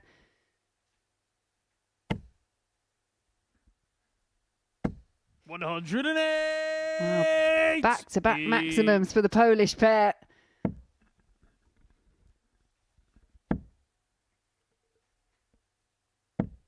$41. Poland, you require 41. Well, potential for the third 11 dart leg of the session here, which is not going to happen now. 27 left. Double 12 for Lucas. Just on the inside. 29. And so Duff and McKee, they're a long way back. They'll try and put as much pressure on as possible. But if there has been one player today that has had some issues in terms of finding that leg-winning double, it has been Sebastian Steyer. 37. Poland, you require 12.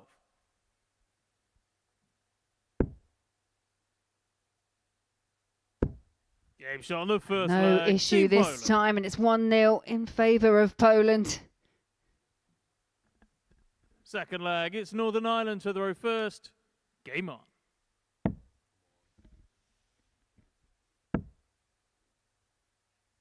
It's quite interesting 44. when a leg is finished to kind of watch the jostling of everyone trying to get themselves back into position as the opposite team kind of takes the throw. Social awkwardness at its 125. highest. It's a bit to me, to you, isn't it, in terms of how you position yourself around the stage. If you're Danny Van Truyck, just don't go on the stage altogether. Just walk off the edge, it's fine. 59. I've watched that back a few times and I still can't quite fathom why he went quite so far back. 100. Apparently he got lost.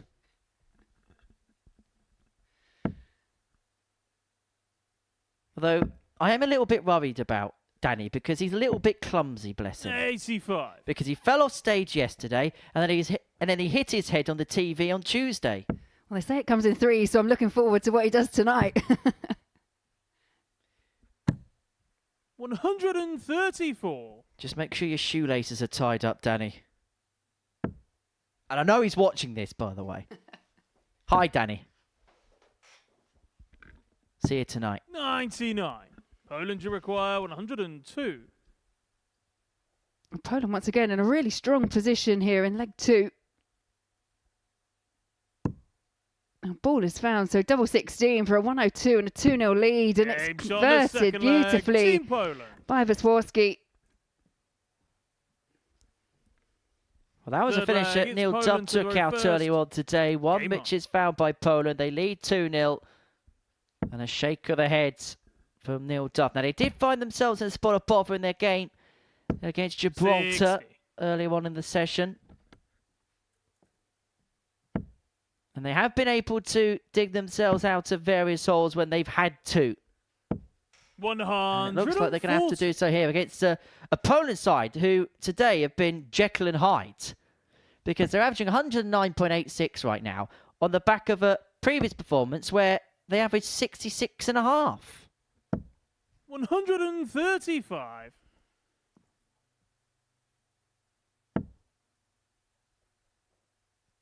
Yeah, what we have seen from the Northern Irish team is a fight when the back's been against the wall and it's their turn to hit another maximum. I think that means that every player up on that stage in this match so far has hit a maximum.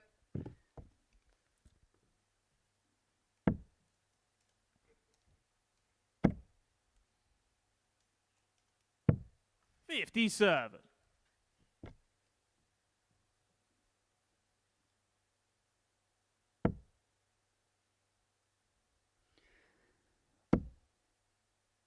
That's Worski looking to leave something on and does find Northern Ireland a two treble visit. 24.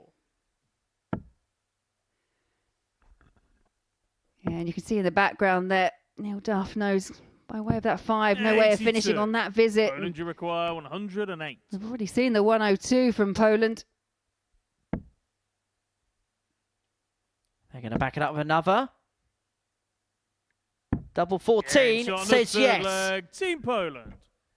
And so far, this has been a perfect performance from Poland, averaging 109.98, hitting back-to-back ton plus checkouts. And this is up there with one of the best pairs performances of all time. 100.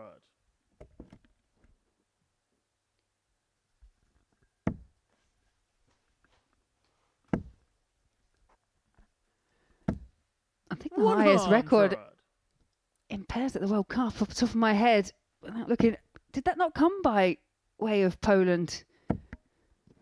Obviously a different Polish pair.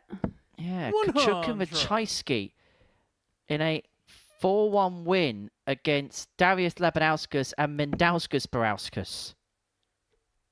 118.1. The next best after that was the 117.88 of Michael Van Gerwen and Raymond van Barneveld in a semi-final win against the Northern Irish duo of Brendan Dolan and Mickey Mansell. In fact, Wachajski and Kachuk are responsible for 2 of the top 10 because they got 104.97. And I tell you, it's not often we get to say this. Paul Nicholson's in the all-time list of records. 108.41 in a group stage game, him and Simon Whitlock against John Part and Ken McNeil. 140. Yeah, but the Northern Irish duo here battling back.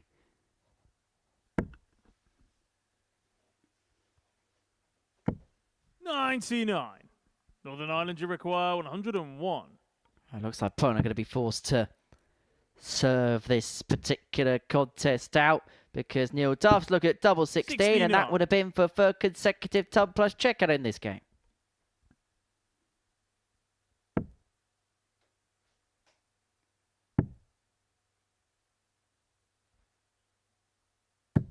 $58. Northern Ireland, you require 32.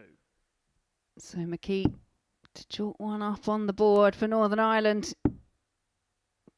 Just trying to work his way in. Game shot on the 4th flag. Does so Northern with the Ireland. 3rd dart, 3-1, but still in favour of Poland, who now have the advantage of throw. 5th flag, it's Have Poland dropped to off throw the pace first. ever so slightly in Game the on. last leg, Poland.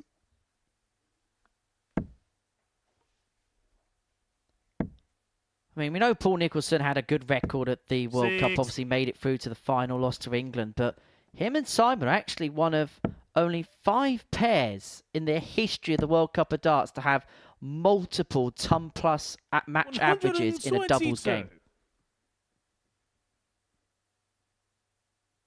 game.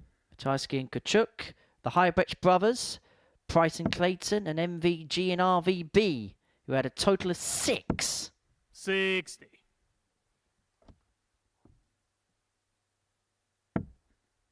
Going Price and Mark Webster even had 1 together as well. 92.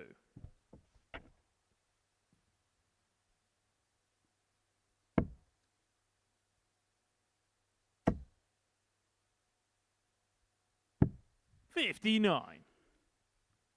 Yeah, real opportunity here for Northern Ireland to just exploit those trebleless visits from Poland.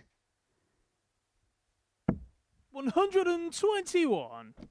What I will say, Northern Ireland have remained really quite consistent throughout this match. We mentioned the heights of Poland in the first 3 legs to race into that 3-0 lead, but they've dropped off that by around 15 points. Yeah, it feels like one of those games where somebody's got off to a real purple patch and a real burst, and things are just beginning to reach an equal kilter. And luckily for Northern Ireland, it feels like it's happening just in the nick of time. Double 16 left after a dozen darts, and it's going to be Neil Duff to come back to reduce the gap back down to 3-2. And importantly as well, they'll have the darts in the next leg to take us to that last leg decider.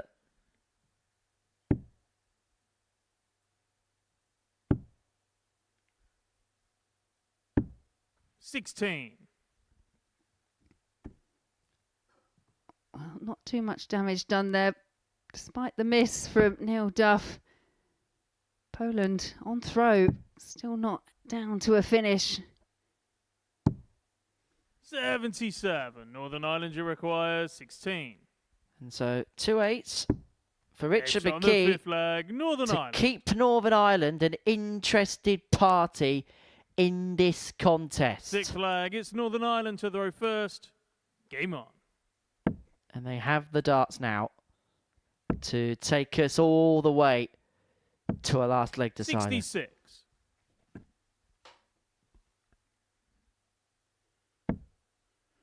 For me, it's a question of what have Poland got left to give in this match, because they threw it all out there in the first 3 legs and just haven't been able to maintain it just to get over the line. 77.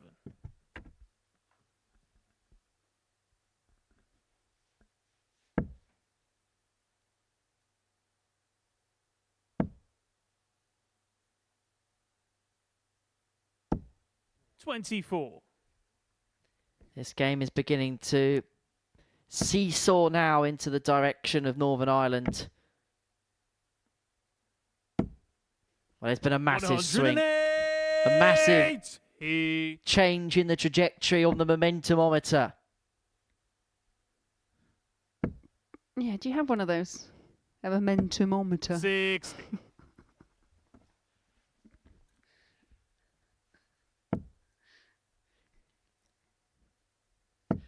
There's not really been an accurate apparatus to 98. determine momentum yet, has there? Don't think many people believe momentum exists in darts either. I've been on the back end of those conversations a few times. Shall we move on? Yeah, why not? 108. That's a third maximum for Northern Ireland Poland, but require it's 8. Duff and McKee. Should get at least 1 at tops, and it is 1 at tops for Duff, and Edge it's on the taken 6th leg, cleanly. Northern Ireland. We are at 3 apiece. In a match where Northern Ireland looked like they were going to get absolutely railroaded. To throw first. They managed Game to on. fight their way back in, and despite the advantage of throw that Poland have here, you feel like the direction of play has very much gone 121. the way of Northern Ireland. Well, you just get the sense now that for the Polish pair, they just got to hold it together for 1 leg. That's it. 29. And that's kind of what you say to yourself, right? Deep breath, you know you can do it. Just hold it together. Keep them straight. 1, 2 treble visits, perfect.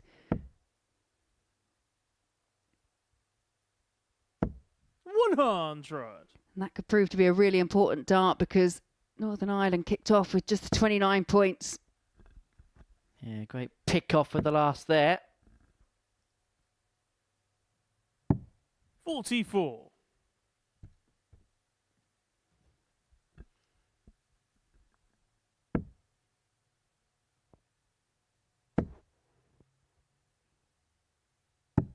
78. Yeah, and another good pick off by Poland. Northern Ireland have fought hard from 3-0 down to bring it back to 3 apiece. And 125. just find themselves very much on the back foot here in the deciding leg.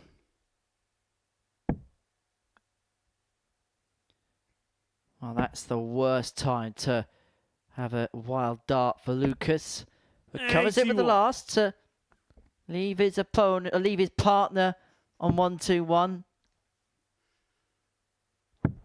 I'll get it right by next week. 76. You have to readjust back to saying Poland opponent, that's require all. 121. It's Poland with the first chance here for the match. Staying up, doesn't have to go for it. It's Northern Ireland back on 2-2-7. And again, for Poland, they really have rescued their throws with that last dart. Well, it could have been so easy for 85. Stein Poland Wiklowski require to 24. fold in the position that they're in. But Lucas comes back, look at a double 12. Now double 6. 12. Doesn't go. Northern Ireland have a chance, but it's a big, big chance. A big, big finish. But is it a big, big moment for Richard McKee? He's unable to find the treble 14, so Poland are back for 2 6s. 94. Poland you require 12. Sebastian Steyer has found the double 6 target once already in this match. Is that a good marker? It is a good marker, and it is Poland that do get over the line eventually. Disappointment there for Northern Ireland, who battled back from 3-0 down to level it up at 3 apiece, but it was Poland that held their nerve in the end to get across the line and get a second victory on the day. And here you will see the stats. We know we peaked at 110, but the averages levelled out in the end. 87 apiece for them. That 108 checkout from Poland as well. Sees them win 4-3. And we've got one more game left in Group C today, and that's Gibraltar, who will be taking on France.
Welcome back to the Modus Super Series. We're about to see our final game of the session.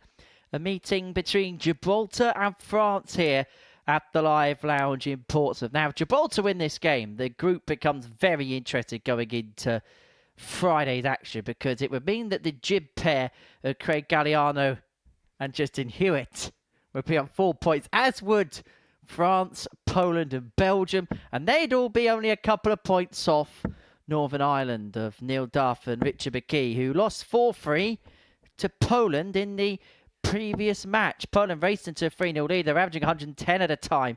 Northern Ireland came rampaging back, but Poland were able to hold it together to seal a last leg success. And I think, if the truth be told, don't really quite know what we're going to get from this game. I've got no idea whatsoever. No, and I'm with you there, because Gibraltar's last outing was probably their best performance of the week. They did come unstuck against a kind of a revitalised version of the Belgium pair, but France have been rather, relatively consistent throughout today as well. If Gibraltar can find any kind of performance like they did against Belgium, then I think France may be in a bit of trouble. 58. It's just what both pairs have got left in the tank. Well, Gibraltar have played game 1 and now playing game 15. France didn't kick off 41. until the third match of the session. It also should be stated that Craig and Justin have played 3 days prior to today. 81.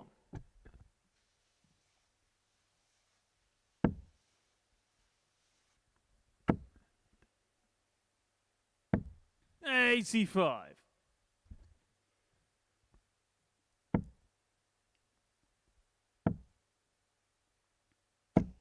95. I do agree. I think a win here for Gibraltar just makes going in tomorrow that just very much more interesting, because there would only 41. be 4 points, or essentially 2 wins, between whoever is placed in 6th to whoever is topping that table. Well, if Gibraltar do the double over France here, they'd 45. actually leapfrog themselves into 2nd position in the table, because of their legs difference in comparison to that of Northern Ireland. 60.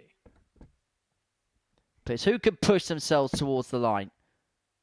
And both teams will know that there is an opportunity to be had here. 96. And it's getting that fine balance between wanting it just enough and wanting 45. it too much. Gibraltar, you require 126. For me, Lara just seems to be tensing up.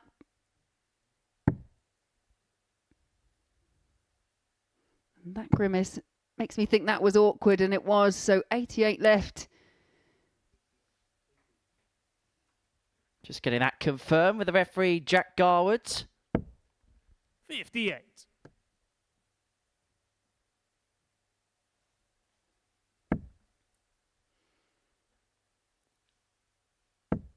Well, Gibraltar so far have had it all their own way in this 83. opening leg, but that Gibraltar jump on the last requires start does 68. leave France on a finish. Hewitt coming back for 68.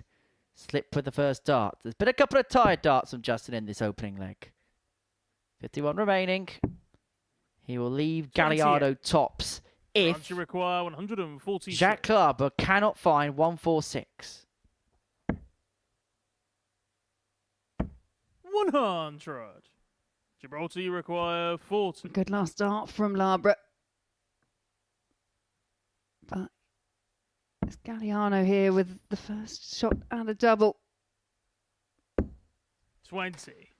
France, you require And 46. Gibraltar going to be made to pay dearly for that mistake, because Tullier has been decent on his doubling in this game. And he's going to get a couple here at double top, and now one at double 10. But that 36. moves inside.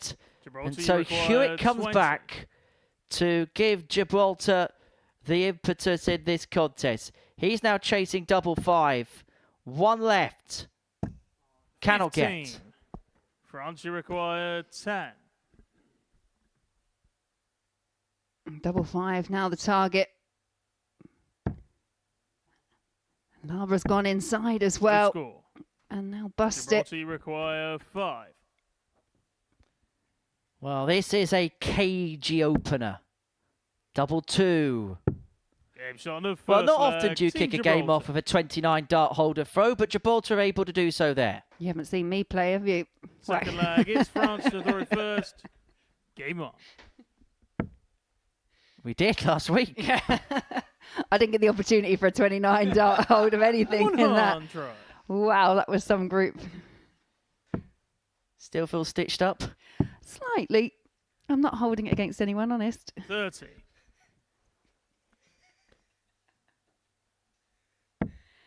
I guess the, not qualifying through meant at least I get to sit up in the comms box on the Saturday. 60. Every cloud, I guess.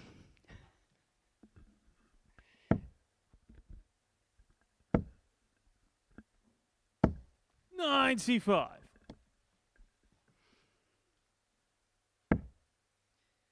I just get the sense this is going to be one of those games which isn't going to be won with quality. 83. I just get the sense it's going to be one of those games which is going to be won by the team that's just able just to hold themselves together just that little bit more. 100.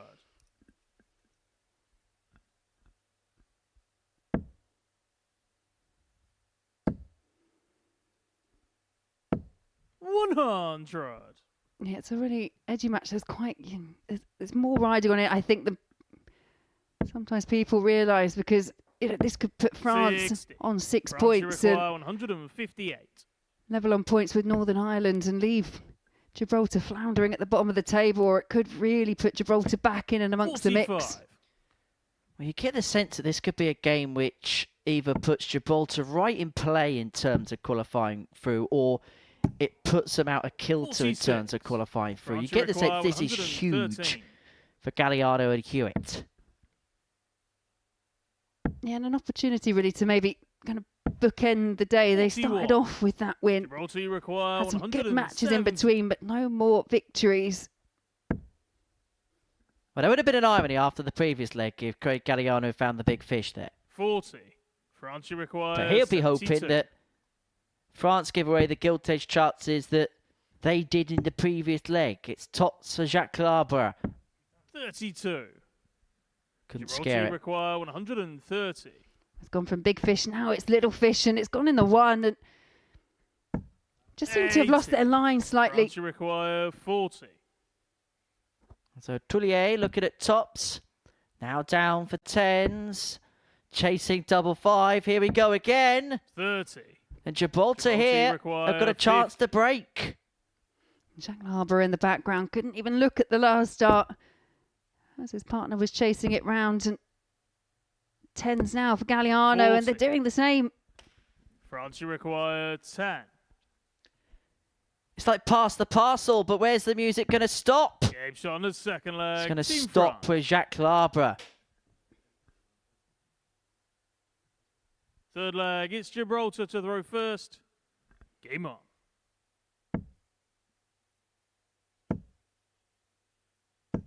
$55.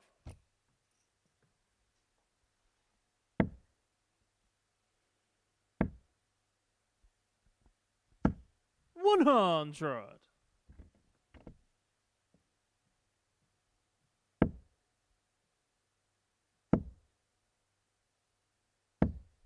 $60.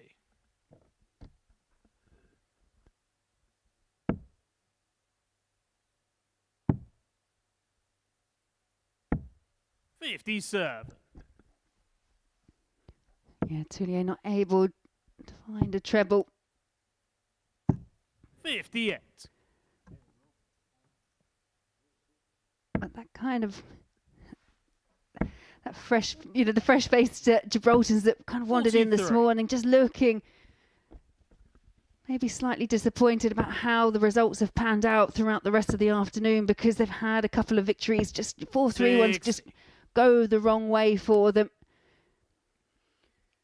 Well, even when they played well against the Belgians, they just managed to find another level, did Roman and Vandenberg. 45. I think this will be a lesson this week as to how tough it is at the highest level, but I think they'll also know that they 60. can mix it with this kind of clientele.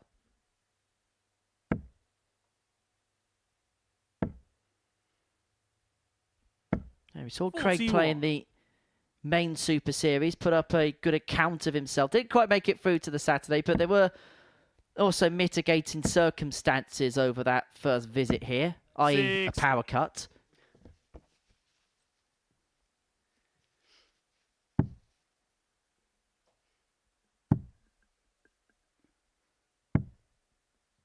$47. Gibraltar require 148. Yeah, by way of drifting into the treble 3, the French pair aren't on a finish. 56.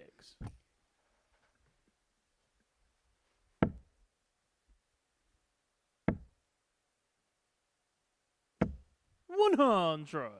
Gibraltar require 92. Pressure on Galliano, look at a 92.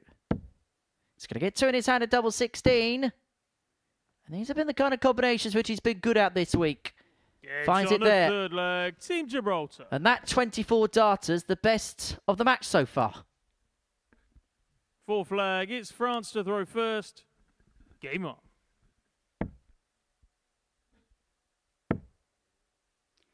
Yeah, this is a game about who can get across the 52. line first. There's valuable points on offer. Both teams know it. Both teams want them.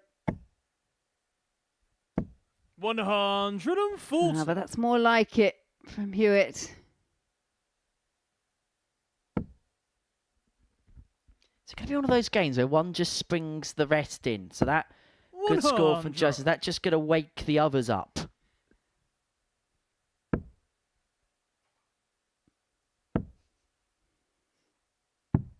$40. Well, the 92 finish from Galliano seemed to inspire Hewitt into finding a 2 treble visit. Galliano couldn't quite back it up there. 45. Yeah, and it's just feels like it's quite difficult for Lava up there at the 58. moment. I think they're all finding it tall work up there. They're all having their own struggles. 95.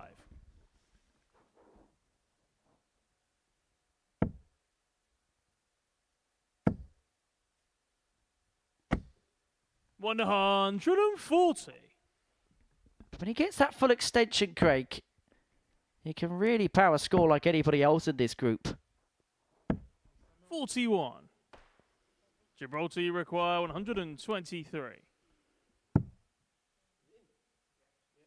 And 66 left, just checking the score. Yeah, double 18. 87.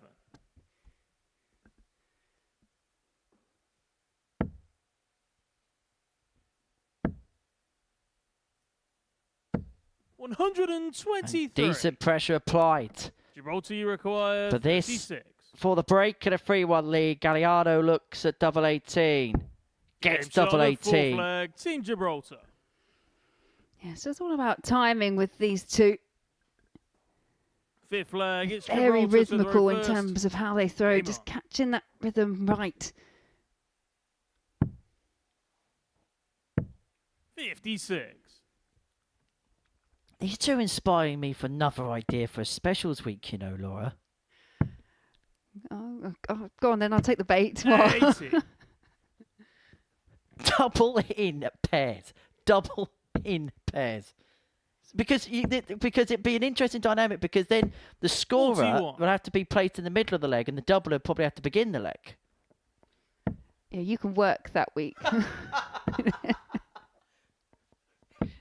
30. Best of 3. I think double in wasn't it? The normal double in is best of 5. 140. Our specials weeks. Yes. Best of 5, first of 3. So best of Yeah. 5, first of 3. Sorry, yeah, that's what I meant. 85. Well, Gibraltar looking to get this done. 60. They've just been able to hold it together just a little bit better.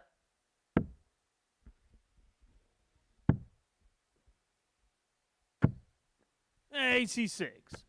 They've got 6 starts here for 204, and this is where the combination of the pair can work so well, because if Justin can score, he'll leave Craig in suit. 50. Well, he has left to finish. 154, a long range shot, but Libra here. 100. Gibraltar you require Steady turn, just leaves him on that 154. slightly more accomplishable 120. It's all about leaving it handy now, and that's exactly what Craig is going to do. He's going to leave 94. his France partner require with 60 120. if Tullier cannot find the 120. Awkward. Couldn't get. 40. Yeah, really awkward. Now Gibraltar match-winning requires chance here 60. for Gibraltar to go up to 4 points. And it's on the shoulders of Justin Hewitt. Well, he's given himself a marker. 40. And he then clipped between France the two and dragged it require low. 80. And so this to extend the game. I can empathise with that. You just want to miss the treble 20 target. Now it's tops the target here. Oh, just pulls it to the left. Double 5 found. And so Gibraltar Craig require Galliano 20. comes back for double 10 to bookend Gibraltar's day with victories. They won their first match by 4 legs to 1 against Poland. Is he going to end the day with a 4-1 win? Sure. Yes, is And the the match, answer. Team And Gibraltar should not be counted out one bit. 4 points on their day. They may feel like they could have had more. But after what happened in Group A, you've got to give credit to that pair there of Justin Hewitt and Craig Galliano. They're in play, as is everybody. In fact, Gibraltar are third overnight. They could move up to second. They beat France in the first fixture tomorrow. They've won this one by 4 legs to 1. And Saturday night we'll see this empty auditorium burst into life for the final of international pairs. There's a handful of tickets left. And if you want to join us, take a look at this.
Yeah, that's how you can be here on Saturday. But this is how Thursday afternoon finished here at the Super Series in Group C. Before the break, we saw Craig Galliano and Justin Hewitt to Gibraltar beat Jacques Labre and Nico Tullier of France by 4 legs to 1.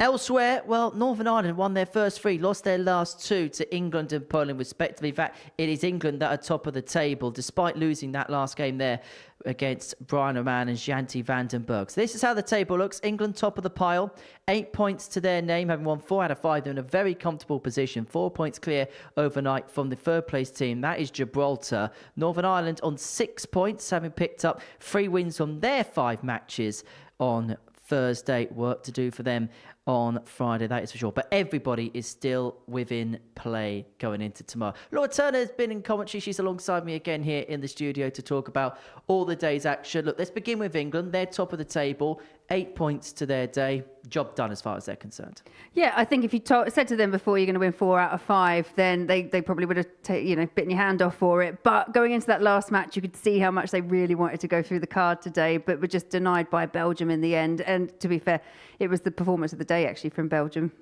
It most certainly was. And for Mervyn and Steve, it's felt like they've relaxed into it, they've enjoyed it, they've embraced it. But when it gets serious, they make sure that it's business faces. Oh, absolutely. Yeah. And you'd expect nothing less from them. Obviously, everyone here will be proud to be representing their country. And Neil's done that on several occasions as well. Just come unstuck ever so slightly. But again, a good points tally, and they go into tomorrow in second position and in a really good place to make it through to Saturday. They most certainly are. Northern Ireland won their first 3 matches. They look really good, particularly in their opener. But they'll feel like they left points out there towards the end of the day, just 6 overnight. Yeah, 100%. Yeah, they kind of trailed off ever so slightly. They almost had the opposite campaign as of England, to be fair, in that they started off so strong and then they just declined as the afternoon went on. And yeah, they will be disappointed not to have picked up one of the last couple, just to just put them in a slightly better position. But yeah, again, 6 points, second place. Still work to do though. But they'll be precariously looking over their shoulders. And it's Gibraltar who are third in the group. They did pick up a point in Group A. They lost all 15 of their games. They struggled on Wednesday. But you've got to give a lot of credit to Craig and Justin, the way they bounced back today. Yeah, absolutely. Kind of bookended their session today, didn't they? First win, last win. But the games in between as well, especially the one against Belgium, really impressive. Very good, consistent performance. They were just on the wrong end of a couple of 4-3 losses. But yeah, for me personally, I think the way that they've come back after the disappointment of not picking up a win at all in Group A, and now they find themselves in third place. Yeah, they should be really proud of what they've done today. You could see the nice little embrace on the pair there. I can imagine there's nothing better than playing darts with your mate. Oh, absolutely. And that's what pairs is about as well. It's managing. Obviously, you want to go up there. You want to be the best player that you can possibly be, but you're playing in a partnership. You are playing with someone. So if you have that friendship, that camaraderie, then it is very conducive to just being able to play a little bit more relaxed than playing with someone that perhaps you don't know quite so well. In terms of the Belgian team, it felt very up and down. Towards the end of the day, they were absolutely superb, but it felt like in the middle they had a little bit of a wobble. It was very hard to make heads and tails of them at times. Yeah, I would say with Belgium, though, there was 2 games right in the middle of today's session where they just couldn't buy a double. Their heads dropped. They just did not look happy. And then all of a sudden, they find one in their 4th match and everything turns around. I don't think they really missed a double going forward after that, and then just put in 2 really big, impressive performances. We said before they like to pick up a couple of wins a day. They had to win the last 2 to do the same thing, and they did. In terms of France, what would be your assessment of their day overall? Very inconsistent. They've shown signs of exactly what they can do, and I've been impressed with them in patches. But that last game, obviously, that's what the memory they'll take into tomorrow. So they've still got quite a lot of work to do. But they've got 4 points, so they're very much in contention. There's just things to work on coming back until tomorrow. If France were inconsistent, can we say exactly the same thing about Poland today? Yeah, definitely. I couldn't probably sum it up better than 3-0 lead, averaging just under 110 against Northern Ireland. Northern Ireland pegged them back to 3 apiece. They did get over the line in that particular match, but they dropped off by kind of 30-odd points in terms of the average. So we've seen the brilliance and we've seen the other side. So again, just getting that balance and just making sure that you can be kind of consistent for the 4 legs, get yourself over the line a little bit quicker. Well, let's have a look then at the tournament bracket. This is the halfway point of the week now. We've seen the first session of Group C. We saw Scotland win Group A on Wednesday afternoon. And Group B is going to get underway tonight. We've got some powerhouse nations in there. Germany, Netherlands, Wales, the Republic of Ireland, and of course Kenya. I suppose everybody's going to be looking forward to seeing Peter Wachuri tonight. Yeah, I most certainly am. I think he'll find himself in a really, really tough group because we've seen what Wales and Netherlands have been performing like. And then obviously you've got the introduction of Ireland as well and Germany. So it is a really, really strong group. Who do you like the look of in terms of getting out of that particular group? I'm finding it difficult really to look past Wales, the Netherlands and Ireland. You've got a very strong pairing that's been introduced tonight, but by the way of John O'Shea and the reigning WDF champion as well. So yeah, it's to me they're going to go in the favourites. But hey, Gibraltar came in today at 28-1 and they're finding themselves in 3rd place. Anything can happen in this sport. And hey, these outsiders, they're doing okay, aren't they? They are this week, very much so. And pairs lends itself to that because obviously, like I say, there's just a little bit more going on than just individual play. Laura, thank you very much for your company as ever. Plenty coming up across Pluto TV and the dedicated Modus Super Series channel. Coming up next, it's a Tungsten Talk featuring and centering around women's darts, the past, and what the future looks like in the women's game as well. That's coming up in a few moments' time. That's followed up by a documentary on the ADC, the Amateur Darts Circuit, the Global Championship, which is their main event of the year. It's going to be here on Pluto TV come the end of 2025, so you can find out a little bit more about them, some of the work that they do, and some of the events that they put on. The Live Darts is back tonight from 10 p.m. as we get the final group of the week, Group B, underway in international pairs. And then, of course, it builds up to Saturday night, 7:30 p.m. There are still a handful of tickets available for Saturday night here at the Super Series. But if you can't be here, then why don't you get your planner ready for Pluto TV from 7:30 p.m. on Saturday night to see how international pairs is going to come to an end. But we're going to be back from 10 o'clock this evening to see the second session of the day, and it's going to feature the Kenyan superstar Peter Wachuri, looking to continue his Super Series legacy. We'll see you then. Take care. Bye-bye for now.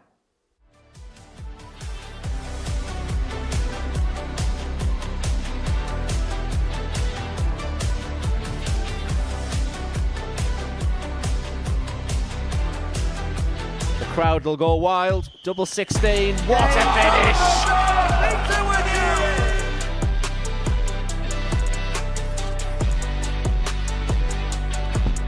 James shot the second leg. He's a magician.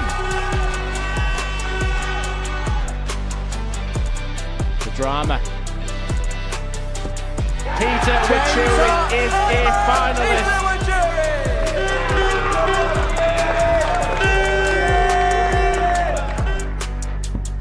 He's gone tops. Absolutely magnificent for Peter Wachuri. Peter Wachuri.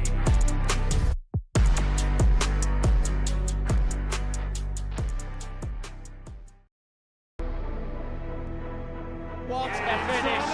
What a man! The drum roll finishes, and the target is. That was On finals night, and it's a knockout. Dirty Harrison! Van Velzen!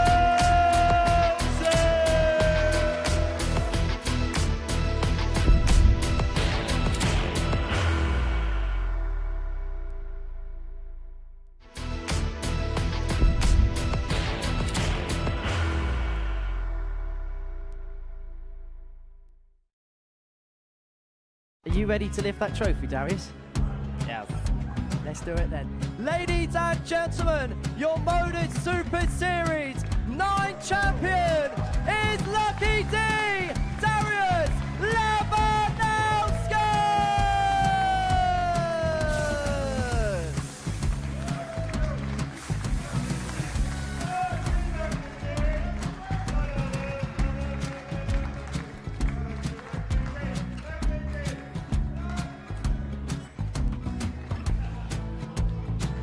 Well, what a wonderful night of darts we have seen, and we are ready. Our champion is ready, and it's trophy time. So receive the trophy. £25,000. The new Modus Super Series champion, the Terminator, Marvin Van Velzen.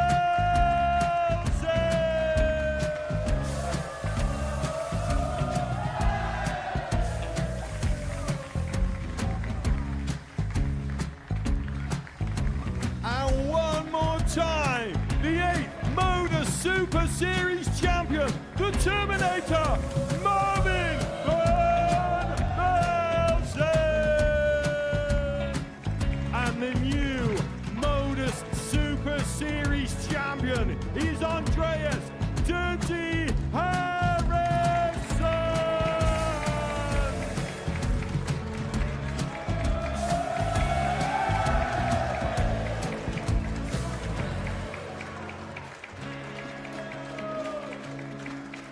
And one more time, the 7th Modus Super Series champion. Give it up for Andreas Dirty Harrison!